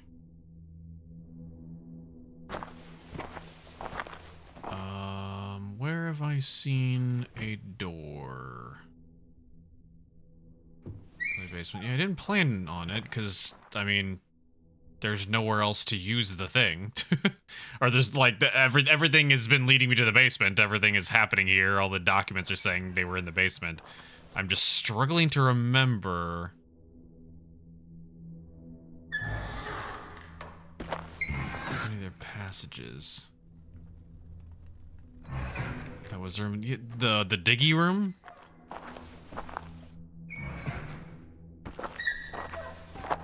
Am I missing a interaction here?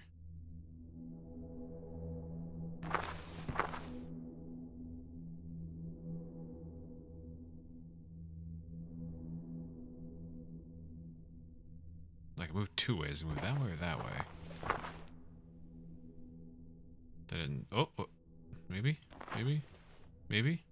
Oh, there we go. Pour some oil on the wheel. There we go. Oh, I was gonna maybe do all of them. Do I have to do all the sides? Yep.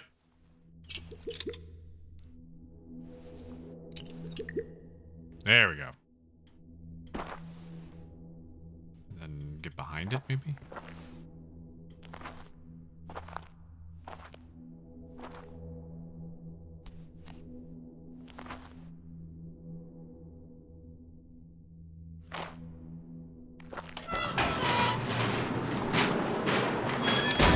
Yeah, fuck that wood.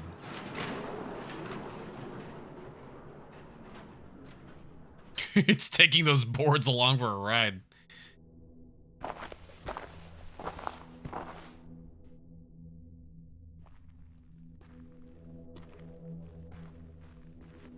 Is that our boy? You should put some clothes on.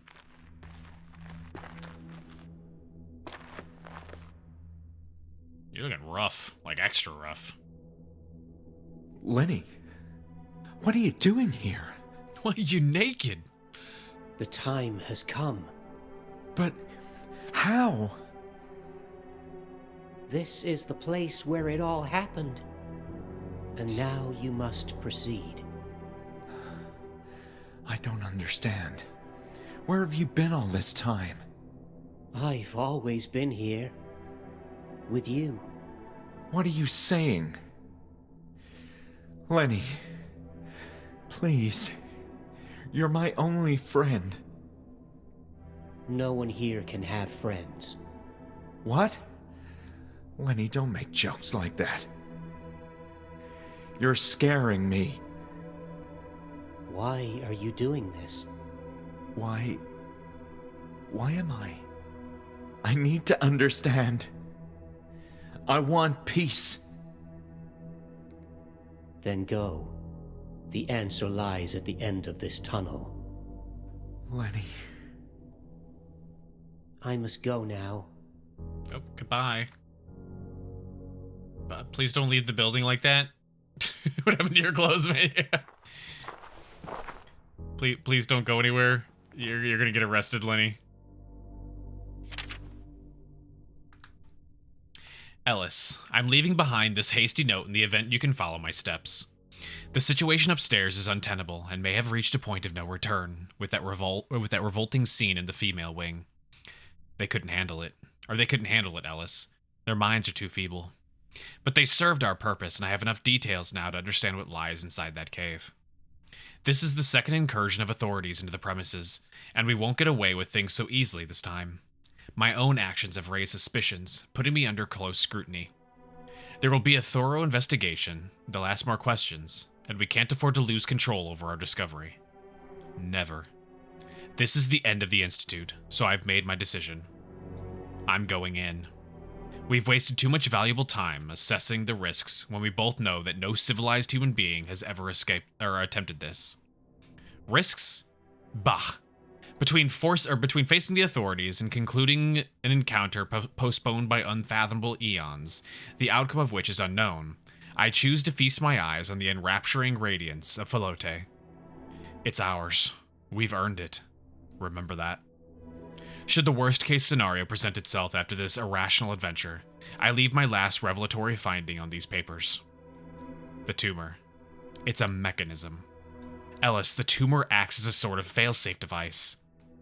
Falote, in his endless wisdom, honed through vast passages of time that our pathetic minds couldn't grasp, understood the risks of taking control of an inferior organism. What lies beyond the cave? Is the vessel being threatened in some way? How can he know if the organism will survive? So the entity only goes so far in the reconfiguration of foreign tissue. He leaves only a part of himself as a test, or maybe as some kind of probe which our biology develops as a tumor. This is the abnormal growth that we observed in the patients. Ironically, it was him observing us the entire time. And that, Ellis, is our biggest mistake. Yes, the patients relayed critical visual information to us, but the entity sensed the threat. We may be among the elite of our peers, but in the presence of Falote, we are arrogant and stupid creatures. I still have to decrypt the significance of the visions, but I believe they represent beacons. This is the part I couldn't properly translate. They are somehow part of the failsafe system. What I do know is that he wants to leave, patiently waiting until an ambitious but strong soul faces him and successfully withstands his powerful gaze. Whoever is chosen will not only participate in a cosmic symbiosis our earthly religions could only dream of, but gain an epical power transcending our human condition. I should be able to tolerate his sight. If my suspicions are correct, Ellis, how dare. Sunlit, hello. How's it going? If my suspicions are correct, Ellis, not even our wildest theories could have prepared us for him. I may not be in control of myself after I enter that chamber. Take all necessary precautions to ensure that our discovery remains safe. No one can proceed beyond this point, but me. Okay. Well, I'm gonna do it now, so fuck you.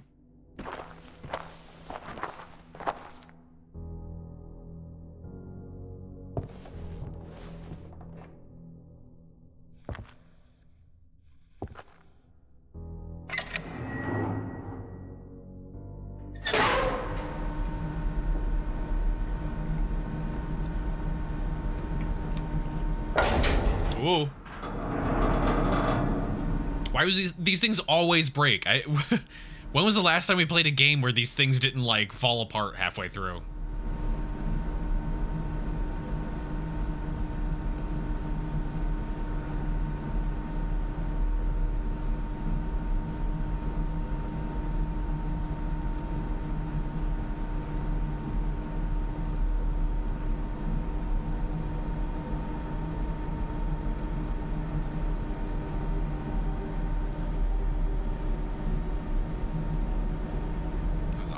Way down. Spooky elevator, it is spooky elevator. Cool glowy mushrooms though.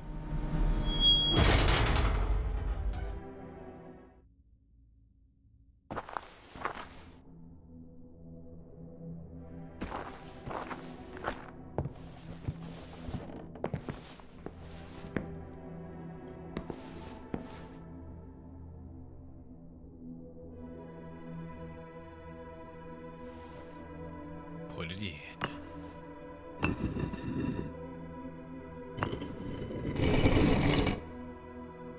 What? Did I do it? Oh.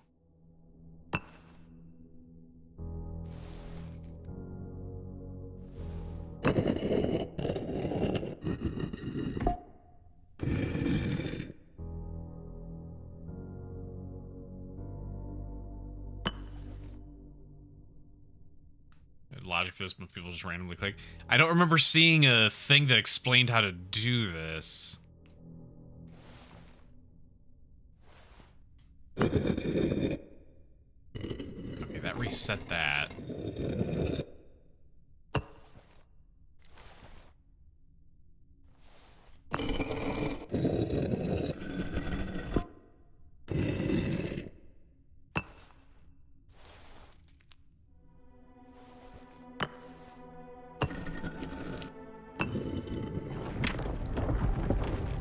I did it.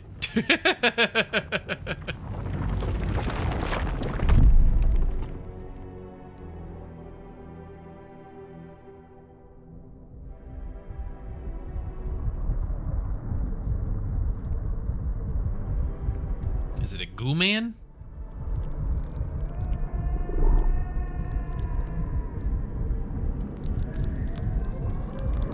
Like a crying baby.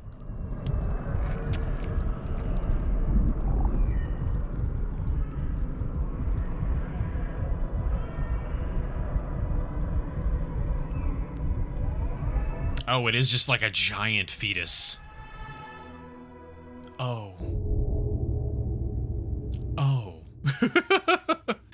Oh. That phone they don't do well. Stone scraping. Well, stone scraping's gone now, thankfully. You don't have to worry about that.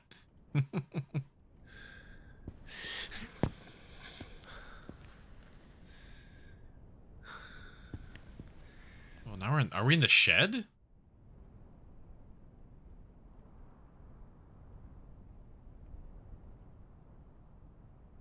There's nothing else to interact with here.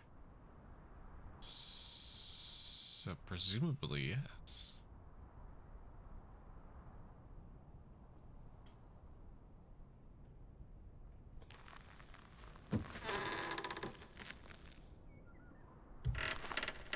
Turns out I've been in the shed the whole time, just high on peyote.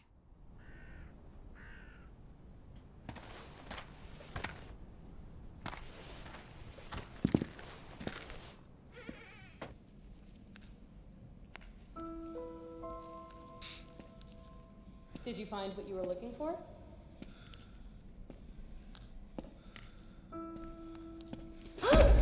Oh.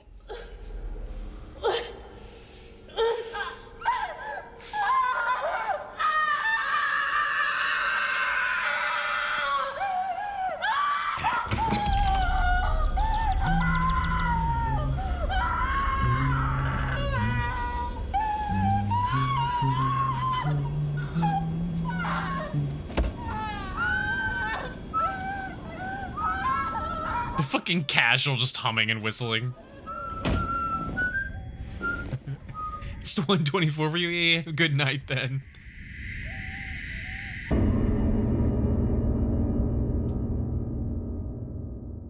I feel like I was supposed to recognize those eyes.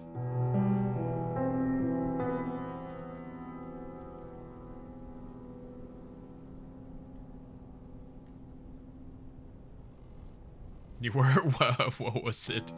I did not recognize them. Was it the lead, the head guy? The director. Okay. Okay. Yeah, the only time we saw him though was in that painting, which was kind of an odd art styled painting.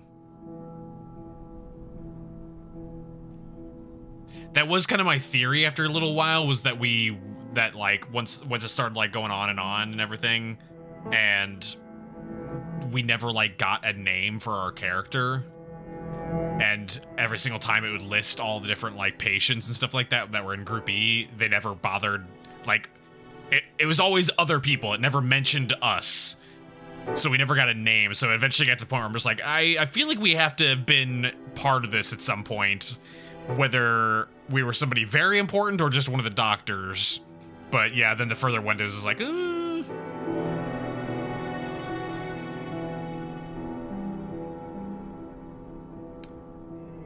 beat the game, you're welcome. Yeah, thank you.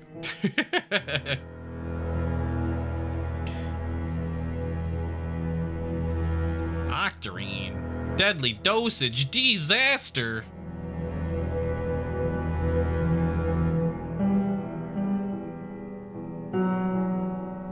Not sure if it was meant to be much of a secret. Yeah, I'm not sure. At the very least, it definitely was odd that the groupie never had his name listed anywhere. And so that by itself would already just immediately bring up a lot of like questions and suspicions.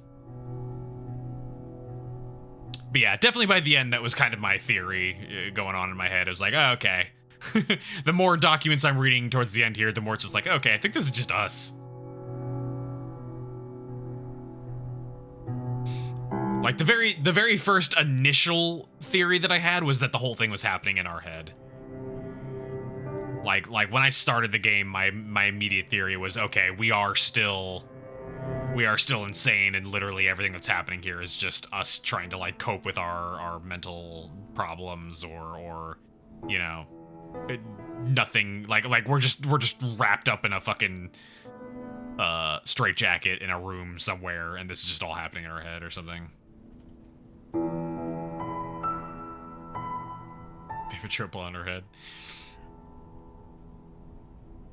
Let's see, is there a skip on this? It says stereotyping the mentally ill. That'd be it. Oh, wait. There it is.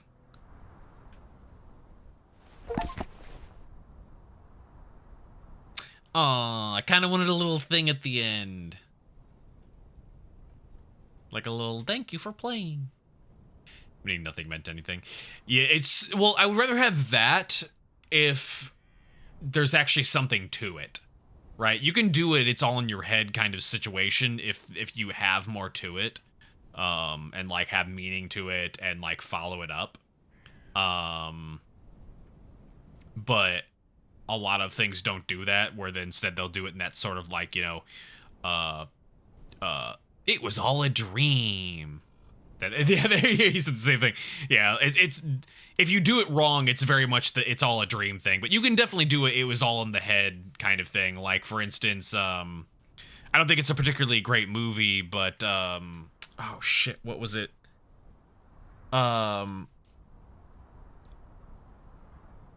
It's like an action-y flick where like the entire movie takes place in the brain of a woman who's in like an asylum, and she's like abused, and they're doing a bunch of like, you know, all the horrible tests on her. And Fight Club, no, Fight Club follows a dude. Sure, no. It's like an action flick. Because like each chunk of the movie is separated by like a different theme, where like during this test or what, these kind of things that they're messing with her brain, this new actiony thing is like her being like a fucking like badass, kick-ass, like beating people up kind of thing. God, hang on, I gotta have to look it up. This is gonna drive me insane. Sucker Punch, yes, thank you. That's the one I was thinking of. Yes, that's what it was. It was Sucker Punch. I've always found it to be like a whatever movie, but like generally that kind of idea of like it's all in her head, but you're literally watching what's going on like while they're like testing on her and stuff like that. But yeah, the movie itself is kind of whatever. You watch that? I've seen it before. Like I said, it's the movie's just whatever. Okay. I guess since we have a little bit of time, then.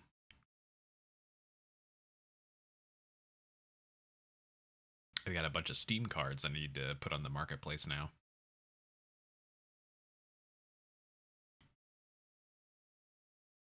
Demo, I know, that's what I was looking for. That's what I was looking for. Da, da, da, da, da, da, da, da, da. Where the hell is it?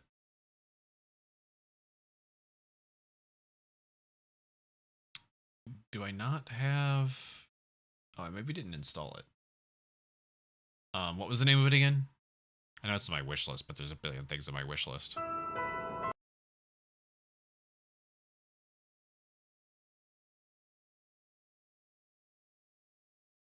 Desktop Explorer, okay.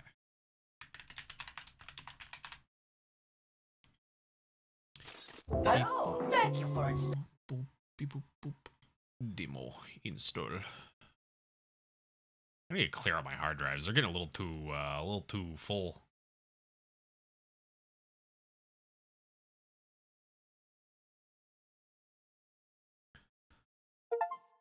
There we go. Scared you. The trailer suddenly played.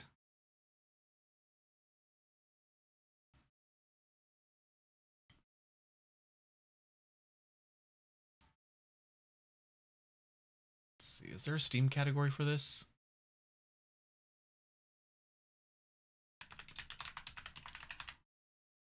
There is, in fact, a category for it.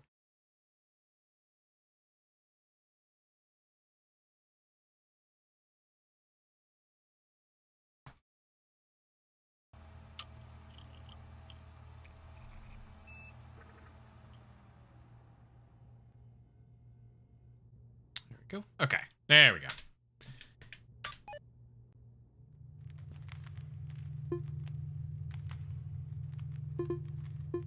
Everything looks okay. I hate TAA, but it's gonna be the only option. Yeah, it's the highest option they're gonna offer.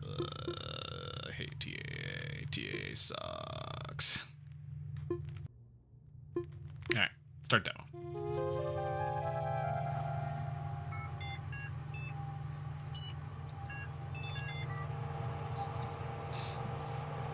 It looks like a Commodore 64. Select my username. I'm going to assume I can, yeah, I was going to say I can only do halibut.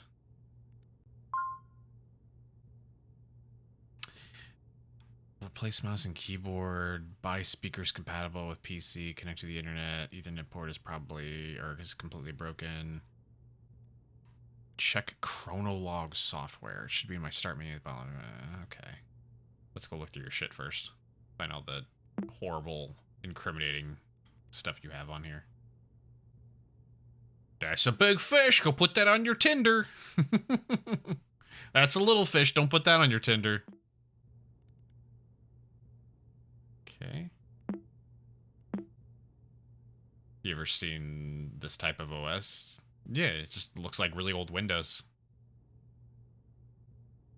Probably needs a password. Yeah. That's the task list. Okay.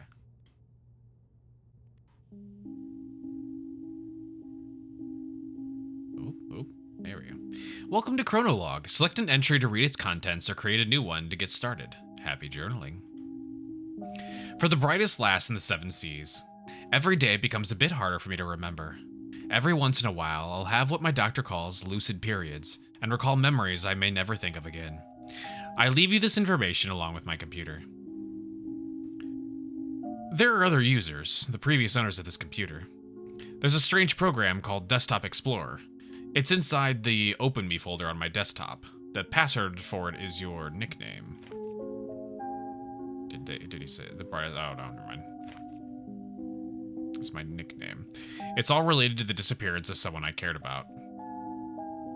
In this computer, you'll find my most intimate thoughts. I trust you with them, since the only thing I admire more than your wits is your kind heart.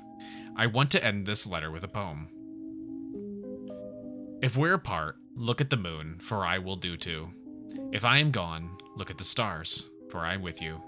Goodbye, Guppy, your uncle, which is the answer. Right entry. Today was the last day before my uncle left for intensive care.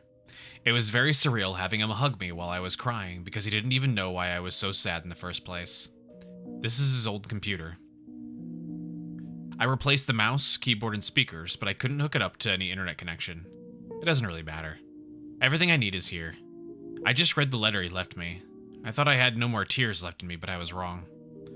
I feel like this is the start of a detective mission. It's time to install Desktop Explorer and see what this is about. The password for the folder. Uncle Hal was the only one to call me by that nickname. This one's for you, Captain Halibut. Guppy.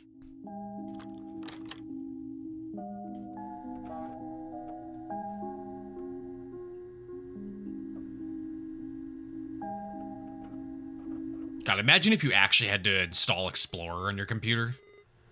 Hello, thank you for installing Desktop Explorer. Wait a second, I remember you. Do you remember me? It's your old friend Pizarro. I don't blame you. After all, it's been a while, hasn't it? I'll go over everything as if it were your first time installing Desktop Explorer. Desktop Explorer offers the best experience when understanding the user's needs. Let's see what we're working with. Wow, I see you're a pretty average user. Nothing wrong with that. No buddy doxing. What was the one that came out like a few years ago that was like really bad about doxing? Like it even wanted to use your camera and shit like that. I can't remember. I don't remember the name of it. Kinito Pet. Kinito Pet. I think that was the one. I think it like requests to use your like camera and stuff like that. You can like tell it no, but it's just one of those ones where it's like you're not prepared for it, or if you misclick, it's like you're gonna fuck yourself up. You'll be presented with puzzles around basic computer usage. Pretty simple stuff. Puzzles will look like this.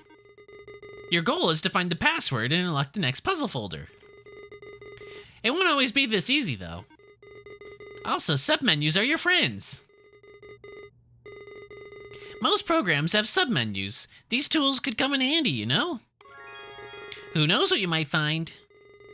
These puzzles will test your ability to think outside the box. The world's your oyster. Be creative and have fun. Well, try to keep up and remember all the details. Take your time, my friend. Good luck. Okay.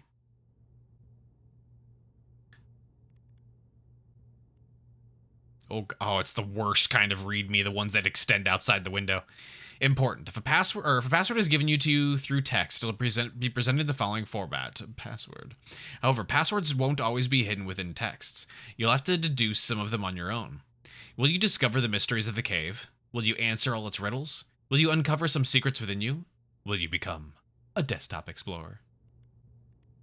Do they have all the normal functions here? Word wrap, zoom in, zoom out, about no page. Ditch the old pen and paper earlier. Okay.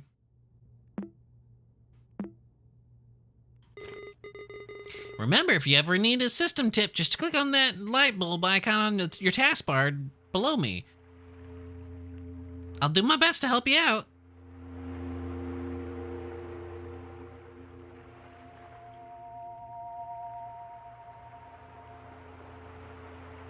Okay.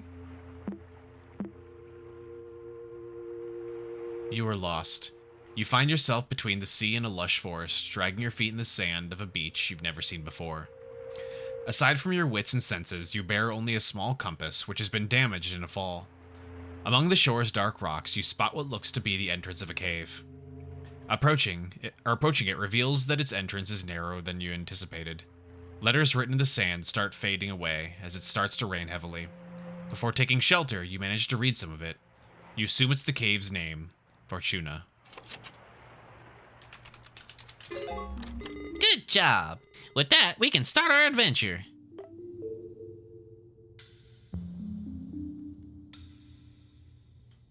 As you glance up inside your new shelter, you notice a few cracks between the boulders on top. You quickly realize the lack of a natural light in here. Despite not being able to see much in the cave's darkness, you stumble upon a stick next to a rolled up scroll. As you open it, you discover it's comically long. Oh, this is the scroll.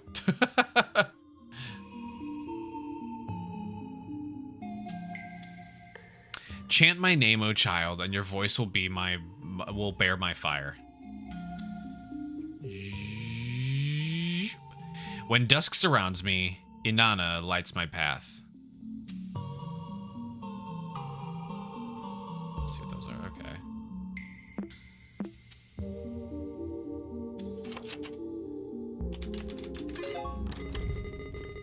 Nice. The light from this torch is as bright as you.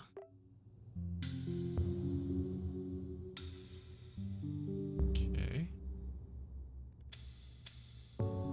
But you wouldn't call it a nose. What would you call it? Nobody knows. But there lies the answer. Okay, so that's important. Close these.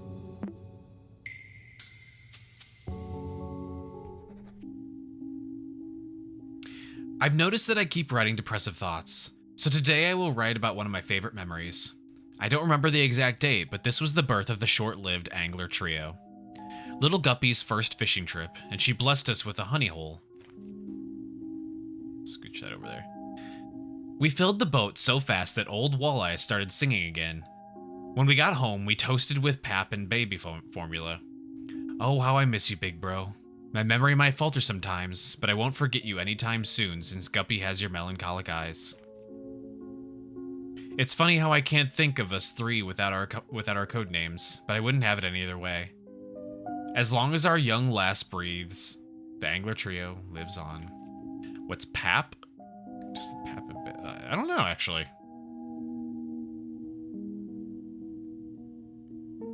I have no idea.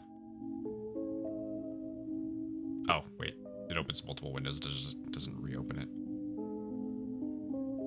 After barely pronouncing the name you read, the tip of the stick you were holding kindled into a soft flame. You now hold a torch of suspicious origin. With a newly lit path, you press on to a room with a wide strip of papyrus on the floor. You notice strokes of writing scattered on it, along with some suspicious-looking creases. You read, "Answer quickly and answer proud. Oh, solve my riddle and say it loud. I garden the flowers with my hose. Wouldn't you know it, I use my nose. The rest is lost within the paper's folded format."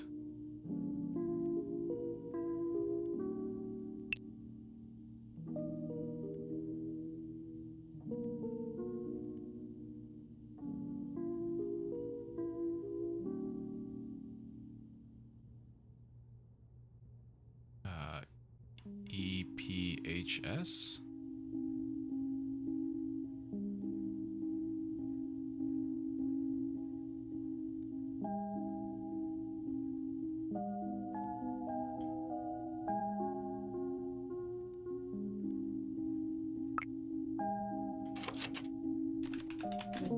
No?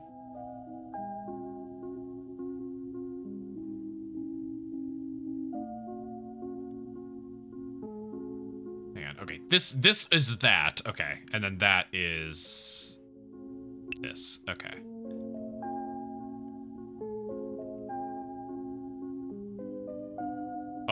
Oh, it completely changes how that even looks.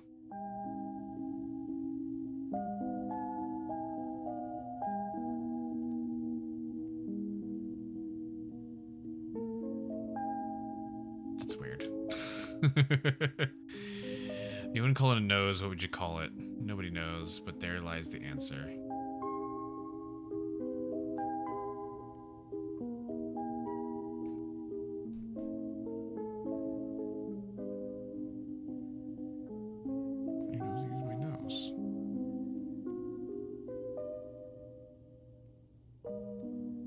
Gonna feel smug if you don't know this. You'll feel smug no matter what.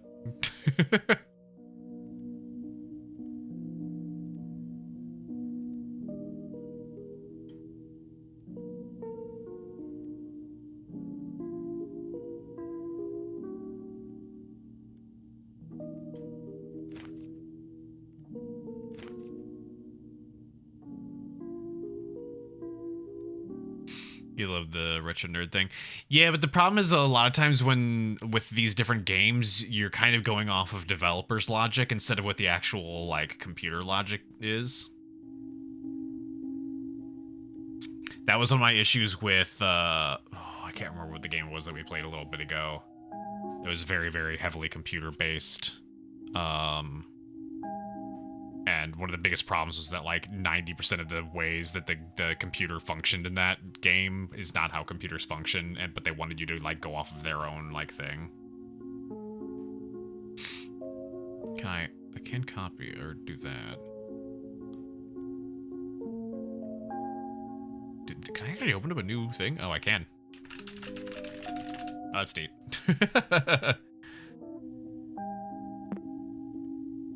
Can you ruin this?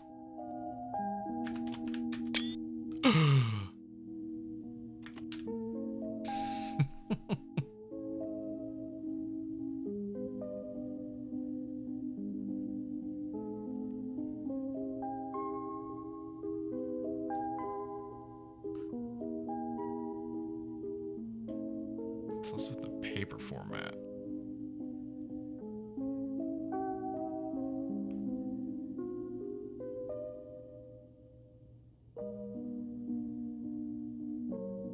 Don't remember the specific OS. I mean, this OS is kind of based off of like, you know, Windows 95, 98 kind of style.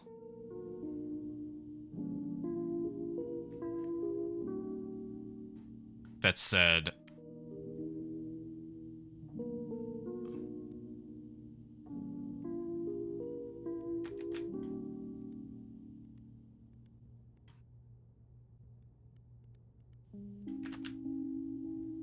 Oh god, turning off the word wrap actually completely fucks it up.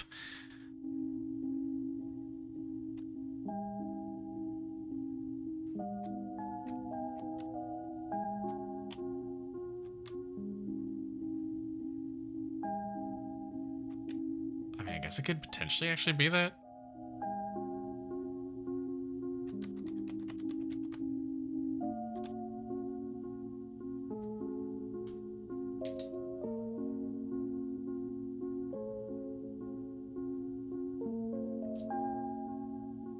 I wish there was a scroll bar here. That's gonna drive me insane that there's not a horizontal scroll bar.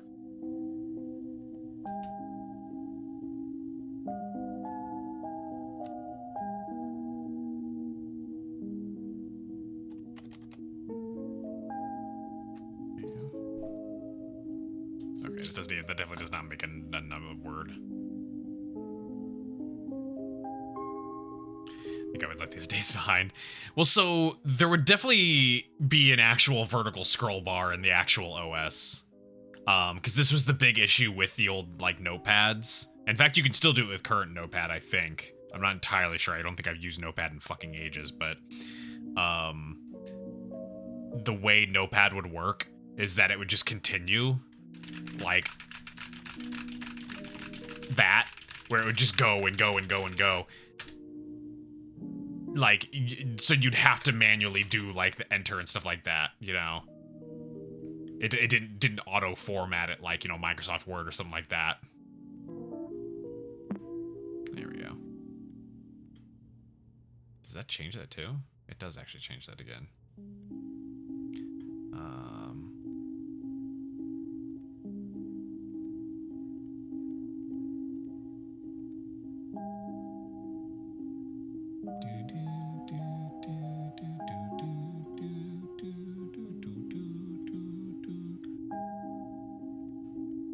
I can't change the font.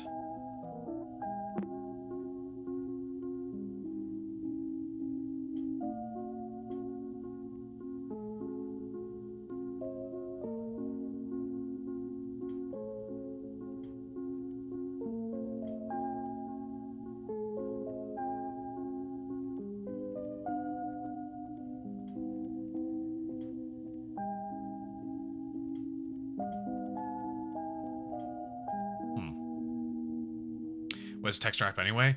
So I'm not sure what, and I think that's part of my issue right now is I'm not exactly sure what is text wrap in their logic.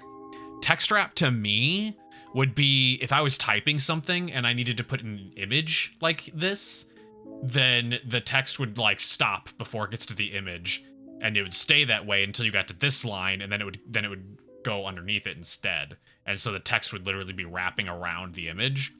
That's what I envision with text wrap, and that's how I would have always used it. And that's where I'm like having this issue here of like trying to figure out what the fuck is happening here, because this isn't how text wrap typically would work. It doesn't just like explode a bunch of data on your thing.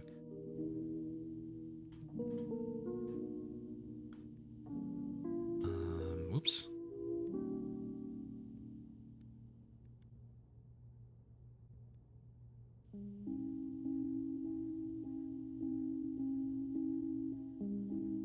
Oh, there it is. There we go.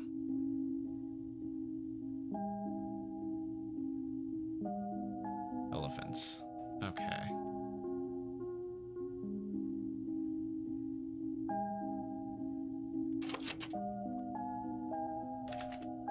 There's an image there. Yeah, but that's not how text wrap works, though. Or just elephant.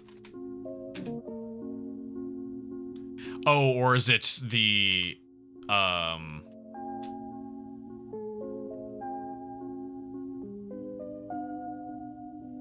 mean, what do they specifically want me? Give me the name of the actual, like, elephant trunk? No?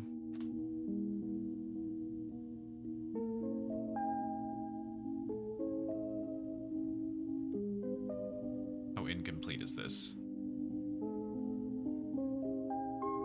Oh, is that it? Or is it, so it's not the whole word? Elephaz?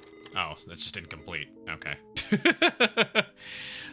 Ah, don't you love riddles? Keep it up.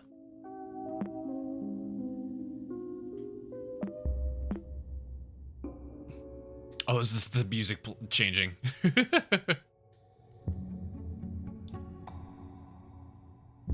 feel better then? You guess elephant immediately? Oh, you just did it off the riddle? Is that what you did? As you solve the riddle after folding the papyrus, the elephant's trunk points to the path into this distance. Never heard of text trap? That was my point. Like, the text trap doesn't work how I think text trap, or what I think of when I say text trap. So like, there was no way that I was ever looking at that and going, oh yeah, that's supposed to be an image. To me, that just is a bunch of jumbled nonsense bullshit, because that's not what text wrapping is. As you solve the riddle after folding the papyrus, the elephant's trunk points to a path in the distance. Was it always there? You make your way through this passageway, which leads to an empty enclosed space within the cavern. It seems to be a dead end. Just as you start to lose hope and begin to head back, you recall words of advice from a detective show you watched as a kid. Read between the lines and find the source of the truth. Only then will you crack the code. You think there are no lines in these cave walls. Detective or not, what am I supposed to do? Alright. Well, I can't use the internet. Oh, I can't use the internet, actually. So...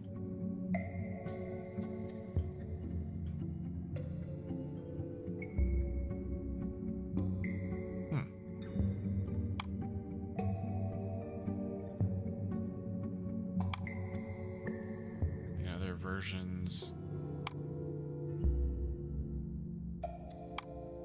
Okay, so you don't get anything out of this. Right click doesn't do anything. There we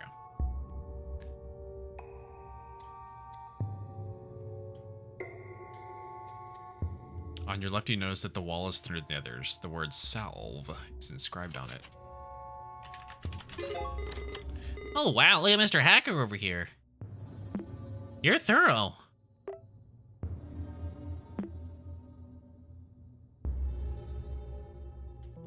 This is... Contents may be corrupted. Watching all those detective shows has definitely paid off. Passing both your hands over this cave's walls revealed it to be different from all the others. A light push is all that is needed for it to crumble. Hidden behind this neat ruse, you encounter 3 doors. 2 of them lie beside you, and the largest one in front of you. Below the central door, there's a yellow key. You try your luck using it, but the door won't budge. There's an engraving on the key, but it's very hard to read. Yep. As you open it, you see just a wall with a rune inscription painted on it. Below the rune, you see a word in an alphabet you can read. What is the name of the rune? Tuck you over there.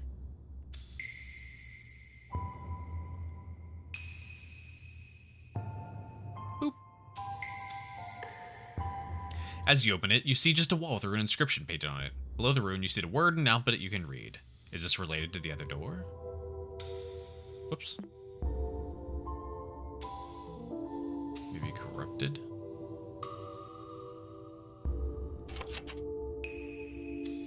I don't know what this is supposed to be.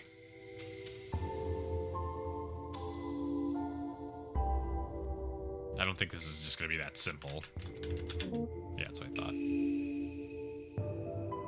What do you mean it's corrupted? What does that even mean? Restored to original state. Okay, what?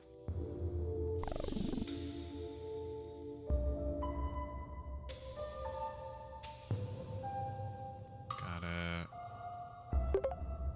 No, okay. Its original state is just being deleted.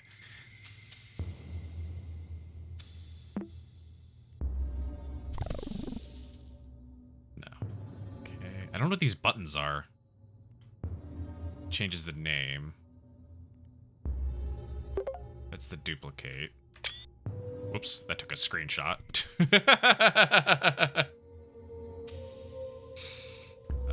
Even with 3 pass, wasn't that the first one? That's the first one I read. What is this? That's the redo, I guess.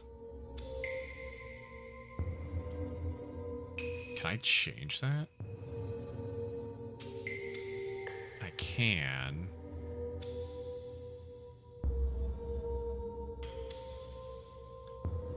Rename it to what? Just get rid of error?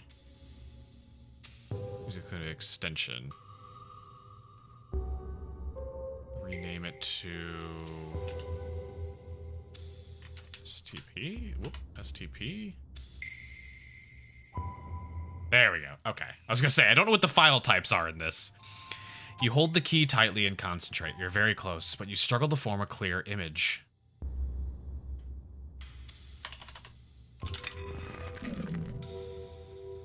There we go. Portonus.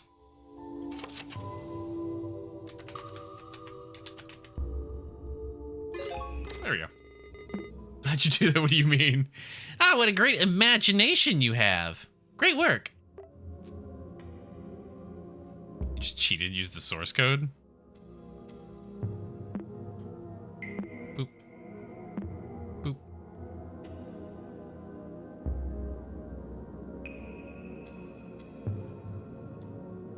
The wall is completely covered with the phrase, "Dare to say my name." You reshape the key and reveal its image. You turn the lock with it. A small chamber like a closet is behind the big central door. The rock walls of this compartment are completely covered with the same etched phrase, "Dare to say my name." You know from experience that speaking aloud holds some type of power. Examining the room, you are sure that the only way forward is to call their name, whatever it may be. Who wrote these words anyway? MMTT. What's this one? My doctor suggested that I write about this line by line, so I'll give it a go. My big brother died on a rainy day. Thank you for hydrate. The rain wasn't enough to smother the flames. I couldn't help at all. I trembled for hours during that day. My big brother couldn't escape in time. I saw his face and body engulfed in fire. That thing did not look like my big brother. This is stupid.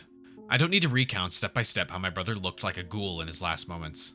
How is that supposed to help me? How is this supposed to help, or how is this supposed to end my headaches? I just ruined my morning writing this. And if I forget everything like everybody says, how is it that I can't forget my brother's withered face? How's that for amnesia? Okay.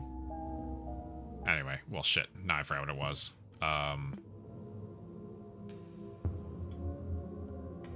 MMTT. Great thinking. What kind of name is that, though?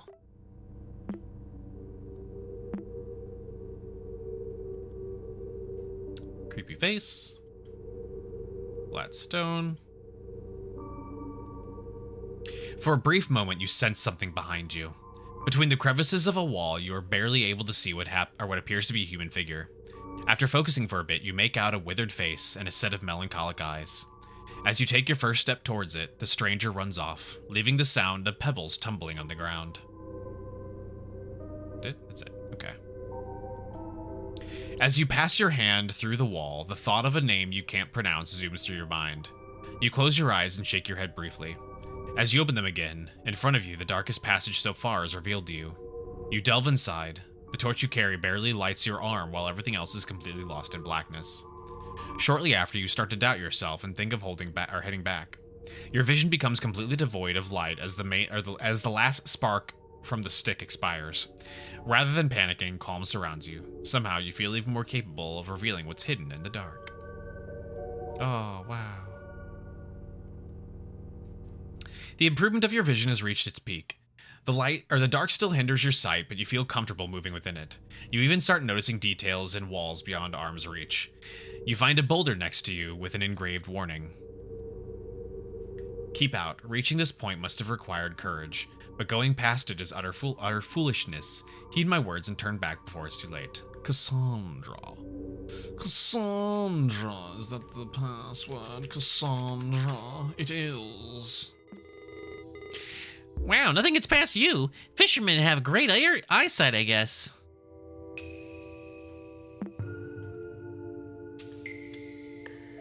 Rubicon.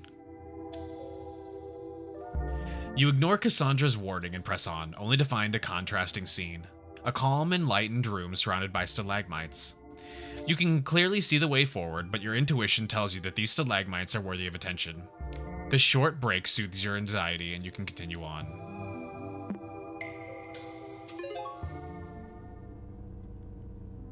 Okay.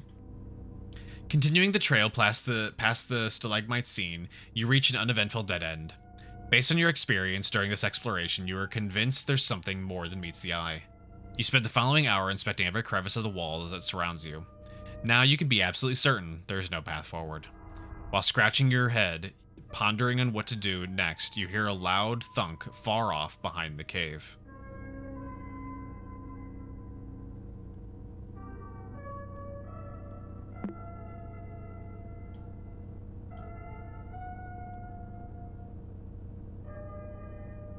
Behind the cave. Can I...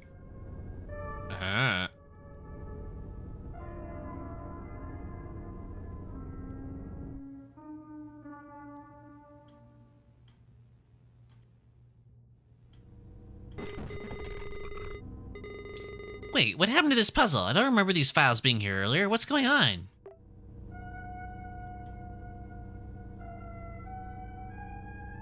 Okay. Whoop. Can I minimize you, please? Even after retracing your steps perfectly, you doubt your sense of direction. The cave's mouth is nowhere to be seen. It's only when you find the scroll from the beginning of your adventure on the ground that you hear the storm outside. You have successfully backtracked to the entrance, but the landscape has changed. The only exit from this cavern to the shore has now been replaced by the walls and stalagmites. On the ground lies a chisel of some kind. You could use it to carve some symbols to this new landscape.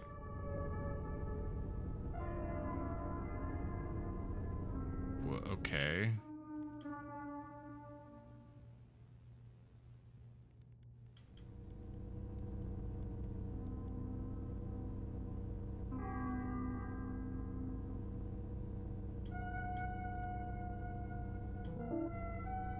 Oh. Compress with file flattener. What does that mean? Oh. Turn into a zip, I guess.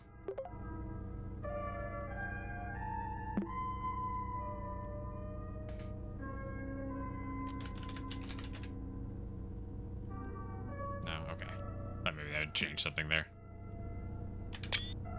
God damn it. I've taken so many accidental screenshots. Why does delete not delete things? Anyway, he says backtrack to can I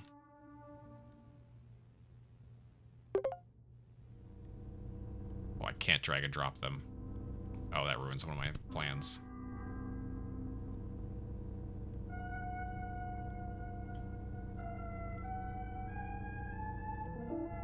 Can't go back. Stuck until puzzle solved.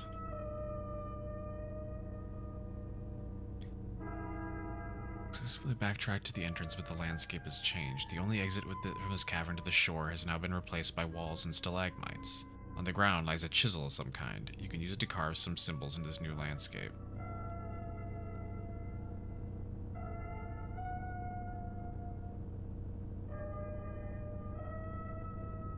Just need to select these before.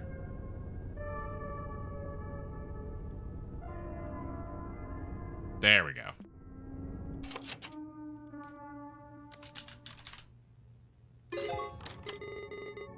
Good job, you cleared puzzle 8. Things are getting a bit weird though. Why don't you stop here for today? Fuck you. Stop when I want to stop. Today I remembered something delightful, so I'll write about it and make it harder to forget. With the smell of cake in the oven, my nostrils tickled, and I couldn't shake the image of her, smiling at me. I think of her not only as the model of the perfect mother, but also as the ideal wife. I know I have dreamed of having a family for as long as I can remember, but I can't help feeling nauseous knowing I basically took over another man's household. It's not my fault that a woman and a child need the presence of a father. I only wish to help. Why do I feel guilty when the only one at fault is their absent old man? I'm rambling again. My sweet memories tarnished by sour shame. What would my brother think of me? Oh, I didn't even notice the ad break was about to happen. God damn it. All right. Burr, burr, burr, real quick, we'll let the ad break go, and then we'll come back and finish up. Burr, burr.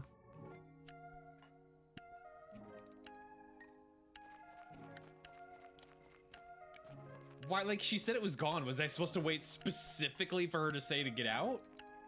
I took that as an indicator of, like, hey, it's safe. Go ahead.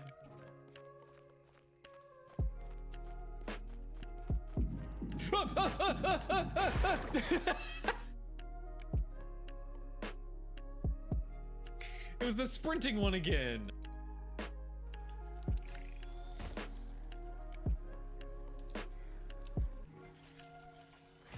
Ow! I was trying to pull the lever, you dick. Ow!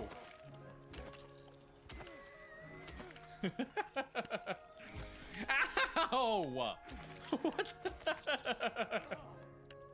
Jesus Christ! Oh my god! Go away! I was just trying to flip the switch.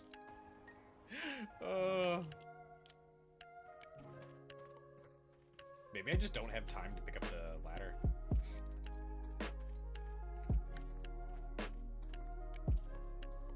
Fuck you.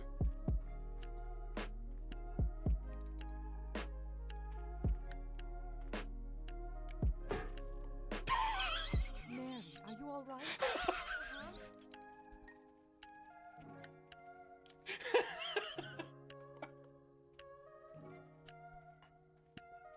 I didn't think that was actually what I was supposed to do, but honestly, hitting him in the head off screen just made that so much better.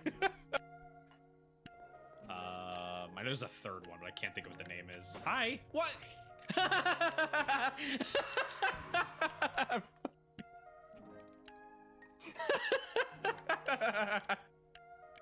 Fucking, why did they make a cutscene out of that?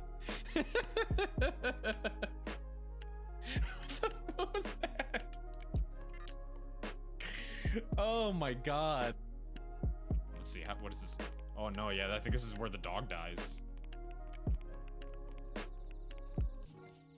It was like somewhere around here where you pick up the rock on the ground, you throw it, and the dog gets hit and then crawls. Fucking Jesus! Oh my god! I was trying to explain the previous game! Ah! Bastards!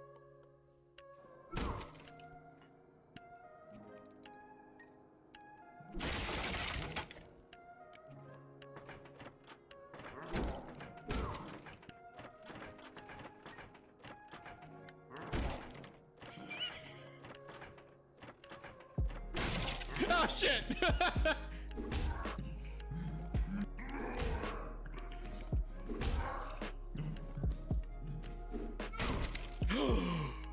You bastard!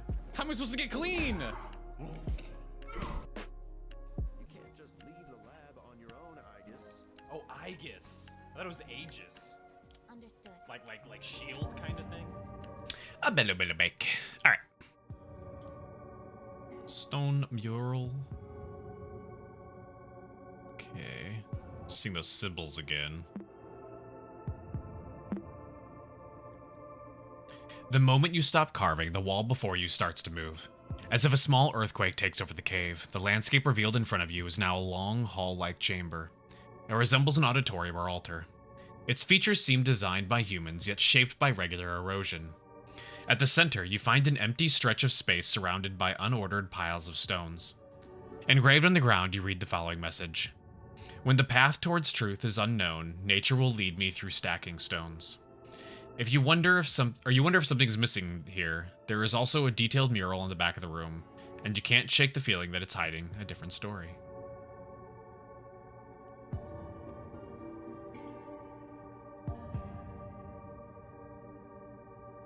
With Author's Desktop Explorer, okay.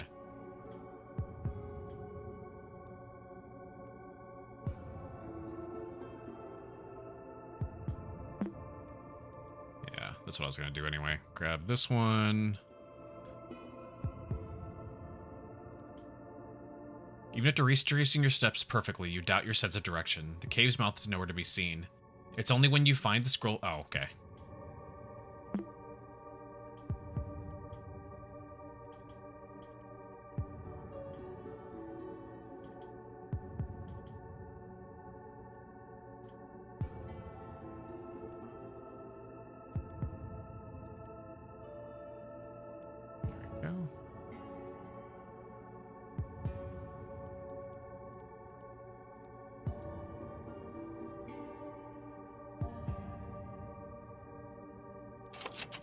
Oh, shit.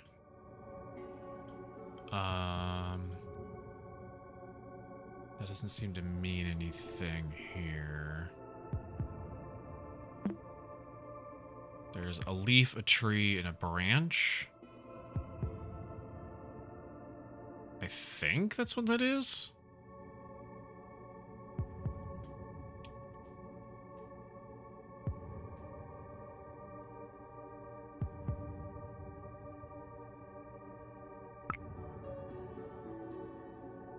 LMS? No, because that wouldn't make any sense.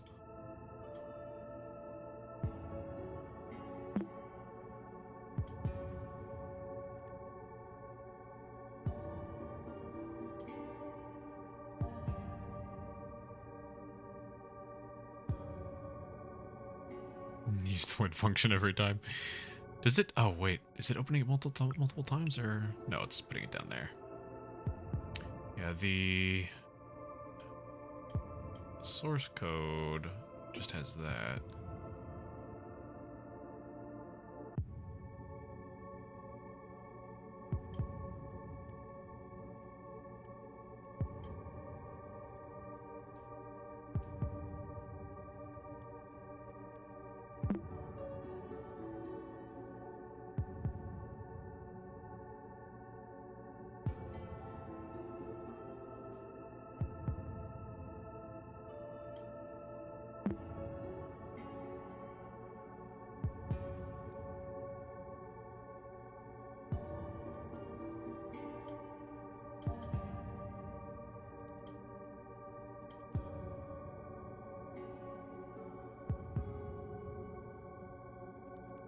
We see this already? That was the engraved warning.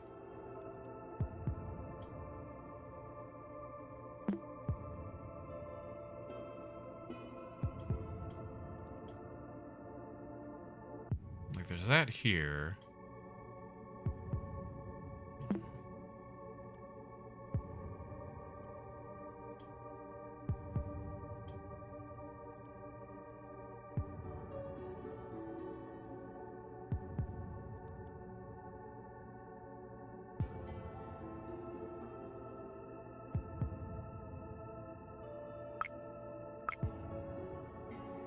Is there a third one?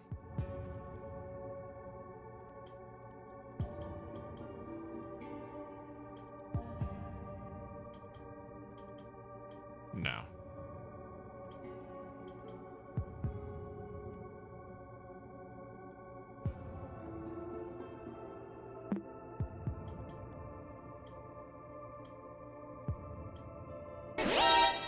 Oh, Jesus Christ, it scared me.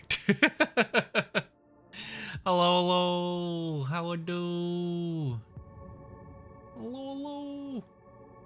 What were you guys up to? Anybody know who I am? My name is Aether. I'm a horror and variety game VTuber. I'm also a lunar koi VTuber. You want to see my original model? It is on Blue Sky. We're going to be debuting that hopefully sooner rather than later. We actually finished up our game for the night and started playing a little demo here. We're basically like trying to solve puzzles using like old like Windows 95 style kind of stuff. But yeah. If anybody needs to go grab food, drink, or go to bed, definitely feel free to. But otherwise, you're welcome to stick around for the rest of the stream. But yeah, what are you up to?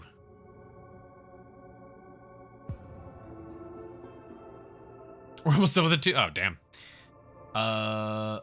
Yeah, that was the problem. Like, obviously, it wants me to have these 3 stones. The problem is trying to figure out how it wants me to piece this together. Playing some Vampire Survivor. Nice. How'd that go? I already did Hidden, right? Yeah, I did Hidden.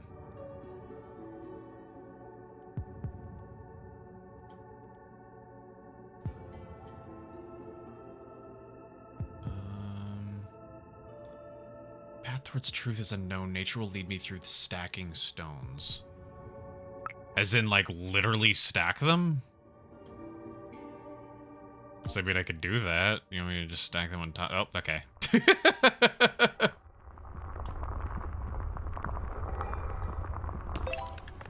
There we go. It was chaotic, but got you all the DLC, so everything was new. Oh, I didn't even know they like were releasing DLC. I thought it was all just like just free little updates and stuff like that. What did they add new? Balancing the stones cracks something inside them. They crumble instantly and reveal some sort of quartz shards inside. You hold a piece next to your eyes and notice the most interesting qualities. Depending on the angle, it changes colors like a prism in the light. Is this what the inscription meant by truth? Even the mural on the back of the room looks clear behind the quartz. Its sigils shine different colors. Okay, this is the same stuff we already saw.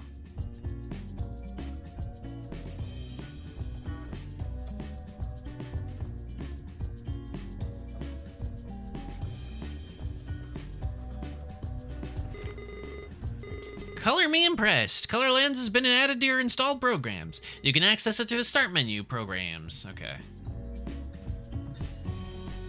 Oh, okay, I see. I see. Whoops, didn't mean to do that. So, like, theoretically, that red. Oh. Oh, I understand. I see. Okay. So if I go back to these, what was that one? Yellow? No. Blue? There we go. No escape. No escape. Escape. No escape. It's like 3 DLC that's specific to the game. Through that are collab references, including Balatro, Among Us, and Castlevania. Specific to his desktop mascot. Thank you. I'm gonna go voice the new Bonzi buddy. You get to hear me doing a character voice while I steal all of your data.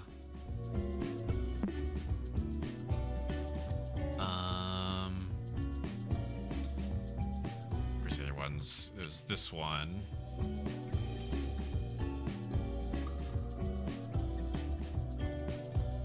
Will we meet at the river's end? Do you miss me? And I want to say that did I have another one that had a symbol on it? I feel like it did. Which image also had a symbol? Also, was that new? No.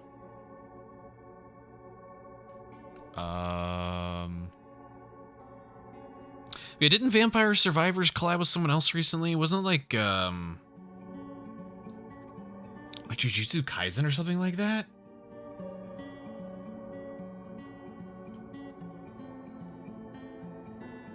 There we go.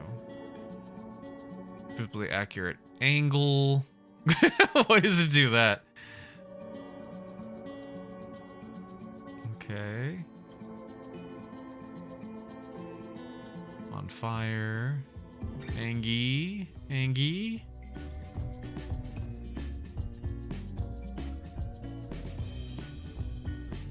Okay. That one got announced at the last Nintendo Direct. That was a crazy one. Wait, was I right? I was totally just bullshitting, just like trying to think of what it potentially was supposed to be. That's funny. They also they made a new game recently too, didn't they?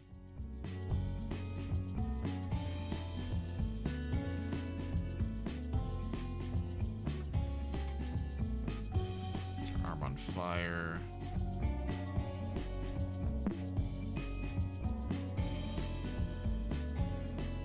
None of those had symbols.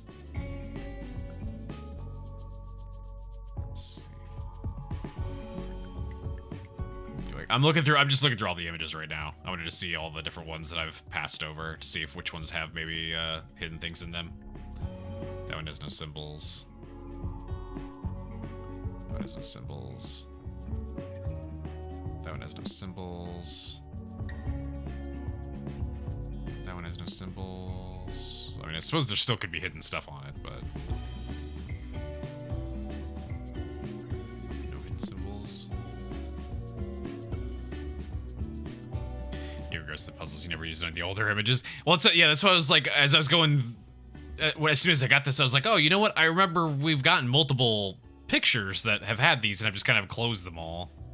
I checked this one already, didn't I? Yeah, I checked this one. Yeah, vampire crawlers. That's what it was.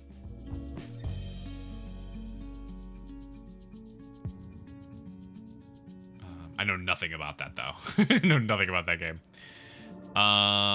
Okay, where were we? Where were we even at?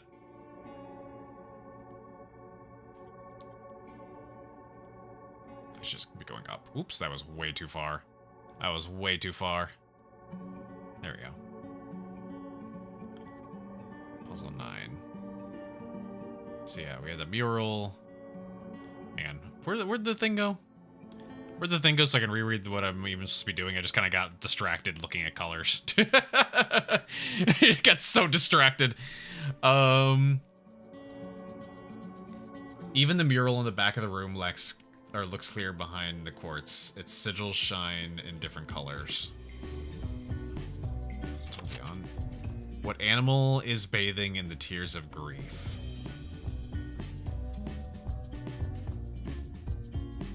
That one? It's either an alligator or a crocodile. Okay. that was unfortunate. That could have been two different things. How many eyes are witnessing the bliss of acceptance? Would that be yellow? Oh, Jesus Christ. What does that mean? Did I literally just count all the eyes? 1, 2, 3, 4, 5, 6, 7, 8, 9, 10, 11, 12, 13, 14. Okay.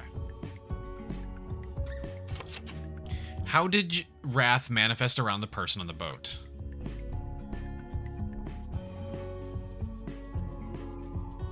Fire? Got it off for the night. Have a great day, night. Can't wait to see the new album. Yeah, hopefully sooner than later. Finally, I finally got basically one of the last things that I needed. So at this point, it's just getting someone to, or commissioning the person that I've been eyeballing to make me a like announcement video. So hopefully very soon. But yeah, thank you again for the raid. I appreciate it. Have a good night. Good night. Fire.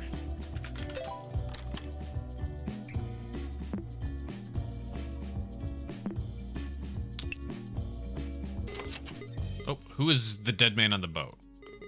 Wait, this question feels out of place. This definitely isn't part of the puzzle. Do you know who they're talking about? I would assume we're talking about wherever the thing is. Shit. Chronologue.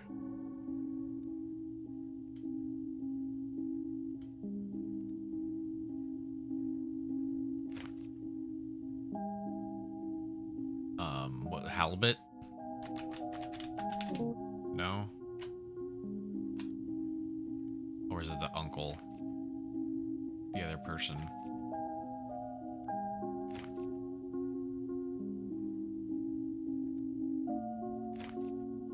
Oh wait, no. Wrong person. No wait, that was the right person. Where is... We read that one. Didn't he say the nickname of... like the uncle? My brother.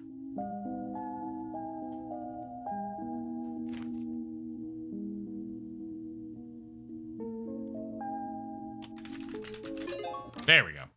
I was about to say, I'm fairly positive he mentioned it. You're not supposed to be skulking around. Are you sure you should even be here? You shouldn't be here. You won't ever forget. Do you wish to forget? Guilt isn't good for one's... Oh, God.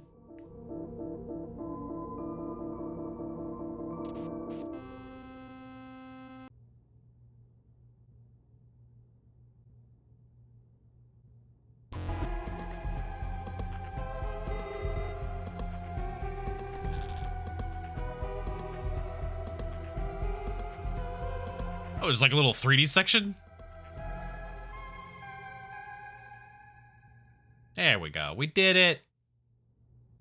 Back to game. Oh, I thought it was gonna like continue. I thought it was just giving me like a little brief trailer. It's just gonna continue the demo. Thank you for right. That was fun. Yeah, I think the one that had the only problem whatsoever, and it's less the developer's fault and more just the problem that this is text wrapping is a multi-use phrase. And that was the only one that there's like an issue just with the unfortunate reality of the word being used for multiple different kinds of things. But the other ones were straightforward enough that, you know, it wasn't like super annoyingly complicated or trying to like bullshit their logic or some shit like that. Right on the nostalgia. The nostalgia, I'm gonna be honest, I don't have a whole lot of nostalgia for old Windows. Like, when I was a kid, I didn't particularly give a shit about what I was using.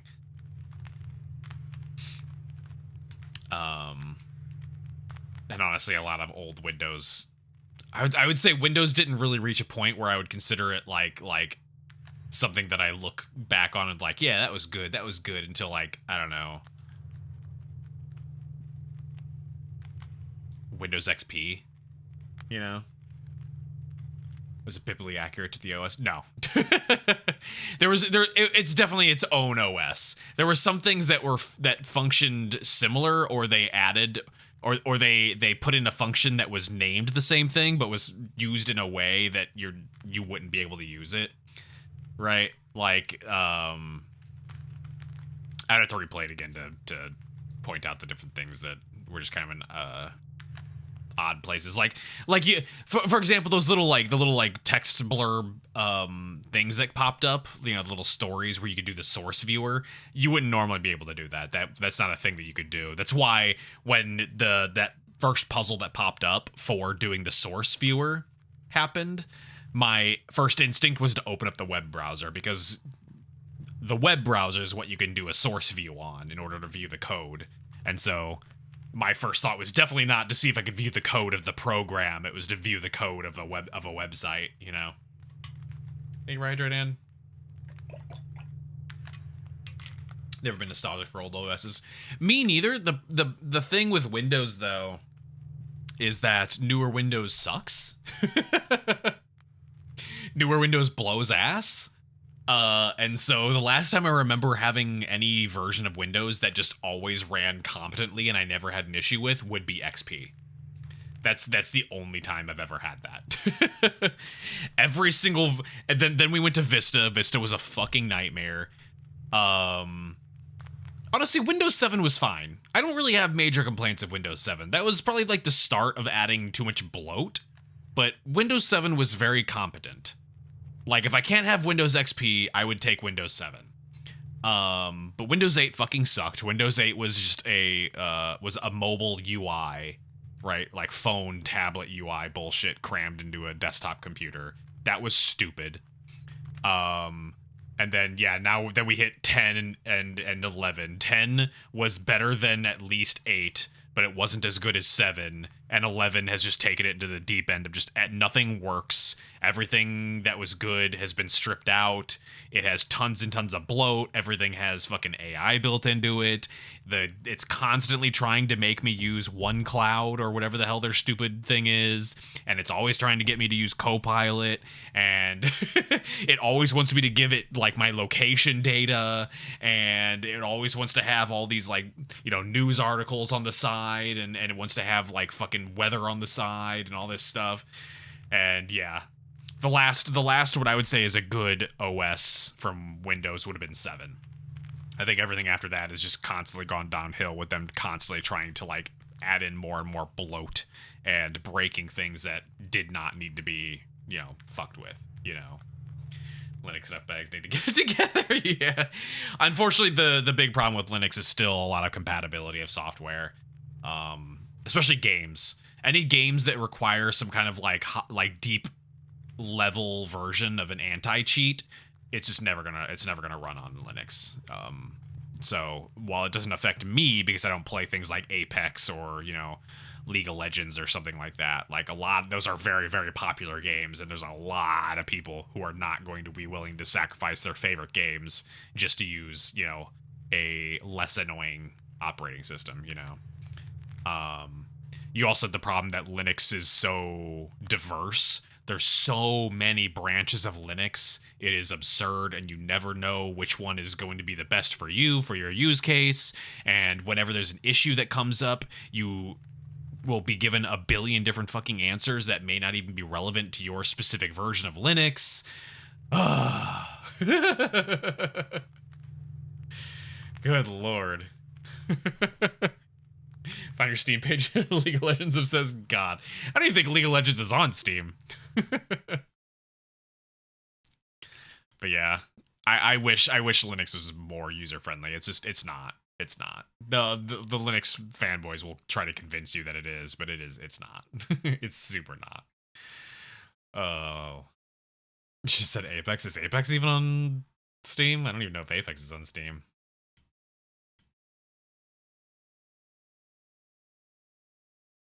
Sure, Apex. No, Apex is on Steam. Jesus Christ, it's loud. Oh, there's a voice in the demo. Are they planning to put a voice into the main game at some point? But yeah, I already had this one wishlisted, so this was one I was already going to be getting to anyway at some point. So, but yeah, I enjoyed the demo. There was some other ones that were very similar to this too. Fucking piss off. What was it? Heaven Does Not Respond, I think. Where'd it go?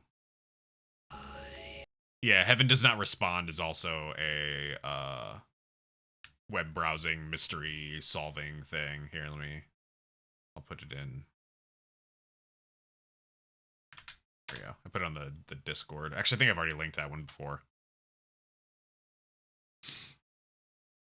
Query something? It used SQL and that was fun. You want to jump over? What?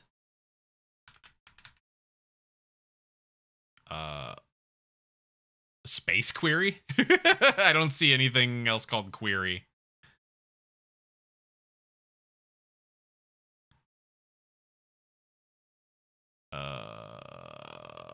There's Database Detective Minor Crimes Division.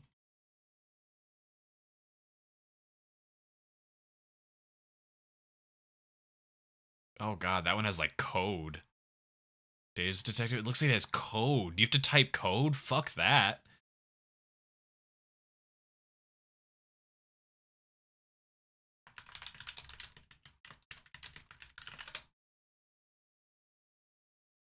What the fuck? It was fun. I'll take your word for it. I'll take your word for it. I don't exactly want to try to learn SQL. Oh. If I were to try to learn any code, it'd probably be like Python. It is unfortunate there's not like something like that. Although there is, what's the one that people keep shilling? Boot.dev is the ad that I always see a lot of YouTubers pushing now, and it's supposed to be like a website that like teaches you coding by like making you like play games with them and stuff like that. So it is SQL. It is from my understanding, it's about like a 50-50 split of whether somebody pronounces the acronym or just pronounces it as SQL. But every programmer I've ever known has just pronounced it as SQL. I think probably just because for some people, just the acronym is a little, I guess, more of a mouthful than just saying SQL. But yeah, that's how I've always heard it. There's another one. What was the one we played? We played it not too long ago because I thought it was a game based off of the old Lily, like Lily's World or something like that. It was like a creepypasta. I need to check our YouTube channel. Is SQL the name? That's what like how some people will pronounce the acronym. But yeah, it's basically like a 50-50 from programmers of how to pronounce it. Because it doesn't have like I don't believe it has an official pronunciation. I believe it's very similar to like, or sorry, it's not similar to say like Godot or something like that, right? Like Godot is just, it's pronounced that way, and the devs have said it's pronounced that way. When did we play it? We played it a while ago. Okay, oh, I fucking hate the GIF one. Because what is it? It's the creator says it's pronounced GIF.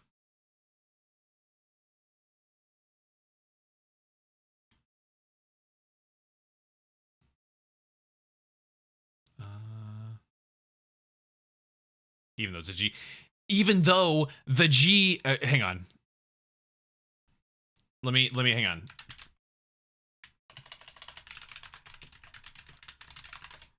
I gotta remember what it actually... there it is. GIF stands for Graphics Interchange Format. GIF makes no fucking sense. If the G is very explicitly also the G in graphics, then it should be GIF. He can call it GIF all he wants. It's GIF. Never knew that, but it's a G. I mean, I believe there are instances where you can pronounce a G as J, but I think it's, I want to say it's like a very, not obscure, but very uncommon way to pronounce it. But either way, the point is, if your G stands for, if GIF, your acronym stands for a word that uses that version of the G, you should pronounce the acronym with that G. It doesn't make any sense. It's graphic. GIF. You don't change the G sound just because you want to. So silly. Here's what it was. It was One Way. Oneway.exe is the game that I was thinking of earlier that was like there was some interesting aspects to it, but the writing was so fucking like frustratingly cringy. There was a lot of stuff to read, like a lot of stuff to read. Lots of the puzzles were very like obtuse and didn't quite make a whole lot of sense. But the big thing for me that was driving me insane with One Way was the fact that the operating system did not operate like a normal operating system, and so much of what you needed to do just did not make sense to me and was so frustrating because it was like, you know, I knew what I needed to do if it was a normal computer, but because it was using their weird fake OS, I could not figure out what the fuck it wanted me to do. What's the other one? Oh, No Players Online? I think that one's also the same way.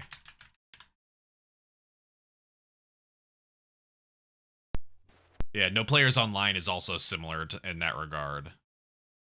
It has like some not third person. It has some like first person like move around in a 3D environment, but like the vast majority of it is done on a fake desktop. And it's supposed to be really good. I remember the demo of this came out ages ago. The demo's been around for so long. But yeah, that one's also a desktop one. There's too many of these now. Yeah, I've said that before, I think, of like, it's become like a new fad for horror games, this like kind of desktop exploration. Mostly because I think that there's been like a big trend towards, let me go over here, by the way. There's been a big trend towards old tech in general. But particularly in horror, you know, you have like the advent of analog horror happening, which is also leading into, I can't remember what it is, like digital horror. It may be exactly what it's called, where like it is trying to lean into that like 90s early tech aesthetic. And you have, what is it? Shit, what the hell is it called? I made a joke about it when I made a video a while ago, like a really shitty meme that I put on TikTok. The stupid change the world one. Webcore. Webcore, that's what it was called. Yeah, webcore is also like a kind of a newer trend as well. But horror thrives on retro. I mean, retro works very well in horror because it's very, you know, it's low quality, it's very blurry and pixelated, and it helps you kind of like add things yourself via your own brain and imagination. And it also just kind of like a lot of that old retro footage still kind of has that weird, like, I don't know, handy cam kind of feel, very like old rough technology kind of feel. Like it does play very well into horror, you know? So like I get it to a certain extent, but I think someone be noticed missing because they didn't post a TikTok is lame. Oh, but yeah. Anyway, that was fun though. We'll probably play the full version when it comes out at some point. Some of these other ones too. I did at some point want to play No Players Online, because I was hearing good things about it. I also was hearing good things about Heaven Does Not Respond and stuff. So we'll have to do them at some point. We'll have to make sure they're spaced out because otherwise, holy shit, holy shit, that'll get really tiring to just play multiple of those genres back to back to back. After watching it, bad at them, we'll see how it goes in terms of like how the puzzles get more complex, because that'll be the real test of like how their own operating system matches like what they're trying to parody, you know. If it deviates too far, then I'll have a similar problem with One Way, where it's like I'm trying to do things the way I would on like an actual Windows computer, but their OS doesn't work that way. Mermaid Mask, yeah. Did they ever released a release date for that, didn't they? July 16th. Oh, okay, so we have actually got a couple more weeks, like 2.5 weeks, something like that. I'm trying to think. 3 weeks actually. 3 weeks. But yeah, very soon. Very soon. Incident at Galley. What was Incident at Galley House again? There's too many games coming out. There's too many games coming out. This is getting absurd. Right. Yeah. That one's on the wish list too. When did the new Dr. Decker ever come out? Dr. Decker. No, that still says 2026.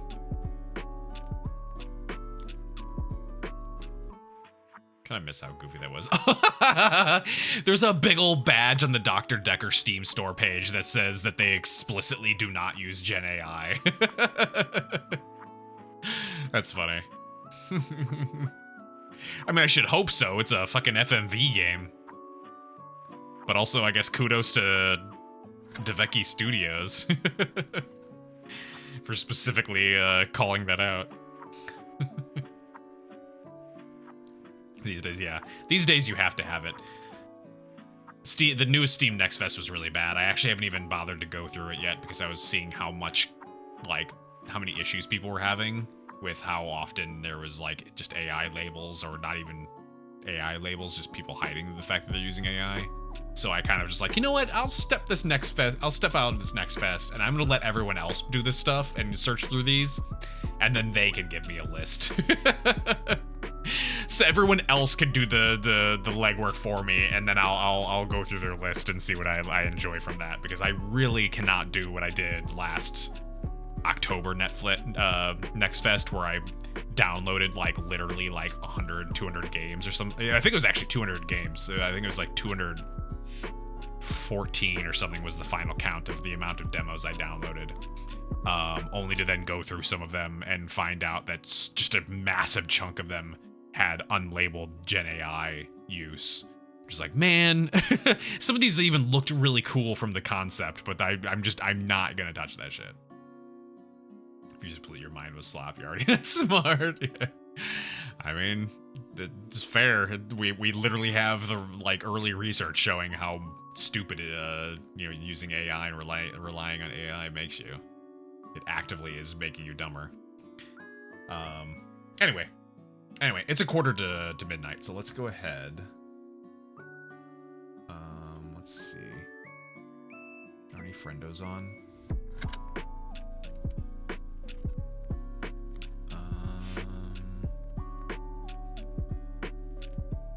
Surprisingly, basically no one is online.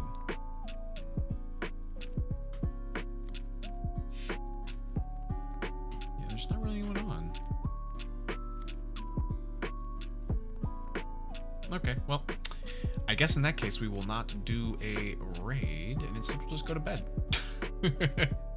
I need to go to bed. I'm fucking exhausted. I did not sleep well at all last night. I'm so sleepy. Sleeping. Yeah, me too. Me too. That heat ruined my my sleep last night. All right. Y'all have a good night. As always, I appreciate everyone stopping by. Thank you for the raids. If any of the raiders are still around, I appreciate you sticking around. If you are not already following, please consider following. We stream every Tuesday, Thursday, and Sunday. Sunday is always guaranteed to be a horror game. And you're, of course, welcome to join the Discord to chat and talk and all that jazz. And yeah. Schedules are posted on Blue Sky, and hopefully new information on model debut stuff soon. But yeah. Otherwise, y'all have a good night. I'm gonna go to bed. Good night, good night, good night, goodbye, goodbye, goodbye, good night, goodbye, goodbye, good night, goodbye, goodbye, good night, goodbye.